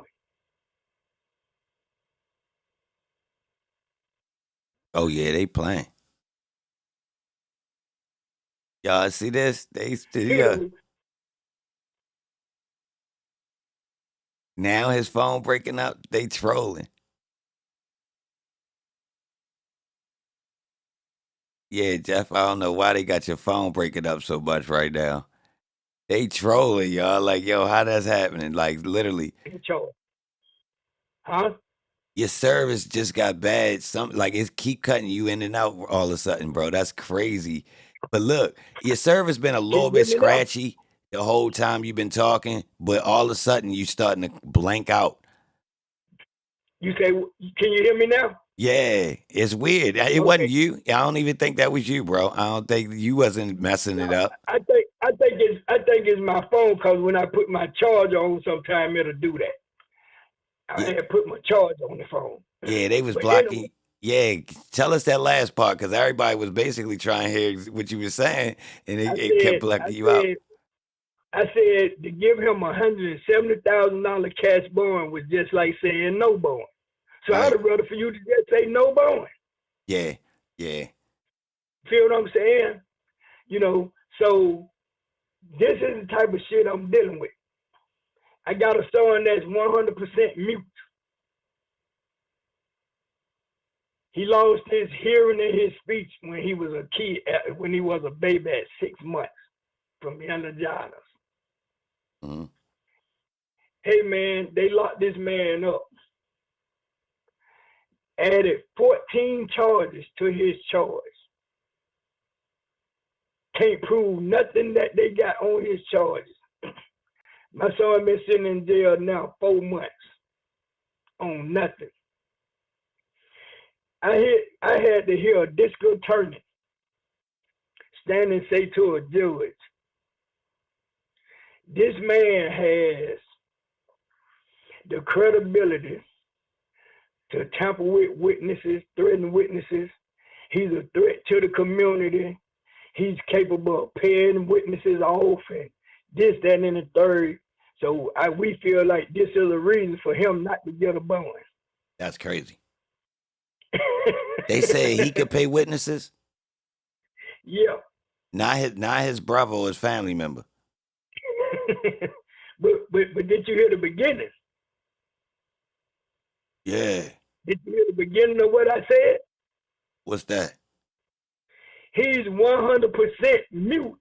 Oh, yeah. I've read through the paperwork too, and they said he said something. He told somebody else to do something. Yeah. Like they say he told somebody to do it in real time though. Like they didn't describe that, how he did it. They just say under his, like he said it. I mean, the way it's worded, I don't recall how they tried. They definitely was trying to insinuate he had, he orchestrated it. And I was sitting, we was all, when we was reading through it, we like, hold up, bro. They tried to say that. They charged my son with a robbery. Yeah, it wasn't right. Because a guy that hung out a stove, a guy walked in the store with a gun, set the gun on the counter to pay for whatever you were paying for, whatever, and a guy that walked in the store seen it, and he didn't know if this guy's finna try to rob the store or what. They didn't even know this cat. So the guy is the one who took the gun from the dude. They go out the door. As they going out the door, my son and some more guys were coming in the door. It's on video. Oh. Some kind of way, this woman say he was part of what went on. He went, you know what I'm saying? They say they had a video of my son shooting at the person that was in the store. What reason would he have to just shoot at somebody, first of all? Right. Second of all, what could somebody have said to him to even put him in a mode to where they were shooting at each other anyway? Unless this guy knew sign language or some sort. Ain't no way he can talk to him. Hold on. Hold.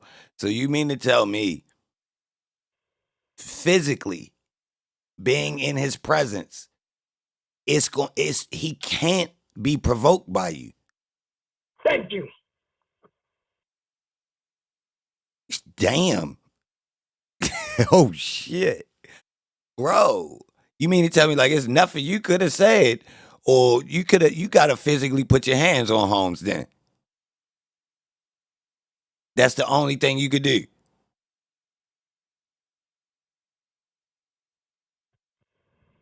You said what now? You the only thing you could do is physically put your hands on him, that for him to know that it's a problem. That you trying to, there you go. My son can't hear or talk. He can see. He can see though. But unless you giving him some type of sign language that's purposely meant to be offensive. That's the only way you can talk to him. And then, unless you're going to stand in front of him and let him read your lip. Still. Nah, in court we beating that. Hell no. Because only he could tell you I read his lips. But guess what?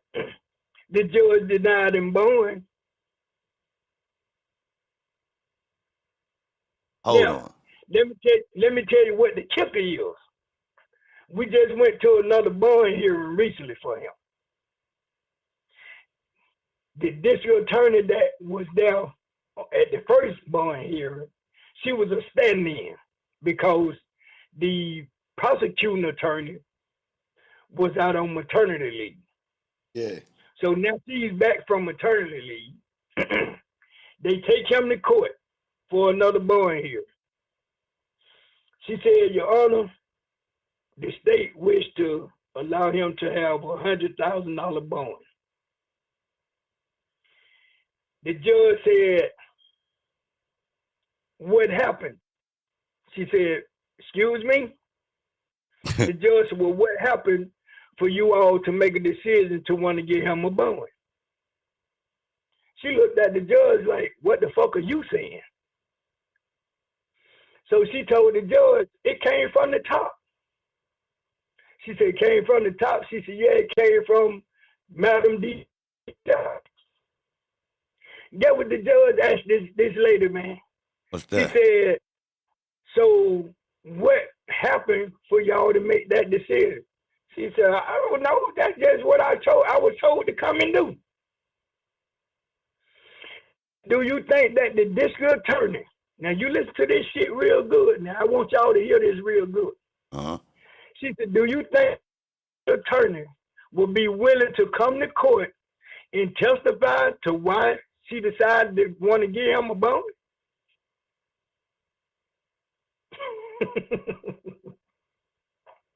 So she said, so if not, I'm gonna stick with my first decision and deny him bond. And she denied him bond again. No adjustment or nothing. Nothing. Ain't no adjustment. He didn't have a bond in the beginning. Right. Oh, all right, yeah. It's no bond.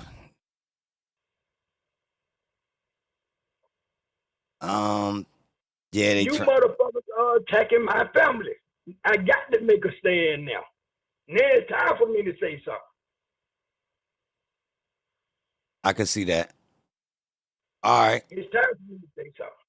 I had this idea, right, where people go on a campaign for this lady Kramer just so she can free Thug. What you think about that? That's just, I guess that's just her way of trying to express something. But she's better than that. Who, Kramer? You know, and I'm just being real. She's better than that. I have met her. I met her at a debate. I went to that Trump debate. Yeah. I went to the Trump and Biden debate, not the Trump and Kamala debate. And I met her there. She was campaigning then. So she didn't even know nothing about my son until that night. You told her? She didn't know nothing. Huh? You talked to her about it? Yeah, we had a conversation on it because one of my activists was actually talking to her, and she had mentioned, you know, what was going on with us before she introduced me to her. You know what I'm saying? Because I didn't even talk to her until then. You know, and it was just about, she would just let me know that she was running for DA and this, that, and the third, and you know, that was it. Now, what she came up with that idea at ain't got nothing to do with, I don't have a clue as to why she said that, man. No, but hold up. This is my thing. You think she with it? You think she's serious? Right now, man, let me tell you something. And you know, I can't be nothing but real. I don't know how to fake. Right now, I don't trust no goddamn body. Right. But in a political scope of things. Yeah. Politics. Now, for what she spoke on, I feel like she probably might be sincere as far as what she spoke on to me when I talked to her. But when this shit came out about her saying, you know, that'll be the first thing on her agenda is to stop that case. You know, I don't know if she just came up with that or it was recommended to her to say or whatever. A lot of this shit I look at to be campaign shit, man. You know what I'm Okay. saying? Hold on. Can we could you get in contact with her to ask her whether or not she's serious? I talked to her. I just talked to her again. So is she She has, serious? Did she stand on she it when has she really, when she has really reached out to me. You know what I'm saying? And I had forgot all about the lady, to be honest with you. So they just called me yesterday. what? Yeah, they called me yesterday, and it's funny that you mentioned that, because they called me yesterday asking me could they talk to me and try to, try to talk to me and get some campaign ideas or this, that, and the other, and ask me to join them in their campaign. Yeah. So I told her I'd give some thought. Well, let me give you this idea I had. So we came across her saying this that she was going to stop the case and why she said it, right? Now I found it Yeah, interesting. But I understand that technically these people just want to, to get people to vote for them, right? So I was thinking, yeah, could we amplify the people in Fulton County to vote for her to get Thug home? yeah, yeah. You can. Yeah, you can. That'll be a big help for me. How long would it take us to get billboards that say "Free Thug, vote Kramer"? How long? Yeah, Hey how? man, from what these people told me, they already got their own billboards already for that. Say the same thing. Yeah, yeah. That's why I say it's funny that you said that. Because this was just told to me by her campaign manager. I mean, politically, the move is smart as shit. You targeting Fulton Yeah, County. You yeah, the need move. black people, and this Young Thug case going on right now. So if you want to win them over, you ain't going door to door and promising them you going take away taxes or you gonna fix all the potholes. That shit corny. But if you told them something that's actually tangible, something that's like, yo, I'm gonna stop this goddamn case right here. That's But let slick. me tell you, let me tell you this right here. Let me tell you what this man also said to me. She's not just talking about she's not just talking about stepping on this case. She's talking about stepping on a lot of people ass in Fulton County. Yeah, cause she gotta put some of her players in a position in other spots. So you know how that go when hands change. That's gonna happen regardless of who getting that next seat. You feel me? You know how this go. So she There you gotta go. start marking guys out. And that's me. And that's how I think. That's gonna happen anyway. That's why I don't understand this country ass mayor we got trying to do all this bullshit, and you might be out of office in a minute. Well, that's part of the play. I'm ready to get up office. Let me go ahead and use this rep a little bit before we get stripped.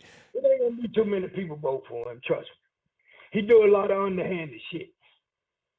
Now, And how are the people about going against Fanny just to get Thug home? Like, is that possible? You think?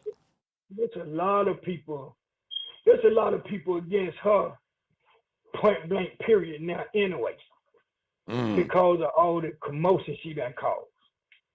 she making too much noise. She making too much, she's standing out too much.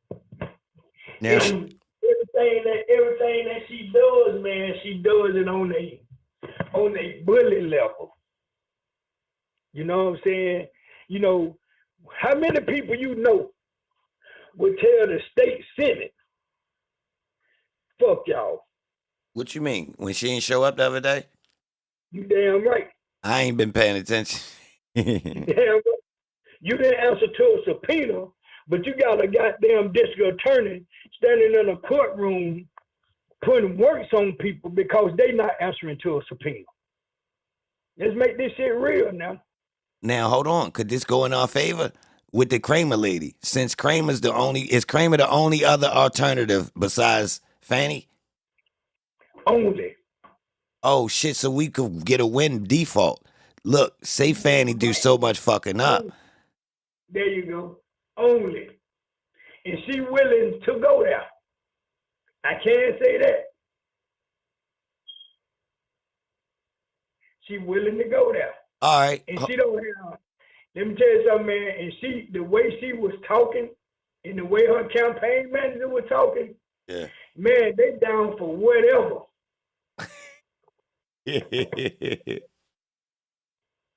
Say less. Yeah. Report. I mean, that's what we need now. Good thing this time it's in our favor. Good thing she ain't against us right now. But yeah. Yeah. Hold yeah, on. she's willing to, she's accepting all and any type of contribution, man, to her campaign. Smart move. I see the move. I see the move. I mean, Holmes got a following. And if anybody gonna pay, even if you wasn't a Thug fan, you see the trial, right? So even it's so much attention paying attention, on the trial. Even if it's not about just music no more. It's crime involved. You got politics involved, because once you involve crime, politics right there, because the society kind of is based upon crime and where the the safe places are in the city. You feel me? So it's like I see the way politics directly connect to crime on just a blade of surface level. So that's why I understood, like, all right, well, if Shorty said that, technically you don't have to necessarily be in favor of Kramer to vote her in to get Thug home. That's right. But a lot of things that she spoke on, man, that's what made me give her my vote when I talked to her. Now, like I say, when I heard about this Young Thug thing the other day, that kind of threw me for a loop, cause I have, my mentality is not like everybody else. Mm-hmm. When people say certain things to me, that kind of confirms my thought process about everybody has an angle. Yeah. So when you say certain things to me, that makes me have that thought. Facts. And I don't like to have that thought about people unless I feel like it's actually true. It's business. So I get what you're saying. You're saying technically in your situation, people coming around because of the moment. They not concerned genuinely, right? But this one is kind of obvious though. I don't think she trying to hide it, because like, oh no, she definitely not trying to hide it. Yeah, like she come from, like, her foundation is like, first off, she a Republican, right? Yeah, she's a Republican, and that's what throws me. Because I'm like, hold on now, wait. Politically though, listen, before I even start talking about politics involved with the YSL trial, I already had came to the conclusion, hold on, we've been going about politics the wrong way. You supposed to vote for whoever vote your policies you want, not a party. There you go. And I'm telling you, man, to hear her speak on the things that she wants to iterate, let me tell you something, man. If she stand on it, Fulton County will go a long way. I'm just being real. All right. Because she's standing on really making a change in Fulton County government overall. That's what she speak on. So you start with something that she's standing on already. She says she's going to stop that. And how could you hold a politician to actually being really accountable versus just talking something, and then once they get in office, they flip a whole nother script? Okay, what people don't know, I just had to explain to some people, is the fact that, even the president can have to sign an affidavit. Mm-hmm. All right? So if we gonna hold any politician accountable for what they saying, for what they campaigning to do when they win office, the citizens can make that political person sign an affidavit to do what they say they're gonna do. They just don't tell us that. So we could get that agreement with her. We And we can could guarantee that we we're gonna can make support them sign afterwards. an agreement. Huh? I said, and we could tell her that we can support afterwards too. We'll help you run Yeah. it back if you got some other plays. And you can do that. And they can allow us to help them. That's what Funny Willis did. She put people in place from the street. And she put them in office. They ready to take money away from the streets though. Well, they is. That's what they've been doing No, during this campaign. because they don't take money away, they make money off of that. Because what she did is she financed a festival. Uh-huh. You feel what I'm saying? Guess what though? You ain't heard nothing about it. No. Okay. That's how deep I am into their ass. But why would Atlanta attack the very same people that helped them build the Atlanta we look at today? Because it's all about stability and recognition in Atlanta.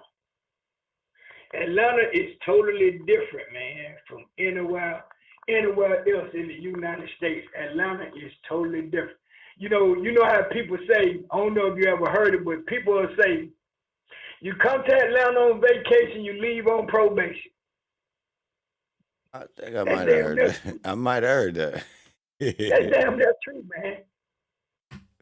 Yeah, I definitely got some warnings. Atlanta lives off of that bullshit. And I'm an AT alien, man, and I'm ashamed of that shit. I'm ashamed of people having to feel like when they come to Atlanta, they got to move in slow motion in order not to leave on some type of paperwork. Nah, That's well, sad, man. When I came to Baltimore, bro, the last thought I had was leaving in a box or leaving coming out of a jail. Even though I seen a lot when I was there. I stayed there for a week, man. And the week I stayed there, I know for a fact, man, probably if not 30, damn near 40 people got killed. And not one time have I looked at y'all news and it said it's a gang retaliation. It was a gang member shooting. It was something that had something to do with a gang. And I know y'all leave that shit up there. they kind of did it like how y'all's is. I'm gonna have to say it's similar to y'all. In the city, huh? Ours picked up kind of at the same time y'all's did. Yeah, but you all have to actually live it. We don't. All right. We don't have to live it. So hold on. So you saying y'all neighborhoods is not as dangerous as some of these other cities? I mean, when I tell you that, it's not. Hey man, if we was a fully equipped gang-related state, these foreigners would have had some problems by now.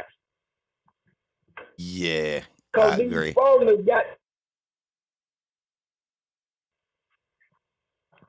You ain't heard of nobody in Atlanta robbing the foreigner stores and killing them in their stores or going in there and extorting them to have to pay to be in the neighborhood. That's what motherfuckers with gang power do. We're not doing that. Right. We're not doing that. And I will say, when people was talking about New Orleans coming to Atlanta, right? And when I really started looking at some of the news that was reported about that time period, say, hold on, bro, they added a little bit more. They sold that story different, like. So totally different. Yeah, like people glamorizing it, but in reality, the Atlanta dudes didn't get taken advantage of like that. It was more like these dudes came and kind of settled with them some of the dudes, of course, it's stories that ain't make the news, but I'm talking about the stories that make the news. It's like, yo, it ain't as bad as people kind of, they make it like it was a state versus state or a city versus city type of thing. Yeah. Nah, man, hell no. When a lot of those people came up here from New Orleans, they was living in hotels, man. You know what I'm saying? They weren't living in residential areas. They were living in the hotels around the city. Mm-hmm. And it was because they was awarded to live in those hotels. Some of the hotels some of the hotels they was in was like ratchet ass hotels. Yeah. So they took advantage. They adjusted to the environment they was in. Yeah, that's where the fiends be at, and the hookers. There you go. So they took advantage of it.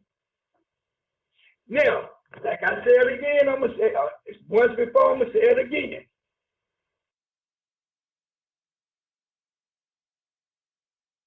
A person wouldn't come from Atlanta to Baltimore and do that, because it won't be tolerated by y'all. Yeah, it's gonna be sticky. It's gonna be sticky. Yeah, right it is. See, now you ain't gotta sugarcoat it. We keeping it real. They not gonna do that, man. I done been there. And I done seen it. Well, hold I up. promise you.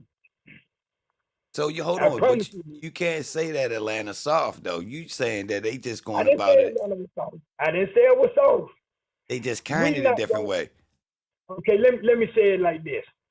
We're not gonna react quicker like y'all. We're not gonna react quick like y'all do if you were him doing, opposed to us being there. Y'all gonna react right now. Yeah. Then you niggas gonna have to go listen to a couple of songs, smoke a couple of blunts, drink a couple of glasses of liquor or some shit, and build themselves up. Y'all niggas already built for that. Man, that ain't fair. That ain't fair, bro. You right, it ain't fair. It's the truth. You right, it's not fair. That shit is the truth, man. Yeah. Hold up. Some women. Hey, man, I guarantee you, I ain't gonna let you feed me the bullshit now. I know some women I can come and get out of Baltimore right now that'll walk up on somebody think they the gangsters ass niggas in Atlanta and slap the shit out of them. Tell me I can't. Tell me they won't. Hold on though. I'm gonna say this. Y'all women are totally different from ours. Y'all live totally different from what we live. Hey man, y'all women down for y'all. These motherfuckers in Atlanta, but if you ain't giving them shit, then you ain't getting shit. I don't know. Ho.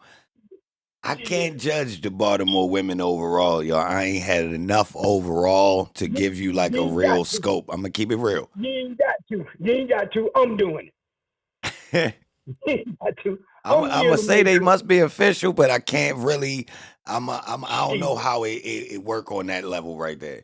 He got me on that. Hey man, you know damn well y'all Baltimore women live for their men, man. I ain't dated none out of the city, or nah. That's all I know. So I'm like kind of blind with that one, y'all. I'm gonna keep it real. I'm blind with that one. Ho. I will say this: my girlfriend has lived in Atlanta. That my current girlfriend. So she's from Baltimore but lived in Atlanta. So I don't know, but I really don't. I don't know how that worked. The difference in the girls.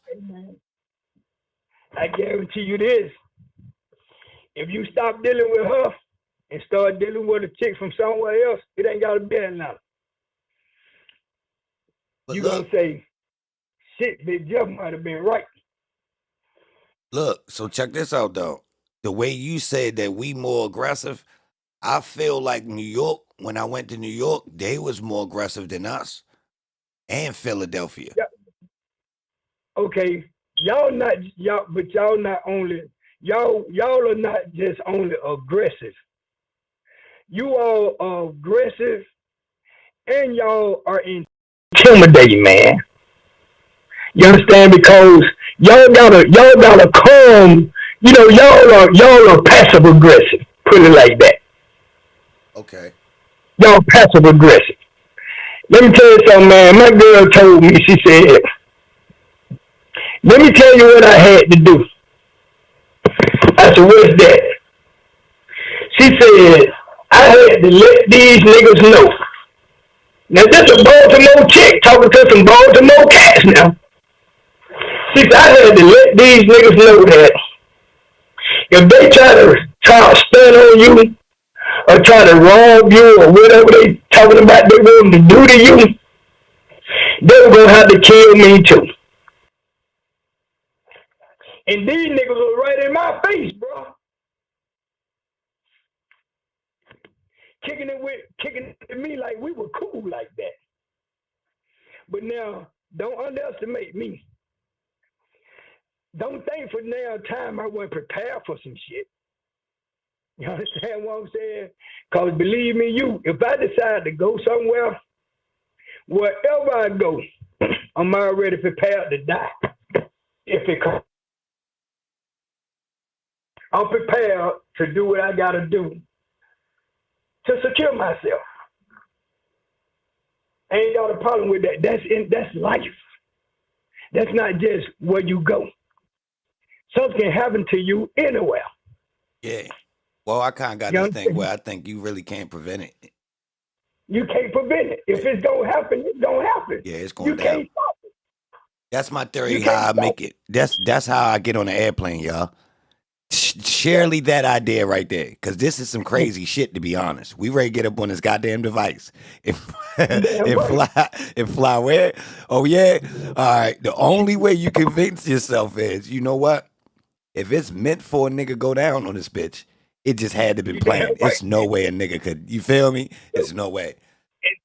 And that's how I live. I've been living like that since I was 13. Facts. When I left home at 13, that was my mindset. I'm in survival mode. I don't give a damn where I'm at. You understand? I hear, you always hear about people say they won't do this in Buckhead. They want this in Buckhead. They want that in this city. They want that in that city. Hey man, death ain't never had an option of where it gonna happen at. Right. They got cemeteries everywhere you go.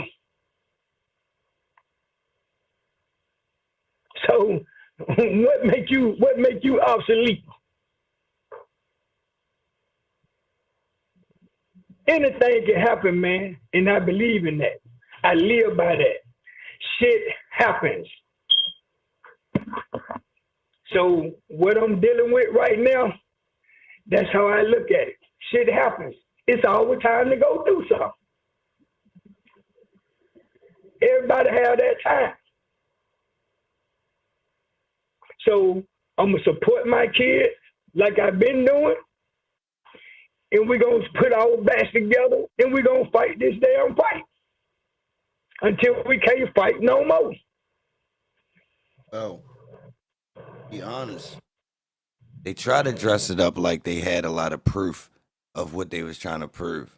But as we done went through 130 some odd days now, I think it's getting clear to the people that they really don't have a case. Now, a lot of people jumped on the bandwagon when when things went hectic with the little ex parte meeting and all that. But I've Yeah, been seeing that it was holes in their case from the beginning for real. Now, yeah, partly why I started lashing out in the media too is because it was like all these weirdos start popping up. So if you wanted to know when I start really lashing out, now the Kente thing, that was early. But be honest, I definitely laid back off of the Kente thing out of respect. It wasn't because somebody yeah, said something. It was yeah. it was out of respect because technically I'm from outside too. Now his name There got you go. brought up. Once I seen how his name got brought up, I understood. All right, this is a businessman in Atlanta that just happened to be close to the music. So I kind of left it alone. Now I'm gonna tell you what made me go hard when his family members popped up. See, some family members popped up and they made it worse. It's like, yo, why would y'all tell me to not talk about him when he been brought up? Now I'm not gonna go too But see, far. First off, but see, but see, that's why I said what I said to you earlier. Sometimes, and I said this to what's her name when I was talking to her. We got to learn how to, and I had to learn it myself. We got to learn how to not feed into so much bullshit. right? You know what I'm saying? This our family member. You feel what I'm saying? We know him. You feel what I'm saying? We know him. So to speak on him in any kind of derogative way or any type of manner to where we know that it don't fit him, we gonna get offended. Nah, they We said can't that. we can't take the offense and be offensive toward the offense. That's why when I first started talking to you and you spoke and I said, no, hold on, let me recounter this shit and let you know, don't take it offensive, what I'm saying. You feel what I'm saying? Let's have a conversation. Sometimes we have to know when we need to do that. You feel what because like I say, we're responsible for our families. So anytime our families hear anything come out of somebody's mouth that we know don't fit that person that they talking about, we gonna take it offensive. We probably gonna respond to it the whole night. Cause I even say, I wish old boy just go on his shit and say, hey, to Ken and family, I apologize for whatever I might have offended y'all with. You feel what I'm saying? Cause that's the right thing to do. Then we can kind of like balance in this scale. So look, You know what I'm saying? Sometimes that's what we have to do. I did that. I had to do that before. You know what I'm saying? Because sometimes people can take what we say and they'll take it the wrong way. right? We might not mean for it to sound like that, but the way it came out, it probably did sound like that. You feel what I'm saying? And us not meaning it, we knowing that we not meaning it to sound like that, but we can't say, we have to always consider that we got other people listening. We got other people who's actually, trying to, responding to certain things we say and how we say it. All right. You know what I'm saying? No different than me saying what I said about the podcasters. Uh-huh. Then I started hearing about, oh, but so-and-so said this and so, because they taking it the wrong way. Right. Who can explain it better than me? Well, That's why I did and say, here go my number. Anybody want to talk, call me, we can talk. Feel what I'm saying? Now we can get the feeling of each other instead of hearing it through somebody else or hearing it, come out of our mouths and take it the wrong way. Now we can say it to each other. Can't nobody tell you about me. hold on though. All right, this is a secret. This for you too. All right, I said this to it was Rod.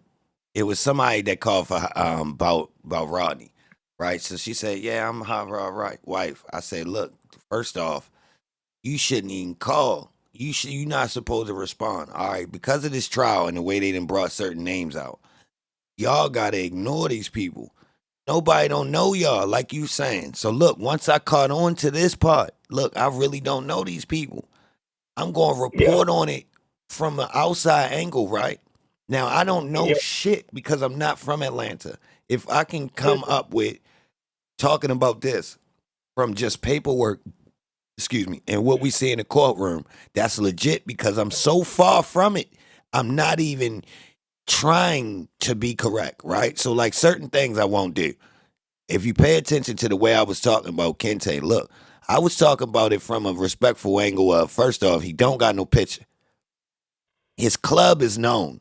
You feel me? Soon as his name came up, people from Atlanta like, yeah, woo, woo, woo, woo, woo, woo. All right, that's the information that the internet gives you. Now, we all know that the people gonna pry into certain things.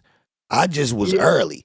It's Ray come out, like people Ray go further than me. I just was privy. So look, once they mentioned Holmes' name and they said it multiple times, that's when I clicked on like, okay, I see he played a pivotal role in Young Thug career in his life. Now, he a grown ass goddamn man, so he ain't nowhere near connected to what these boys got going on. I understood that. I already knew that gap, like for real. He ain't connected to these clowns no kind of way. Exactly, I seen that. I mean, he already done ran the role of running a music label, and this is a generation after that. There you go. I peeped it, so I knew. All right, cool. I can speak on Holmes, but I ain't ready to get to trying to really, woo woo woo. I mean, he done covered up himself, whatever the fuck, if whatever he was doing, he's far removed from it. So he ain't got to worry about that. I understood that. But on the same token, I knew his name was going to come up. So if you notice, I only spoke about him when his name got brought back up. And mysteriously, they mentioned Holmes a couple times. I was surprised they mentioned on his ass on that jail call. Real rap. That one surprised me. I was a little bit let down. Like, oh, what the fuck? Why they mention Holmes on this one? They should have chilled. Now, Bean said something about Holmes, but nobody is saying nothing derogatory about him. I'm gonna keep it real. Even people came in the chat. They like, yo, he hold people down, bro. He like a god, bro. He be looking out for the city, Yeah. bro. Different people. So they've all vouched. Seriously. Yeah. But it's no different than them bringing me up. They done mentioned me 100 times. Yeah. You know what I'm saying? But I don't get offended by it. You know, it concerns me why some of these cats saying, say something about me, this, that, and other. But I know they can't say nothing about me in a bad manner. You understand what I'm saying? So to say something about me, that means somewhere down the line, one day somebody was having a discussion, and I was the discussion. True. But everybody's not gonna take it like me. Well, hold on. It seemed like DK tried to throw you under the bus once you seen his ass at that raid. You and who now? DK. When you seen him at the raid, that's when it seemed like yo try to do the interview that he did with the police when he mentioned your name. Like he threw. It seemed like the raid had already happened. Yeah. Real rap. Yeah. When he finally mentioned your name, I believe that was DK that said it, and that was the time he took his plea deal after the raid. Is that true? I don't want to put that on him, y'all, if it ain't true, but that's what it feel like to me. Like Holmes mentioned Big Jeff after the Jeff had he was scared about Jeff seeing him at the house raid and the mask going on. Remember y'all said that? And I was like, yo, what the fuck? Why he tripping about the police putting the mask on because Jeff was there? This is one of my children. Yeah, it didn't make sense. He was trying to insinuate that you was saying that he was snitching. And I'm like, yo, just because the police put a mask on, that ain't going to make you think somebody's snitching, bro. If he felt like he was snitching, that boy was looking like he was goddamn snitching. Hey, man, let me tell you something. The word snitch to me don't mean what it means to them. They don't understand what the word snitch means. I do. So, if I see anybody talking to the police, that's them talking to the police to me. Right. You know what I'm saying? Well, they might have said it like that. Yeah. I got to feel some kind of way for me to feel like if I see you talking to a police, that means you telling something on me. That means I got to be doing something. Right. That I feel guilty about. I don't feel guilty about a damn thing I do. So I can see you talking to 100 police. I wouldn't give a damn what you telling them. Yeah, it didn't make sense to me. When they come at me, as long as they right, they can do their job. So it was the police. If they wrong, they're going to have some problems. It was the police that created this perception. and try to Thank you. make it you incriminate you. So what that ain't got nothing to do with me. Looks can be deceiving. Because the way it was reported was they didn't say that you said something to him. I don't believe. Thank you. But I will. I will. Ain't nothing wrong with talking to a man. Yeah, I don't think they said you said nothing to him. I think they was insinuating that he came back and insinuated that you looked at him some type of way. But You like, know what that's called? How old are you? I'm 40. You know what that's called? What? That's called guilt. Yeah. Okay. Well, he was already bad. He done bad. Like he was, yeah. To me, that's called guilt.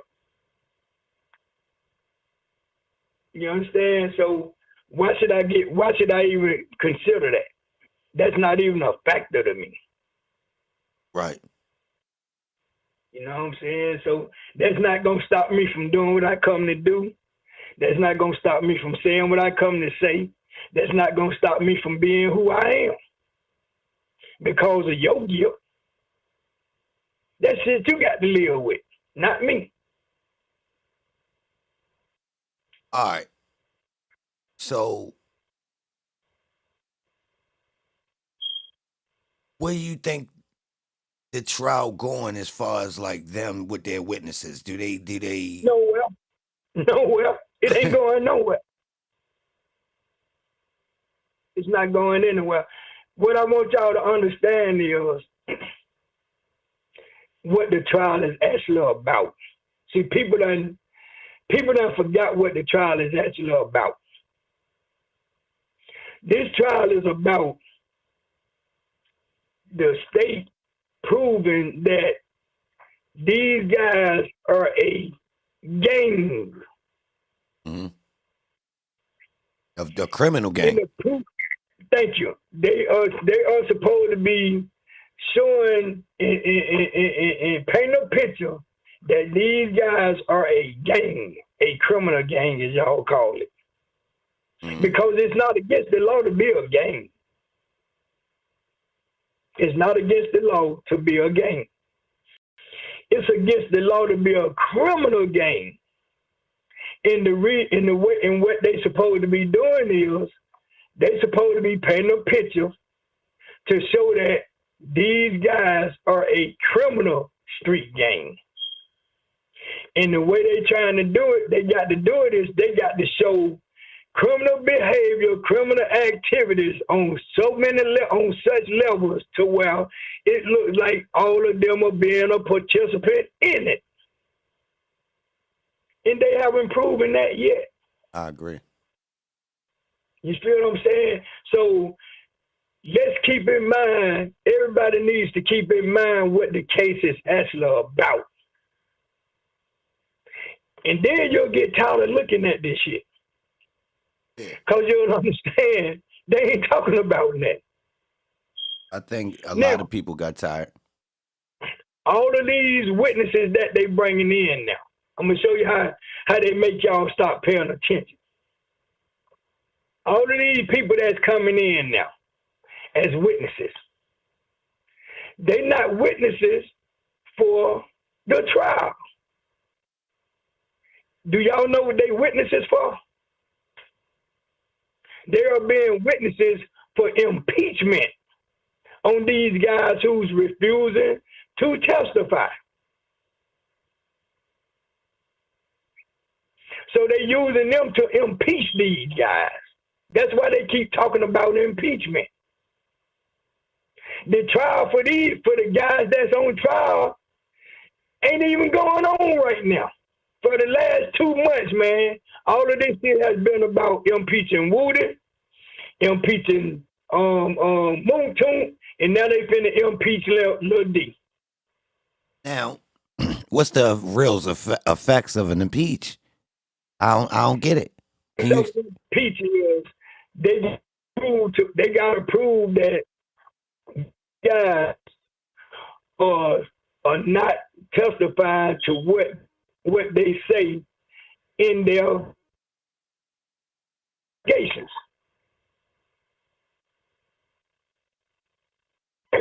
You proved that I just told y'all yesterday when she told Short. Short said, but he's lying. She's Bullshit. for the DA too. Shouldn't that apply to the district attorney too? Well, it seems to be certain things they're exempt from. Thank you. See, so how can you tell one side how they know somebody lying when you got the other side trying to prove that a nigga lying? Why not tell her how you know he lying? How do you now? Let me ask you this: you 40 years old, you done been there and done some of that. How do you know when a person lying? I mean, You don't. yeah, like You don't. especially not in this situation. Thank you. You don't. Well, the weird part about it is I caught him in a weird situation with them claiming that, all right, so this is my argument. Her defense is her whole way she's presenting her case is based on this. I got witnesses that previously told on these 6 defendants. Now, they told on them and gave us the information that we're presenting to y'all now, right? But they're going to get on the stand and not testify because they're scared. But they told the truth in the interviews. But see, the weird part about it is she's skipping over and saying some of the part of the interview is not valid. Now, if you listen to what they saying in the interview, multiple people say they not in the gang. Like, all right, DK say they was false flagging. He say this in the interview, y'all. Yes, sir. He say he's saying, basically they was food on the plate. They ignoring all this stuff about the gang, which basically says Young Thug and I'm not in the gang, y'all. So this what DK saying on the old interview. Exactly. DK said exactly what everybody needed to know. That we are impersonators. Facts. Okay, shit, we false flagging. That's why we don't want to go to jail. Facts. That's why I think that was a key moment, and I think it was slept on.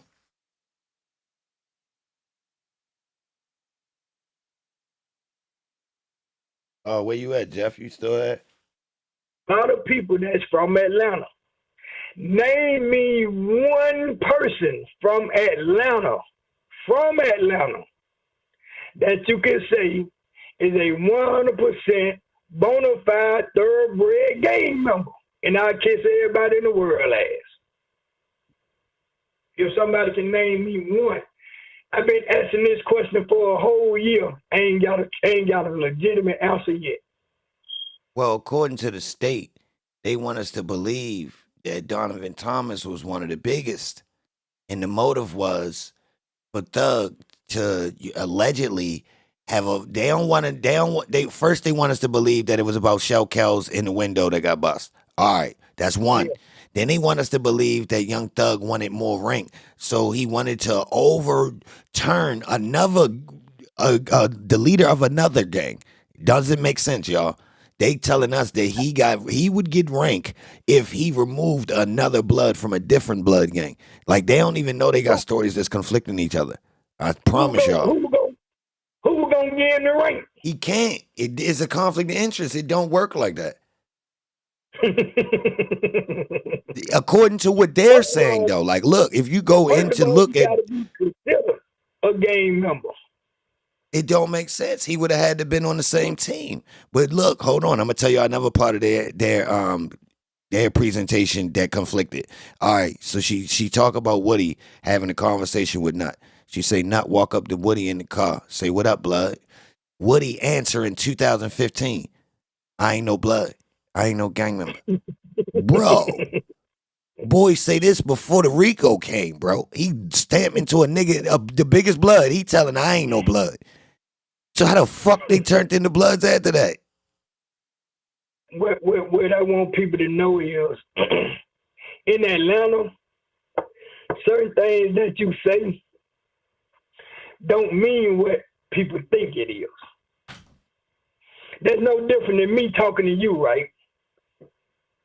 When I get through talking to you, when I end this conversation, you know what I'm gonna say to you? I'm gonna say, all right, man, you take it easy, Slime. Right. Okay. I Do ain't in that the make me game. a gang member? Well, I mean, if you say that, then they connected with me being on camera with these green glasses, then I'm in the Rico. Oh, hold up. I got the green rag on my chair too.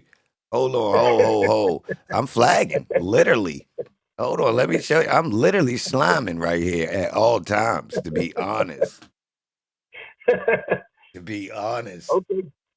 Hey, man, that's slack. See, but look, the weird part about it is they admitted that the word wasn't originated by YSL, but yet they're trying to make it out like that's only a gang moniker. So they lost with that in the first Hey, place. I man, let me mean, tell you from something. Nickelodeon to Nori. Let me tell you something. Let me tell you something, E-Man. You know when we officially start saying slime and slack to each other in 2021. That's believable. It was branded by then. Thank you. Hold Slack. up. I said this about the beginning though. I said, hold on, bro. I said, what year did Thug pick up this green color, bro? Because clearly this looks like marketing. I said this. I said, bro, hold on, bro. These boys was, outside in the streets, woo, woo, woo. Dudes had on red, but soon as you see when things get into a real music career, things evolved into being green. We got green, we got pink, we got yellow, we got brown, we got purple. All of those are not identified. Those are our colors. Yeah. They don't identify us as a damn game. All right. You know what I'm saying? How come they don't present the images of Young Thug when he looks so-called feminine? Why didn't they present any of that There you go. imagery? There you go. There you go. There Really? you go. I was offended No, by for real. that part. Really, all right. So one of my original arguments was the Mick Jagger argument. Let me explain it to you. A person that uses this style for marketing is not considered to be a gangster. Yeah. So they using lyrics, they disregarding the image in this situation. Seriously, y'all. I said this from the beginning. I said, yo, this is crazy that they even doing this to this rapper because of the context. Like, they skipping over the fact that his original aesthetic was accused of being gay. They skipping that whole idea, bro. Like, which is odd. But you know what y'all don't know? You know what y'all have never known about Young Thug, the rapper? He's not a rapper. His image supposed to be a rock star rapper. That's why a lot of his dress code was on a rock star style. Facts. He was never, they never portrayed him for what he wanted to be, and that was a rock star rapper. Not a gangster rapper, none of that. He just rap gangster. I mean, You understand what I'm saying? So, it's a lot of his image that has never been spoke on. So they don't really know what his true image was. well, his lyrics not even that aggressive. Hence, There you they go. keep using lyrics that's like they reaching to try to use the lyrics in the courtroom, y'all. I'm gonna keep it real. Like I said this before. I say, yo, his lyrics not that bad, bro. Like as far as like using, if we talking rappers, like dudes talk way crazier than him before and after Young Thug. Real rap. Right. I tell y'all what, right? And I'm gonna say this, and then we're gonna start bringing this to an end. We got a song. We got a song on the Punk album, and the song is called "Die Slow." It's the first song on the album. It's called Die Slow. If you want to hear the lyrics of that song, pull up on YouTube the Tiny Desk concert. He sings that song on his Tiny Desk concert. And that song is about me and his mother. Okay? And in that song, he talks about some incidents that happened. And some of the incidents that he speak on is true, and some of it is just for him filling in for the verse. Right. Okay? Let me tell you something. If they felt like it was any truth to that, lyrically wise, they should have been picked me up. They should have been picked me up. I don't know the lyrics. That's why I say listen to the song. Yeah, I'm gonna go check it out. It's called Die Slow. Now I heard it because I seen that video you talking about, the one where he did the Tiny Desk. I seen that, but I wasn't listening to the lyrics for to critique it like that. Pay attention to the lyrics, and I guarantee you'll call me back and say, Big Joe, what the fuck they really got going on? Let me tell you something, man. But you supposed to embellish and create storylines and stuff like that as a character, to sell a character, right? There you go. So now, if they really wanted to use a song to try to say something about lyrics, and they overlook that song, then you know they full of shit. And I'm gonna tell you why they probably didn't. Because they would have to call some law enforcement officers in to testify to that. So listen to the song. Y'all listen to that song. And that song should give you a great narrative of this case being a bunch of bullshit. All right, man. We're gonna let Jeff go. Hold on. We're gonna let you wrap it up like that, Jeff. We gonna because I want you to come back. I want you to come back now that we got squared, so we can get some other things situated too. Eventually, when you got some time. So I ain't gonna try to hold you up too long. This Big Jeff of Nothing But the Truth, man. No Days Off Radio. I mean, the name of my show is called Nothing But the Truth. I go on every Friday at 5 o'clock. There you go. And I'm on No Days Off Radio. That's our personal radio station. All right. So you heard it. Jeff came through and gave us an exclusive, y'all. Me and him then spoke now, but I'm gonna get him to come back. Please, they saying please come back. I got it. He gave his phone number out, y'all, so we got the line on him. And now I didn't let him know that I'm just media, man. Don't pay no attention to me, man. Oh no, I'm good. I'm good on that. I just really, like I say, I just really hope that you would have came back and just apologized to my little brother for even speaking on him, because he don't get out like that. You know what I'm saying? He really likes his privacy, man. You know what I'm saying? And they just ain't send him the times where, hold on, Jeff, to be honest, I will apologize, but they ain't send him the clips with me keeping it real. See, that's the thing about it too. Hey man, how many people gonna do that? That's some bullshit, bro. See, listen. How many people don't? No, that's reality. You know, let me say this, man, and then I'm gonna let you have it flow. Mm-hmm.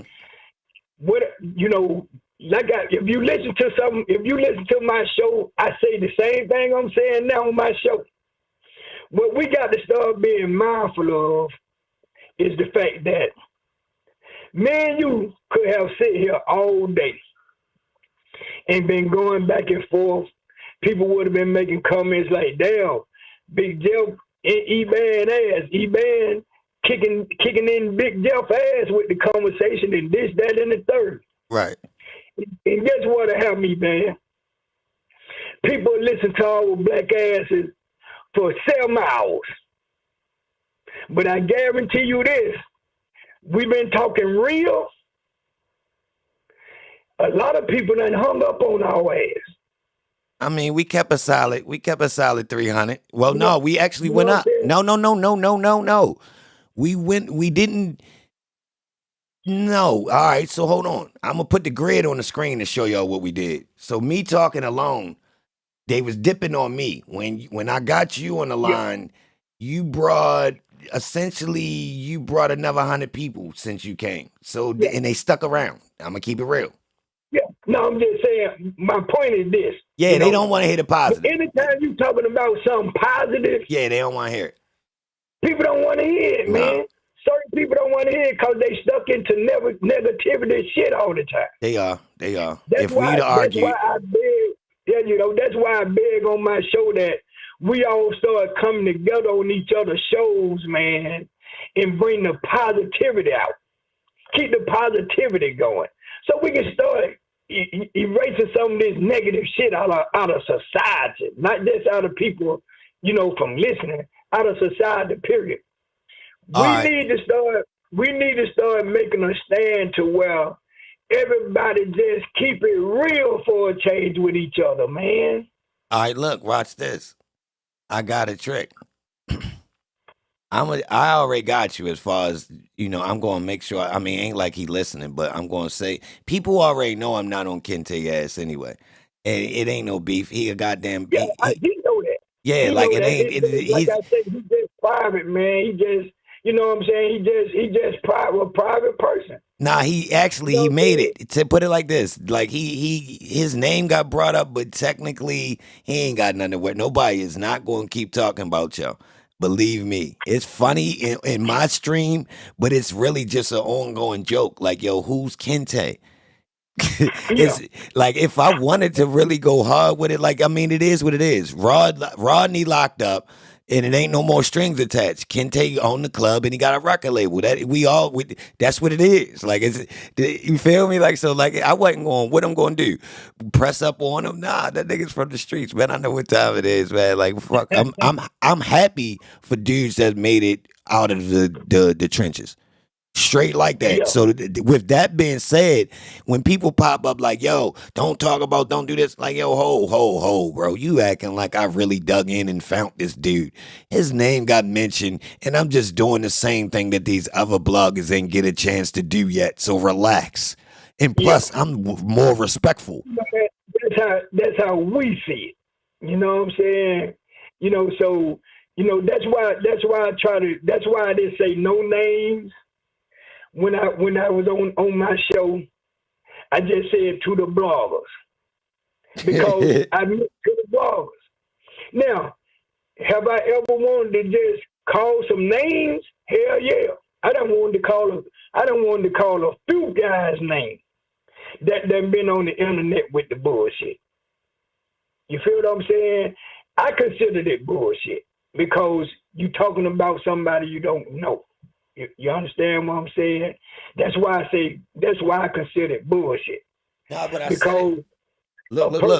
On another note, though, y'all gotta understand the position y'all in. It's technically it come with the territory. I ain't gonna lie, you and him. We know it come with the territory. Yeah. But see what I don't know is I don't know what eBay going through in his city. So I don't want to be speaking on eBay, and he already got some shit going on in his city, and now I'm putting gas on his fire just by responding on it. Right. Now that's respectable. What I want to do is I want to say, hey, look here, let eBay be eBay. You understand what I'm saying? See who eBay is. Try to get in touch with eBay and talk to him. You feel what I'm saying? So I chose to use myself as the example. That's why I call out before that. I said that before though. I said, look, right, I ain't even trying prying it. You feel me? I'ma just relax. It was more of people coming around trying to be defensive when the name get mentioned. Real rap, I promise you. The girl popped up about Rodney. That's family, man. You know what I'm saying? No, I told her we had a good conversation. I said, yeah, look, I respect you pulling up, but on the same token, you know why I was speaking on it. Yeah, I ain't gonna get to getting into this shit. Now, look, at the same token, when I seen that it was all right, cuz you didn't cross path, past the regular line of information. I start retracting a little bit. I ain't gonna keep just putting these yeah, people information up here, but the yeah, surface of it, you feel me? That's just regular common yeah. knowledge. I was just speaking what was already known to the public. Basically, the chat filled me in. Yo, he owned a Yeah, couple that's clubs. understandable. Yeah, that's understandable, man. Yeah, You know he what a I'm saying? OG. I There's a exploited bunch of it. cats. It's a bunch of cats whose names I can call. You know what I'm saying? That and I'm talking about before now that has spoke on me. You feel what I'm saying? But what'll be my purpose to entertain that when I know these are guys who don't know me that's speaking on me? Some Yeah, people, everybody don't think like me. Everybody don't think like we think. You feel what I'm saying? We don't, nobody thinks the same, man. You know what I'm saying? So I try to be mindful of that. But now, like I say, if it get to a point to where I feel like I need to say a name, as the kids say now, put an address on it. I ain't got no problem with putting an address on it. Cause at that point, when I put an address on it, I'm ready to go there anyway. Cause I don't have enough. You know what I'm saying? It's either I went too far, I just don't have enough. So I'm gonna put an address on it, and then I'm coming. you too. Hey, yo, hold up. You do know you too famous to reply, bro. Like you're gone. See, look, this the Hey weird thing man, about it. Hold on. Let me tell you, bro. no, that's not true. You My don't get son it, is famous. My yo. son is famous. Nah, I'm Big Jeff. listen. Through connection, especially all right. But for the trial, I would have accepted you saying that. With the trial though, bro, nah, bro. I ain't gonna lie. You have crossed the threshold of regular. You feel me? I'm telling you some good shit, and you not helping it by coming on the internet saying I'm Big Jeff, nigga. Fuck you mean, nigga. So you are But I will. famous now. You can act But like I you not. will, man. But I will. You know what I'm saying? And like I say, I'm there now. That's when I'm there. If you ever hear Big Jeff come out of character, he done thought about it. He done thought about it all the way through. And when he come out of character, he ready to go there. That's why I try to stay balanced. You know what I'm saying? Because I know a lot of people depend on me. So I Well, have to stay balanced. I got a lot of shit that I have to keep in control. So I have to force myself to stay balanced sometimes. That's why I think things out before I do it. right. I think things out before I say it. I do all my ins and outs and who it can affect and who it might affect or I do all that before I speak on a lot of things. Trust me. That's why when I go there, I'm in the land of no return because I meant to go there. I meant to do it. I meant to say it the whole 9 yards. And that's how I'm going to present it. You know what I mean? So, that's just me. I've been like that all my life. If I don't deal with you, I don't deal with you. And I don't have a problem with telling you. I don't deal with you. How you take it, I really don't care. I'm just being real. Well, I'm glad you You know pulled what I'm up. saying? You showed me that you ain't no runner. I was thinking at one point, hold on, where he don't want to speak with me. The reason Well, why I got offended too. It was mainly like, yo, hold on, bro. What is he with mainstream media? So I'm gonna keep it real, yo. I got offended. I thought you might have been with mainstream media, bro. I'm gonna have to say I I owe you an apology. I thought you was I'm with cool with I'm mainstream with media. YSL. I'm with YSL loaded, man. Okay, That's who I'm with. okay. YSL. Now, and I hope the whole judicial system listening. I'm YSL for life. I mean, at this point, I'm wise, so The way I've been fucking defending YSL for like 2, 3 years straight. Real shit. We talking So, about, oh yeah, just to let you know, I've been on this since the bowling alley. Yeah, I ain't okay. start with the Rico. Yeah. Yeah. These people came and hopped on this shit with the Rico. I hopped Puerto on Rico. when the Yeah. bowling alley shit happened. That's Yeah. what, man, they follow suit. That's what people do. You That's know what real I'm shit, saying? bro. I promise you. I called Whack 100 the night that shit happened. Somebody popped up in my chat. I said, yo, they say, yo, such and such just happened to so and so peoples. I said, nah, yo, you bullshitting. Before I talk about it, I'm ready to confirm it. I called Whack 100 late night. It was like whenever the fuck it happened. It was late when somebody hit me. It was like 2, 3 in the morning or some shit. I hit Joe. He hit me back and confirmed it. He said, yeah, that's true, bro. And that's when I start talking about this whole shit. Look, slightly when we was talking about that, George Cheedy came around on Clubhouse.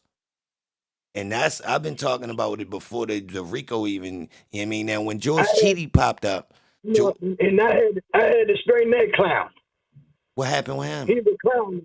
He's a clown to me. He's a motherfucking clown to me. What'd he do? He do too much, as the children say. Okay. He do too much. Yeah, I was thinking the same thing. He do too much, man. You know, he's what I call a band jumper. Oh. Funny you say that. He's a fucking band jumper. You know, at the beginning of this case, my son was shit to him. And as he dug in and did his own leg work, he seen that no, this is a bunch of shit. He cool with Fanny though. Too late. Fuck him, man, Fanny. Yeah. All right, Jeff. I'm gonna look. I'm gonna text your phone I'm gonna text you my number, so I'm gonna try to keep in contact with you because I want to talk to you again. You know, before shit gets too far, and I don't think this trial gonna last that goddamn long. I promise. I've been wishing for your son to come home. To be honest, it'll end when God intended for it to end, man. This is his story. Right. This is his story. That's how I look at it. Everything we go through in life, man, that's our story. That's how God got it written. Ain't nothing we can do about it. But when he decide to pull the plug on it, he'll pull the plug on it. I think it's gonna be soon. Watch. So we just keep praying and keep supporting, man. All right, that's it.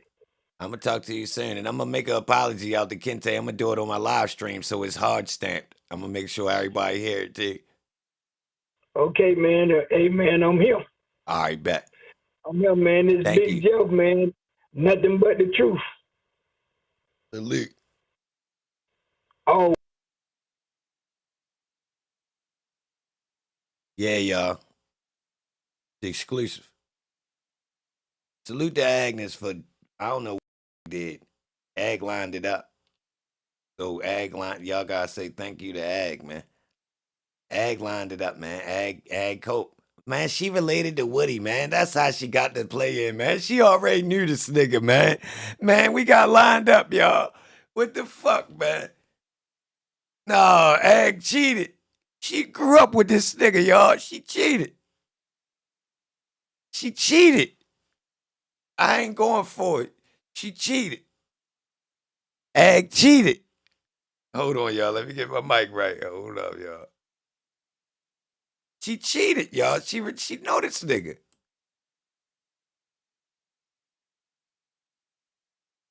Yo. How'd she do that? She went, yo, she had his number the whole time. She hollered, niggas try to get in contact with Jeff. Let me call Jeff, punk ass. She called Jeff on the low, holler, yeah, I just talked to Jeff. She came back in and hollered, yeah, I just talked to Jeff. I ain't even pay no attention to put 2 and 2 together, y'all. She cheated, y'all. What the fuck? Where'd she go? She dipped off too. She laughed and dipped off. She hollered. I know they gonna have a ball. I already talked to him. I'm tired of Jeff ass. Look, she was in here about halfway through too. I seen her say something like, "Oh, this what he talking about?" Yo, She know the nigga. She was look. You ain't see in the chat when she commented like, "Ah, here he go." She know that nigga. Y'all ain't peep it. Like I told you. She said something. She said 2 comments that I peeped. She said, "I told him not to go that route." I'm paraphrasing what she said. It was about the man and woman conversation. She said, "I told him not to use that man and woman thing." I see when she said that, and then she said, hold on, what else she say? She hold on, let me see. I can picture the messages. Hold on, what else she say, bro? Hold on, she said something else. Oh, she said, "Oh, this what he talking about," or something like that. This what? Damn, I forget the second what she said. Yeah, yo, salute to all y'all, man. Yo, there she go, Ag. Ag, you know him? They say he really is Woody Aunt, and you know him from back in the day. Let me find out you cheated.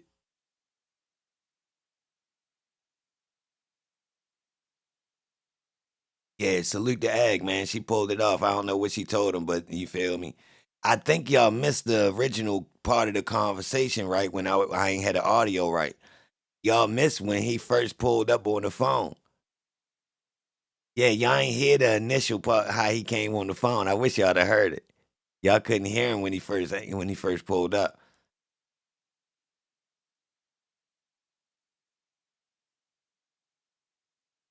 He said something, right? He said something like he started off like, "I don't want you to take this the right." He said something, then he said, "I don't want you to take this the wrong way." So I already knew something was up, right? So I just chilled, right? Let him talk. So I say, so I let him talk, and he said, "Yeah, woo, woo, woo." He was real, like, smooth with it, right? But he wasn't trying to agitate me, right? But I could tell something was up, but he was smooth. He ain't say nothing about what was up, but just like, "I don't want to agitate you, woo, woo, woo, such and such." So I say, "Why? What happened?" Look, I say, "Why? What happened?" Type shit, right? But y'all could hear me at that point. So y'all just heard me say what I said, right? Hold on, yeah, y'all could hear me, but y'all couldn't hear what he said. So basically, he said, what he eventually said, but it was different the first time he said it. Of course. No, I'm trolling. I'm trolling, Ag. I'm trolling. That was funny that you actually talked to him, but I appreciate that. Yeah. I put some cookies underneath of your Christmas tree.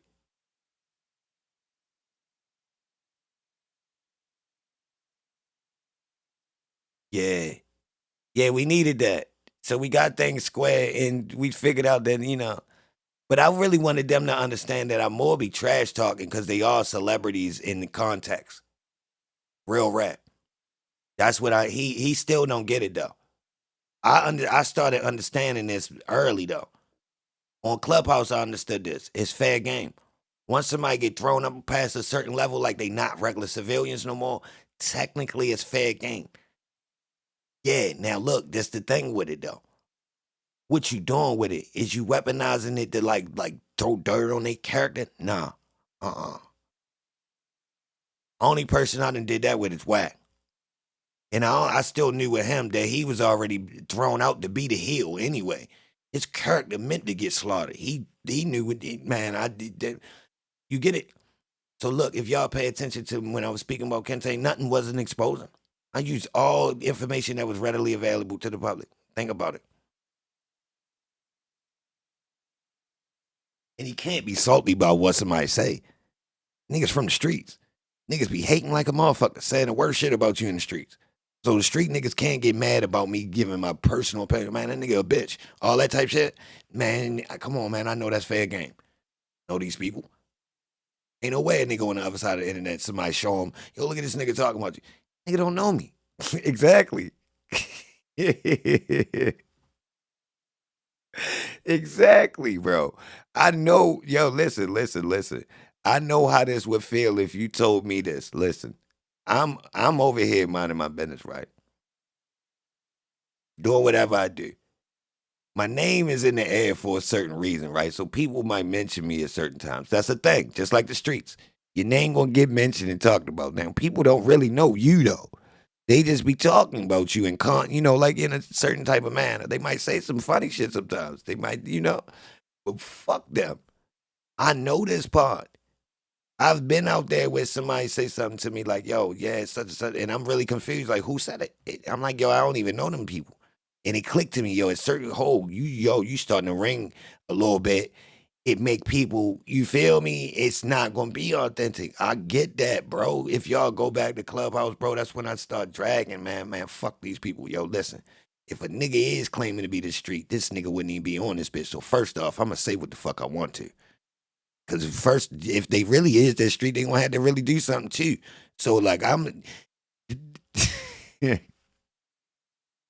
so like, look, if y'all notice, I really be saying this shit, but I get it. Really, bro, I don't know you. So you really ready to clown out and come holler at me about some shit? Fucking know you, bro. Yeah. Check the lineage of how I even came across you, my nigga. Your name got floated around somewhere, nigga. You fool out here in this media world. Fuck you gonna say to me? Just say something to TMZ and then you feel me? That's my whole argument, y'all. So I know once your name come in this media, bro, that's why I be talking like this, y'all. Seriously. Now listen, you can question some of the shit I said. I'm willing to have that conversation. Now look, when he came on, he let me know he wasn't ready to go argue about none of that type shit. But they heard me. Now I can adapt a little bit. It make me still wonder why the fuck niggas don't pop out before I start getting radical. Seriously. But I'm not gonna stop y'all, just to let you know. It worked. The Kramer campaign team. Yeah, what part do y'all like about the interview, y'all? Because to be honest, y'all, I be rolling with the moment and trying to. I don't know, bro. It's weird. I can't. The same way I watch content, I can't do that shit when I'm interviewing somebody. Like I be rolling with the conversation. I really don't remember all of it. I'm gonna keep it real.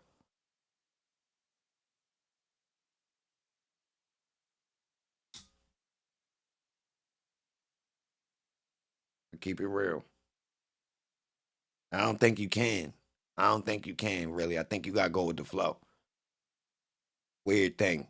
'Cause you gotta kind of rock with what the person's saying and just move with it. Like if you try to like stick, you could come organized, but bro, I don't think you gonna get man. You gotta talk to somebody that's trained to talk on a mic to pre-script the interview. Now you could set up a foundation of what you want to get across and kind of I think you should prep that person. Look, yo, I got some questions I want to ask you. Then they'll be prepared a little bit for kind of that the interview. But if you just I think it's better to naturally just talk with somebody unless they trained. Then I would probably come real pre-scripted. You feel me? With somebody that's you know uh, uh, um maybe like an artist or an actor or something. I would pre-script for something like that. I think when you talk to people like that, I think it might be better for you to freestyle if you got like a core knowledge of what you want to do.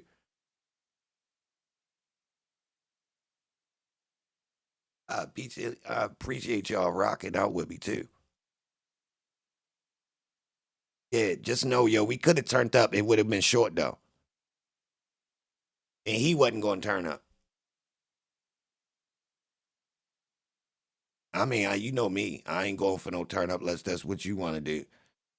And he clearly was like, I mean, what the fuck is the point of that? It'd just be us two on here arguing. So I agreed with him on that, y'all. So if you wanted to, like he said, if you wanted to see some of us argue, he wasn't. We agreed on that one. Nah, that's petty. He did acknowledge that they heard me say some fuck shit. he politely acknowledged they heard me say some fuck shit. But They was gangster about it. But I meant that too, though. For all of the times that I do say something that's hot enough for somebody to say, yo, look what he said. They should clip the other times where I really say something in people's favor. Because I always do it, y'all. I'm telling you, like, even if I drag on somebody, more than likely you're going to hear me at some point play devil's advocate. Real rap. And I damn sure don't be trying to send niggas to the clink. Straight up.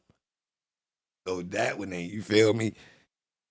Now, all right, let me pay attention to one of the key things he kept saying.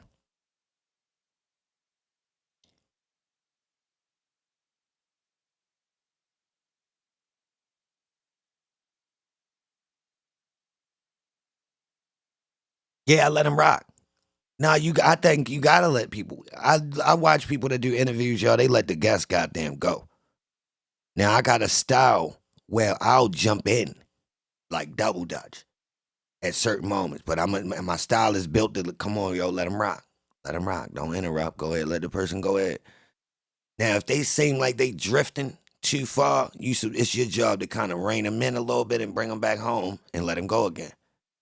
That's my idea. That's from the people I be watching. Like, I'm talking about like on TV. Fuck the internet. Watching niggas and interview niggas on TV. I like that bald nigga that be interviewing the actors. Straight up. I like, yo. Uh-huh. Man, I like Johnny Carson and goddamn David Letterman. I think David Letterman might, and I don't, and to be honest, I don't use a lot of, I should watch that nigga more, to be honest. I should take some of them tactics. I don't use David Letterman, but I like that style. That nigga nice. Yeah, I watch some weird people do interviews. I ain't talking about the internet, y'all. I do like Nori and who else? Math not bad. Math not bad. I like Joe Buttons.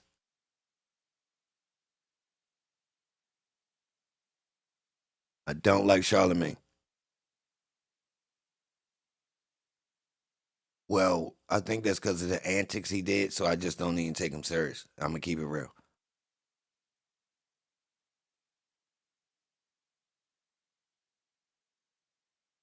Yeah. Oh, I like Joe Rogan, y'all. I like Joe Rogan style. Yeah, yeah. I'ma have to say, if I had to do a comparison to styles, I hate to jump out there like this and say somebody like him because he goddamn popular. But I ain't saying I'm similar to Holmes. On the topic jump shit, I think me and him got some similarities. Real rap. Now I don't know about none of the other parts. Just that part right there. Holmes be jumping. Yo would catch a person say some shit and he'd jump, yeah, ho, whoop, doo, doo, doo, doo, doo, and they'll go, you feel me? I kind of like that versus the pre-scripted, let's go in this order I got type of thing. Ed Gordon, that's the dude I'm talking about? Chubby yo with the bald head? Dave Chappelle got the interview with yo.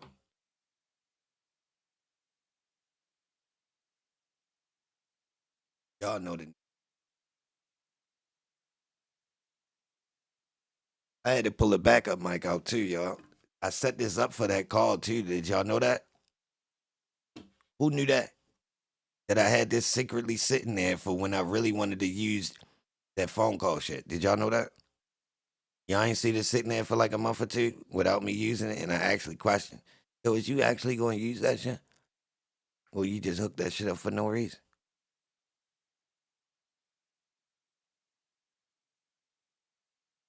That's why earlier I was like, yo, hold on, y'all. Let me see if I can set this up.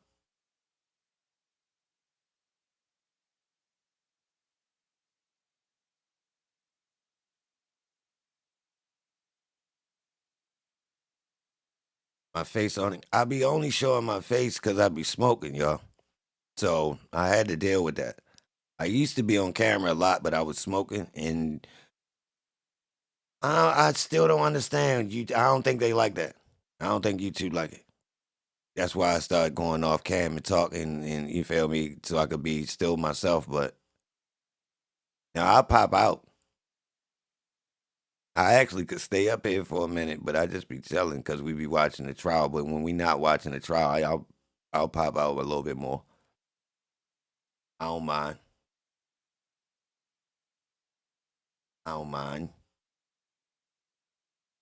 Yeah.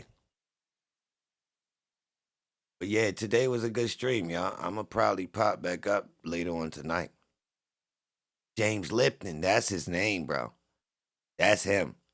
Yeah, that's him.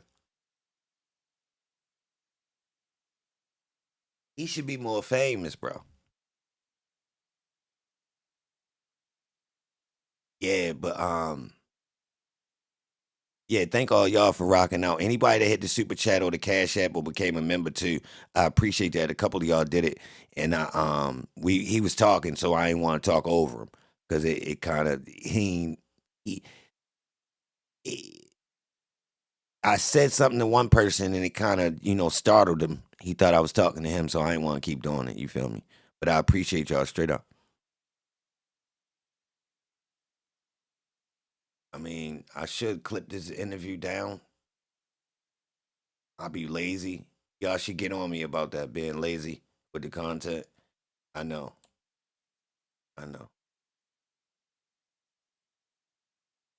Be honest, I'm not really lazy with the content. Hold on. Not making no excuse. I think I could do more, but to be honest, YouTube be playing some weird tricks with me, y'all. Seem like the more effort I put into a video, they just act like I didn't do it.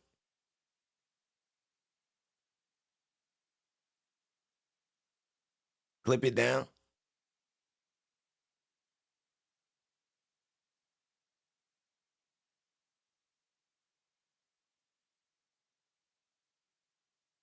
How I feel about what he said about nothing Fanny.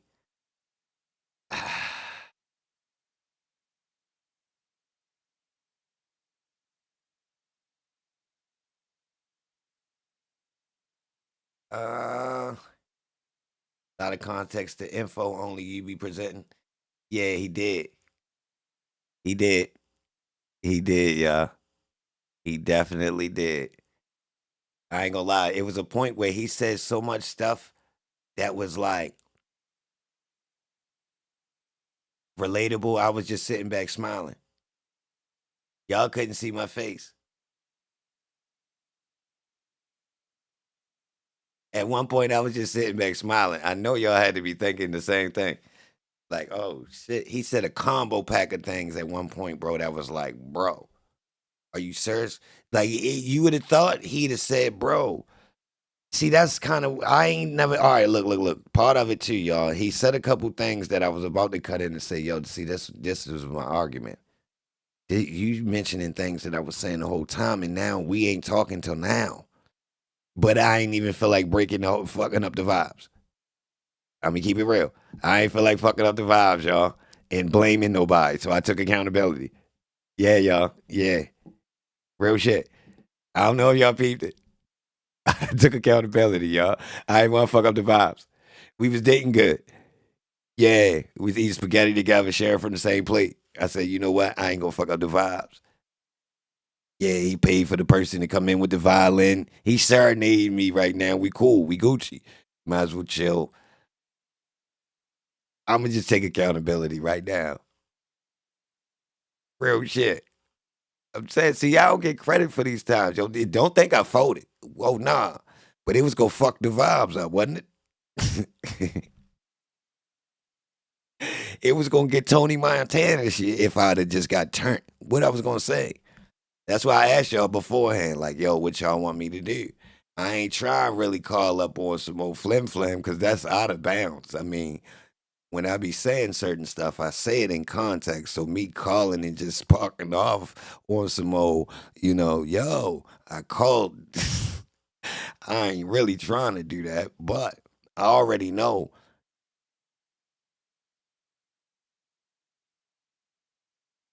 It was in the air. That's what I said to y'all. Remember I told y'all, I said, yo, the elephant in the air. Remember I said that? It was. I told y'all. He addressed it as soon as he came on the phone. Seriously, y'all. Who remember me saying before I called, y'all?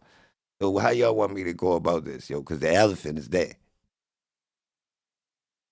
And I explained it. I said, yo, the limit is a weird situation. Because it's like, I'm standing on what I said. Now we into a situation on now whether or not I'm gonna call yo and address that, or we gonna let him go about it. Yeah. I told y'all, like, yo, because I mean, that's what you're supposed to do. We can't have a conversation and we don't address what we, what's been going on. Now, we got ways we could go about it. We could say, yo, yeah, I heard that shit you was saying, but yo, you don't even know what the fuck. That's basically what he did. Yeah, yo, niggas heard all that shit. Your little phony ass don't even know what's going on, boy. let me tell you, he just was polite with it. You feel me? The Diddy trial? Yeah, I don't know. He the only person to ever hard stamp not messing with Fanny. Yeah, but we don't really got no. We still at the same spot though. Nah, everybody hard stamping it. His sound a little bit better because he thug father, but still, we ain't got. I mean, we need more still.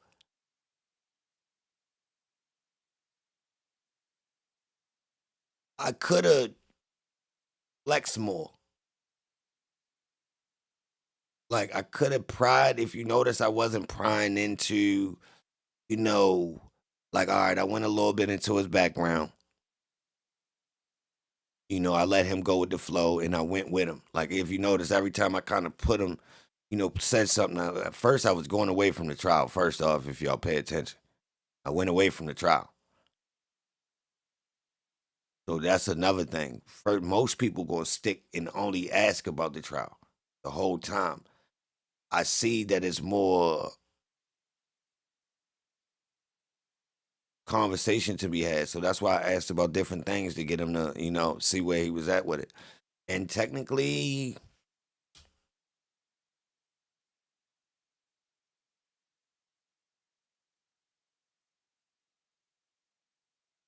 he surprised me a couple times. Blue Rain, salute for that. That membership, baby.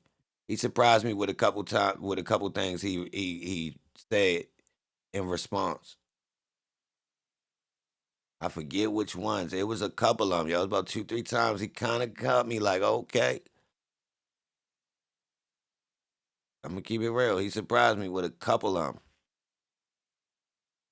I think he could get more out of talking with somebody like me than talking on his podcast. They probably two different groups, but I think me and him made more progress than he was doing on his podcast. I'm gonna keep it real. No disrespect to his podcast. I'm cheating. I talk all goddamn day.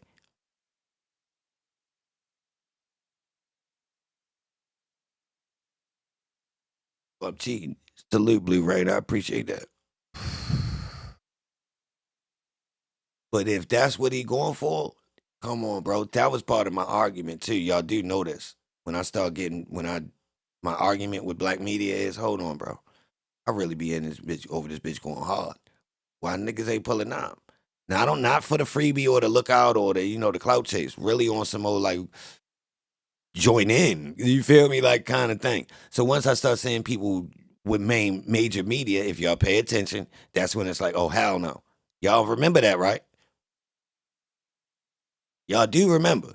I got morals. Yeah, I don't just jump out there mad at niggas. Hell no.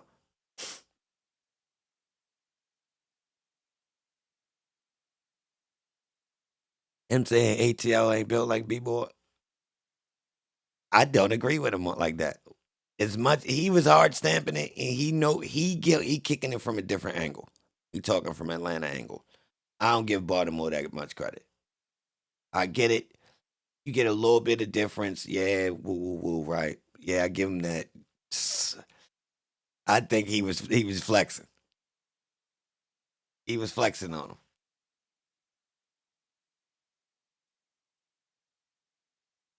He's saying out of towners. can come there. But it's the way the environment kind of built up to support out of towners though, bro. Atlanta is a tourist attraction now.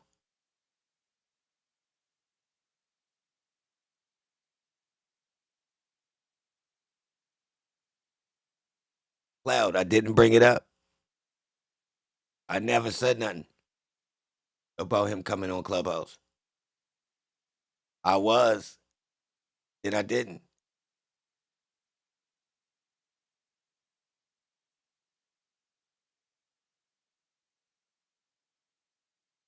I'm trolling, Ag. I was just playing with. Yeah, the corruption definitely global. Yeah, I say that all the time. Like we just watching Atlanta as being like, a city put on a pedestal for us to watch, Black Hollywood. So it makes sense that they getting this exploitation like they getting. That's my whole understanding of it, y'all. So I want y'all to understand that. I look at these people as characters from the outside. Like, yeah, we on the internet talking about them, but their regular lives is regular lives. Now, does it have an effect on them? Yeah. But I ain't got no remorse for street people. I'm gonna keep it real. I'm gonna keep it real. I'm gonna tighten up a little bit. I'm gonna tighten up a little bit, y'all. But I ain't gonna lie, yo. Street people be trying to trip me out, y'all, because the media be talking about the streets and dragging the streets.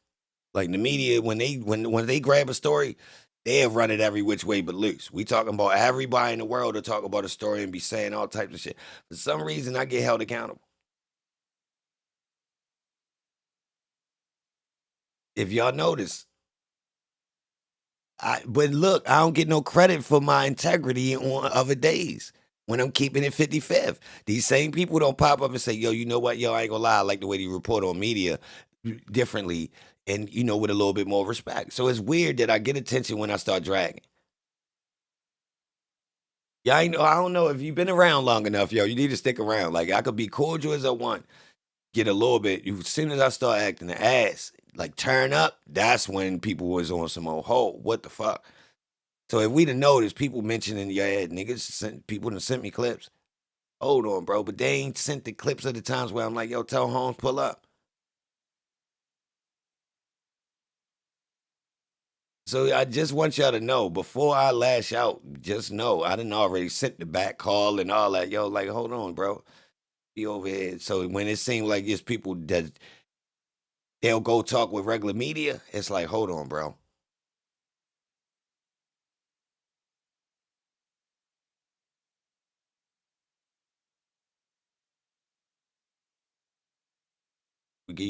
Nah, y'all rocking out. That's why we had this enjoyable stream today.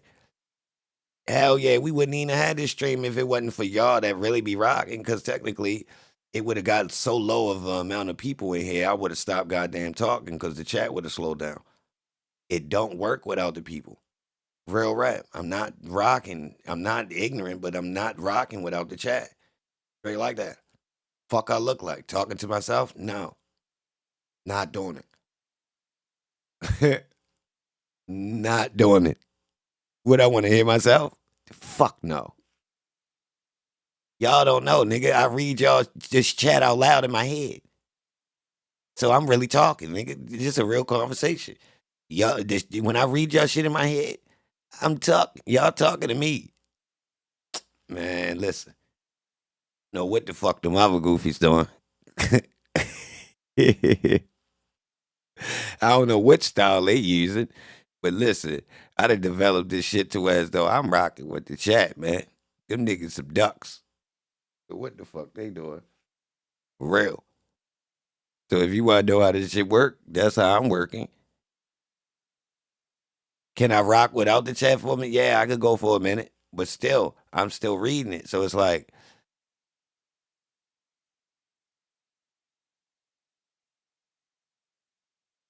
yeah, I don't know, y'all. Yeah. Well, let me say, I learned this from watching other streamers, not YouTubers. Yeah. Matter of fact, I'm gonna say who one of the main streamers I learned this dollar streaming from. Partially, I ain't gonna even. I'm gonna just say who I watch. That's like the talking style. It's this nigga named goddamn Barbarous King or some shit on Twitch. White Bull, right? Holmes be streaming Mario Brothers.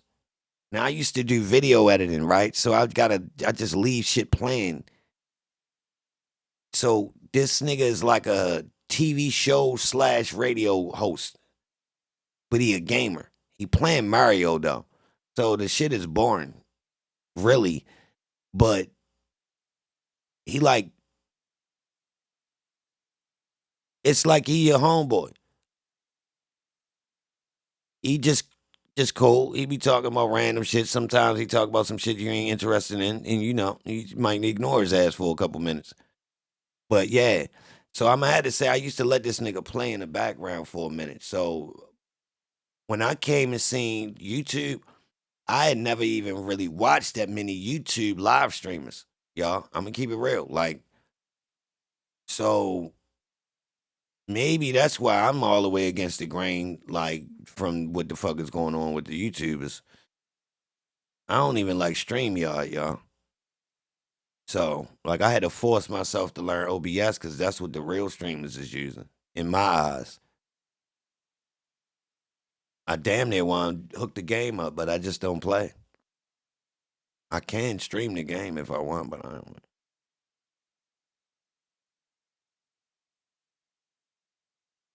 The chat hates you. What you do, and well, don't worry about them. If you ain't get blocked by me permanently, then that mean I don't remember you doing nothing. So that mean you free.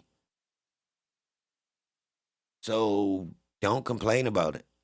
Just blend in. Don't be hot, and just blend in. I'm telling you. If you make it to where as though you lingering and I don't complain about you, like even if one time we might have had a falling out, or maybe a couple times, you good. Cause if I don't remember, then you still here. Oh, you good at about what the fuck? You was trolling one day? All right, say less. Niggas be trolling some days. Or somebody thought you was trolling. It could have been a mistake. I ain't gonna lie. Every once in a while, 808 be ass blocking people. Yeah, some people done got ass blocked. That's gotta be terrible. Especially if I turn my head in 808 mistakenly. Cloud done ass blocked somebody. I think Cloud was sniping niggas by mistake one day. 808 really be ass blocking though.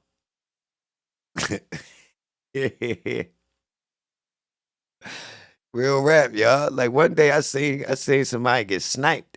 I knew good and goddamn well. They ain't even say I clicked it. I looked, I say, oh, they ain't even say shit. I had to think. Maybe he knows something I don't know, right? Then I thought, I said, hell no. I say, 808. Oh, what's wrong, bro? You sniped, yo? Said, nah, yo, my bad. I say, oh, all right, I ain't think you sniped, yo, bro. That was crazy. He said, yeah, yo, my phone was in my pocket. Like, oh, all right, because you sniped the shit out of mine. Clearly a mistake. But yeah, y'all, salute, bro. We had a good stream. I'm gonna chop this stream down somehow, bro. Nightbot. Oh yeah. I had to turn it, whatever that was, I turned it off, Nikki. It was some type, I had that on. He was blocking something that people was typing, and I had to turn his ass off. He seemed level. Yeah. I wasn't trying. Lynn Leader? If I said that, I'm the truth. Lynn Leader. All right, the second time it was smoother. Lynn Leader. All right, yeah, I got you. Lynn Leader. That's tricky though. That ending that L back to back. That's a tricky. Your mother set niggas up. Fuck. Lynn Leader. Hey, wow. Country people can't say that. Country people cannot say that. Country people cannot say that. They that second L is never pronounced down south. Ain't no way. They don't even call you that. Ain't nobody down south calling you that. Where you from? I know they not saying that second L. That motherfucker, you got it. It's making you pronounce it.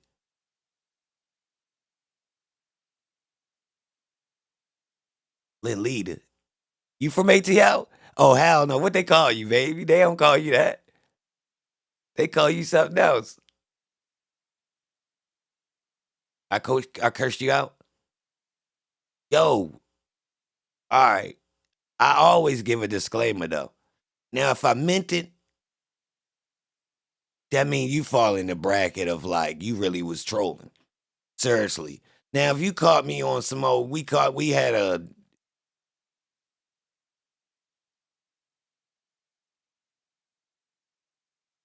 I'm going to say at certain moments, certain people done caught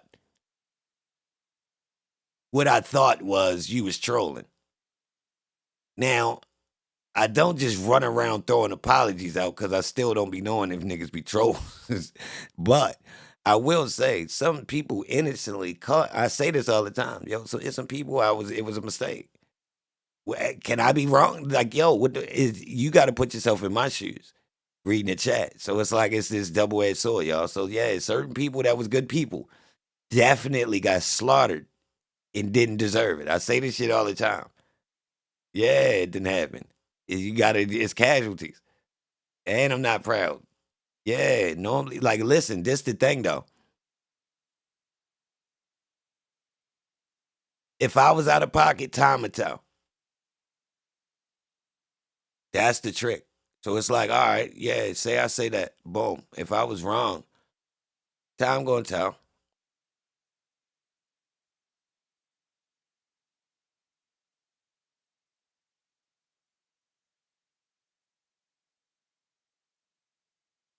We lost good people? Nah, I don't think so.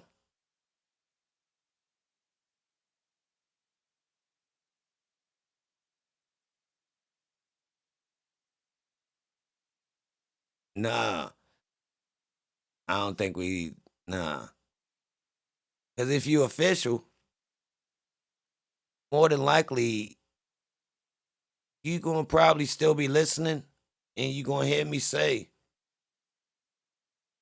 acknowledge that I be on some bull. I'm not goddamn perfect. I done told niggas multiple times, yo, check me, I get out of pocket. And fuck me if I get mad about it. Yo, name a nigga that said something to me about me being, yo, you just wrong right now. Like really, and they right. And I block them or something. Think about that. Like, think about somebody that I blocked. Cause they told me, nah, I'm telling y'all. Really. Now I'm gonna stand on my opinion about certain shit real hard. And if you not gonna stand on yours, yeah, this could cause some problems. I ain't gonna lie. Or if you don't articulate some shit that you talking about, this could cause some problems. Now, if you good faith, I'm gonna wind up apologizing. Cause I'm gonna realize that I probably just shouldn't have jumped out the gate and I was being aggressive with trying to make a point. Yeah, this happens. Hell yeah. Certain people they wasn't trying to stand on that shit like that. They was saying some shit regular, and I done took it out of control. Hell yeah. What? This shit happen in real life. I'm riding about some shit I believe in. They just saying their point. Their opinion. You feel? They ain't trying to get into no science about all this shit. You feel me? So yeah, I'm familiar with this type shit, y'all. It's part of it though, y'all. Look, I'm giving y'all my all. Like this is me. There ain't no cut card, ain't no bullshit. I'm going, yeah, yeah. It can't be no other way, because otherwise it's gonna be phony. I'm gonna be so cautious that I'm worried about, this person gonna leave. Nah, to be honest, fuck me.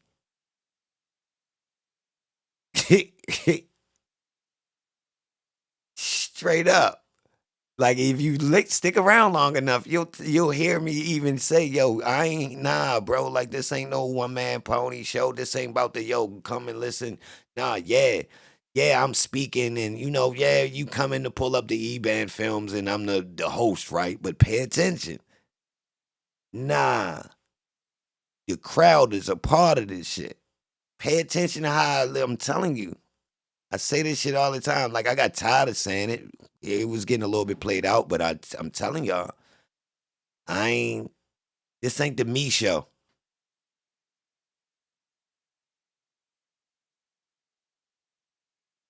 On walking people down. On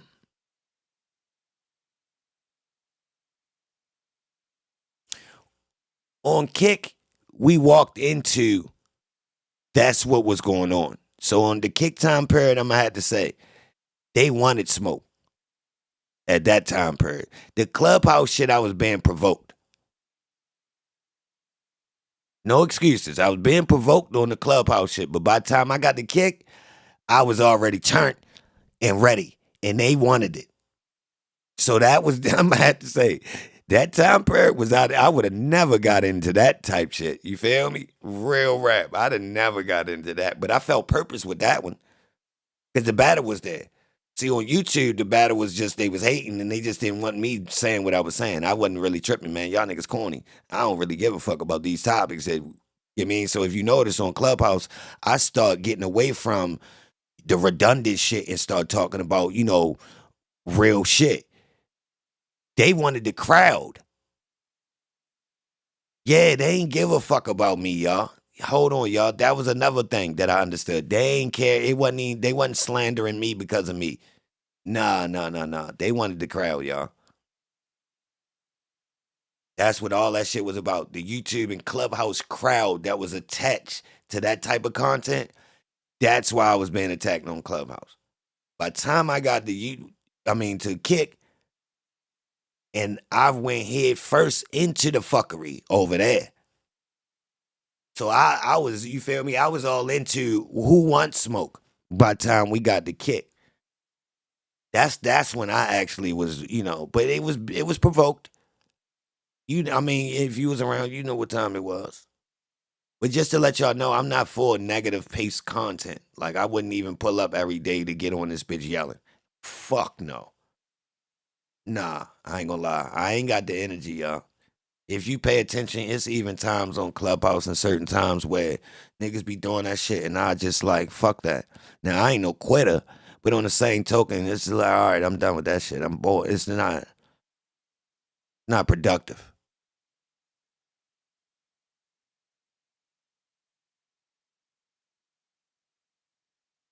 Yeah, Cloud. Well, they might be right about that, Cloud. According to it not being that many goddamn people, they might be right about that, Cloud. Technically, because I did come into somebody else's algorithm. And I wasn't paying attention to whose algorithm it was when I popped up. I'm going to keep it real. I don't know who the fuck toes I stepped on. I couldn't tell. Real rap. I wasn't in it. Real rap. And I didn't watch it. I didn't target them. YouTube put me in it. You feel me? I didn't go there looking for that group. And I wouldn't have picked it. Remember, I used to say that. I wouldn't even have picked this lane. I made it and wanted to take it. Well, the real meaning I wanted to take it was to really, it took on a life of its own. So if I did created it, I created it on the foundation of they put whack 6ix9ine in akademiks into our eyes so they could downplay the role of snitching. Which, if we look at the YSL trial, it's still going on. That was my whole reason to pop up. So you could say I'm still on point, but crazy how we got here.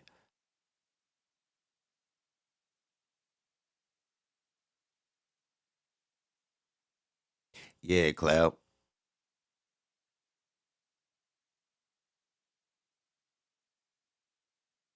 The walk downs for leaving dead air. That started with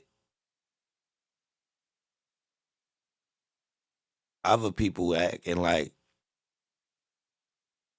the dead air was. Well, hold on. It was certain people that would come in and be aggressive with talking. So then once I started being used to it and really letting them rock, what I would notice is I would be in conversation. They would join in, get the rolling, a lot of people flowing, you feel me? Everybody going. And then all of a sudden, I might turn and do something, and then everybody stop talking.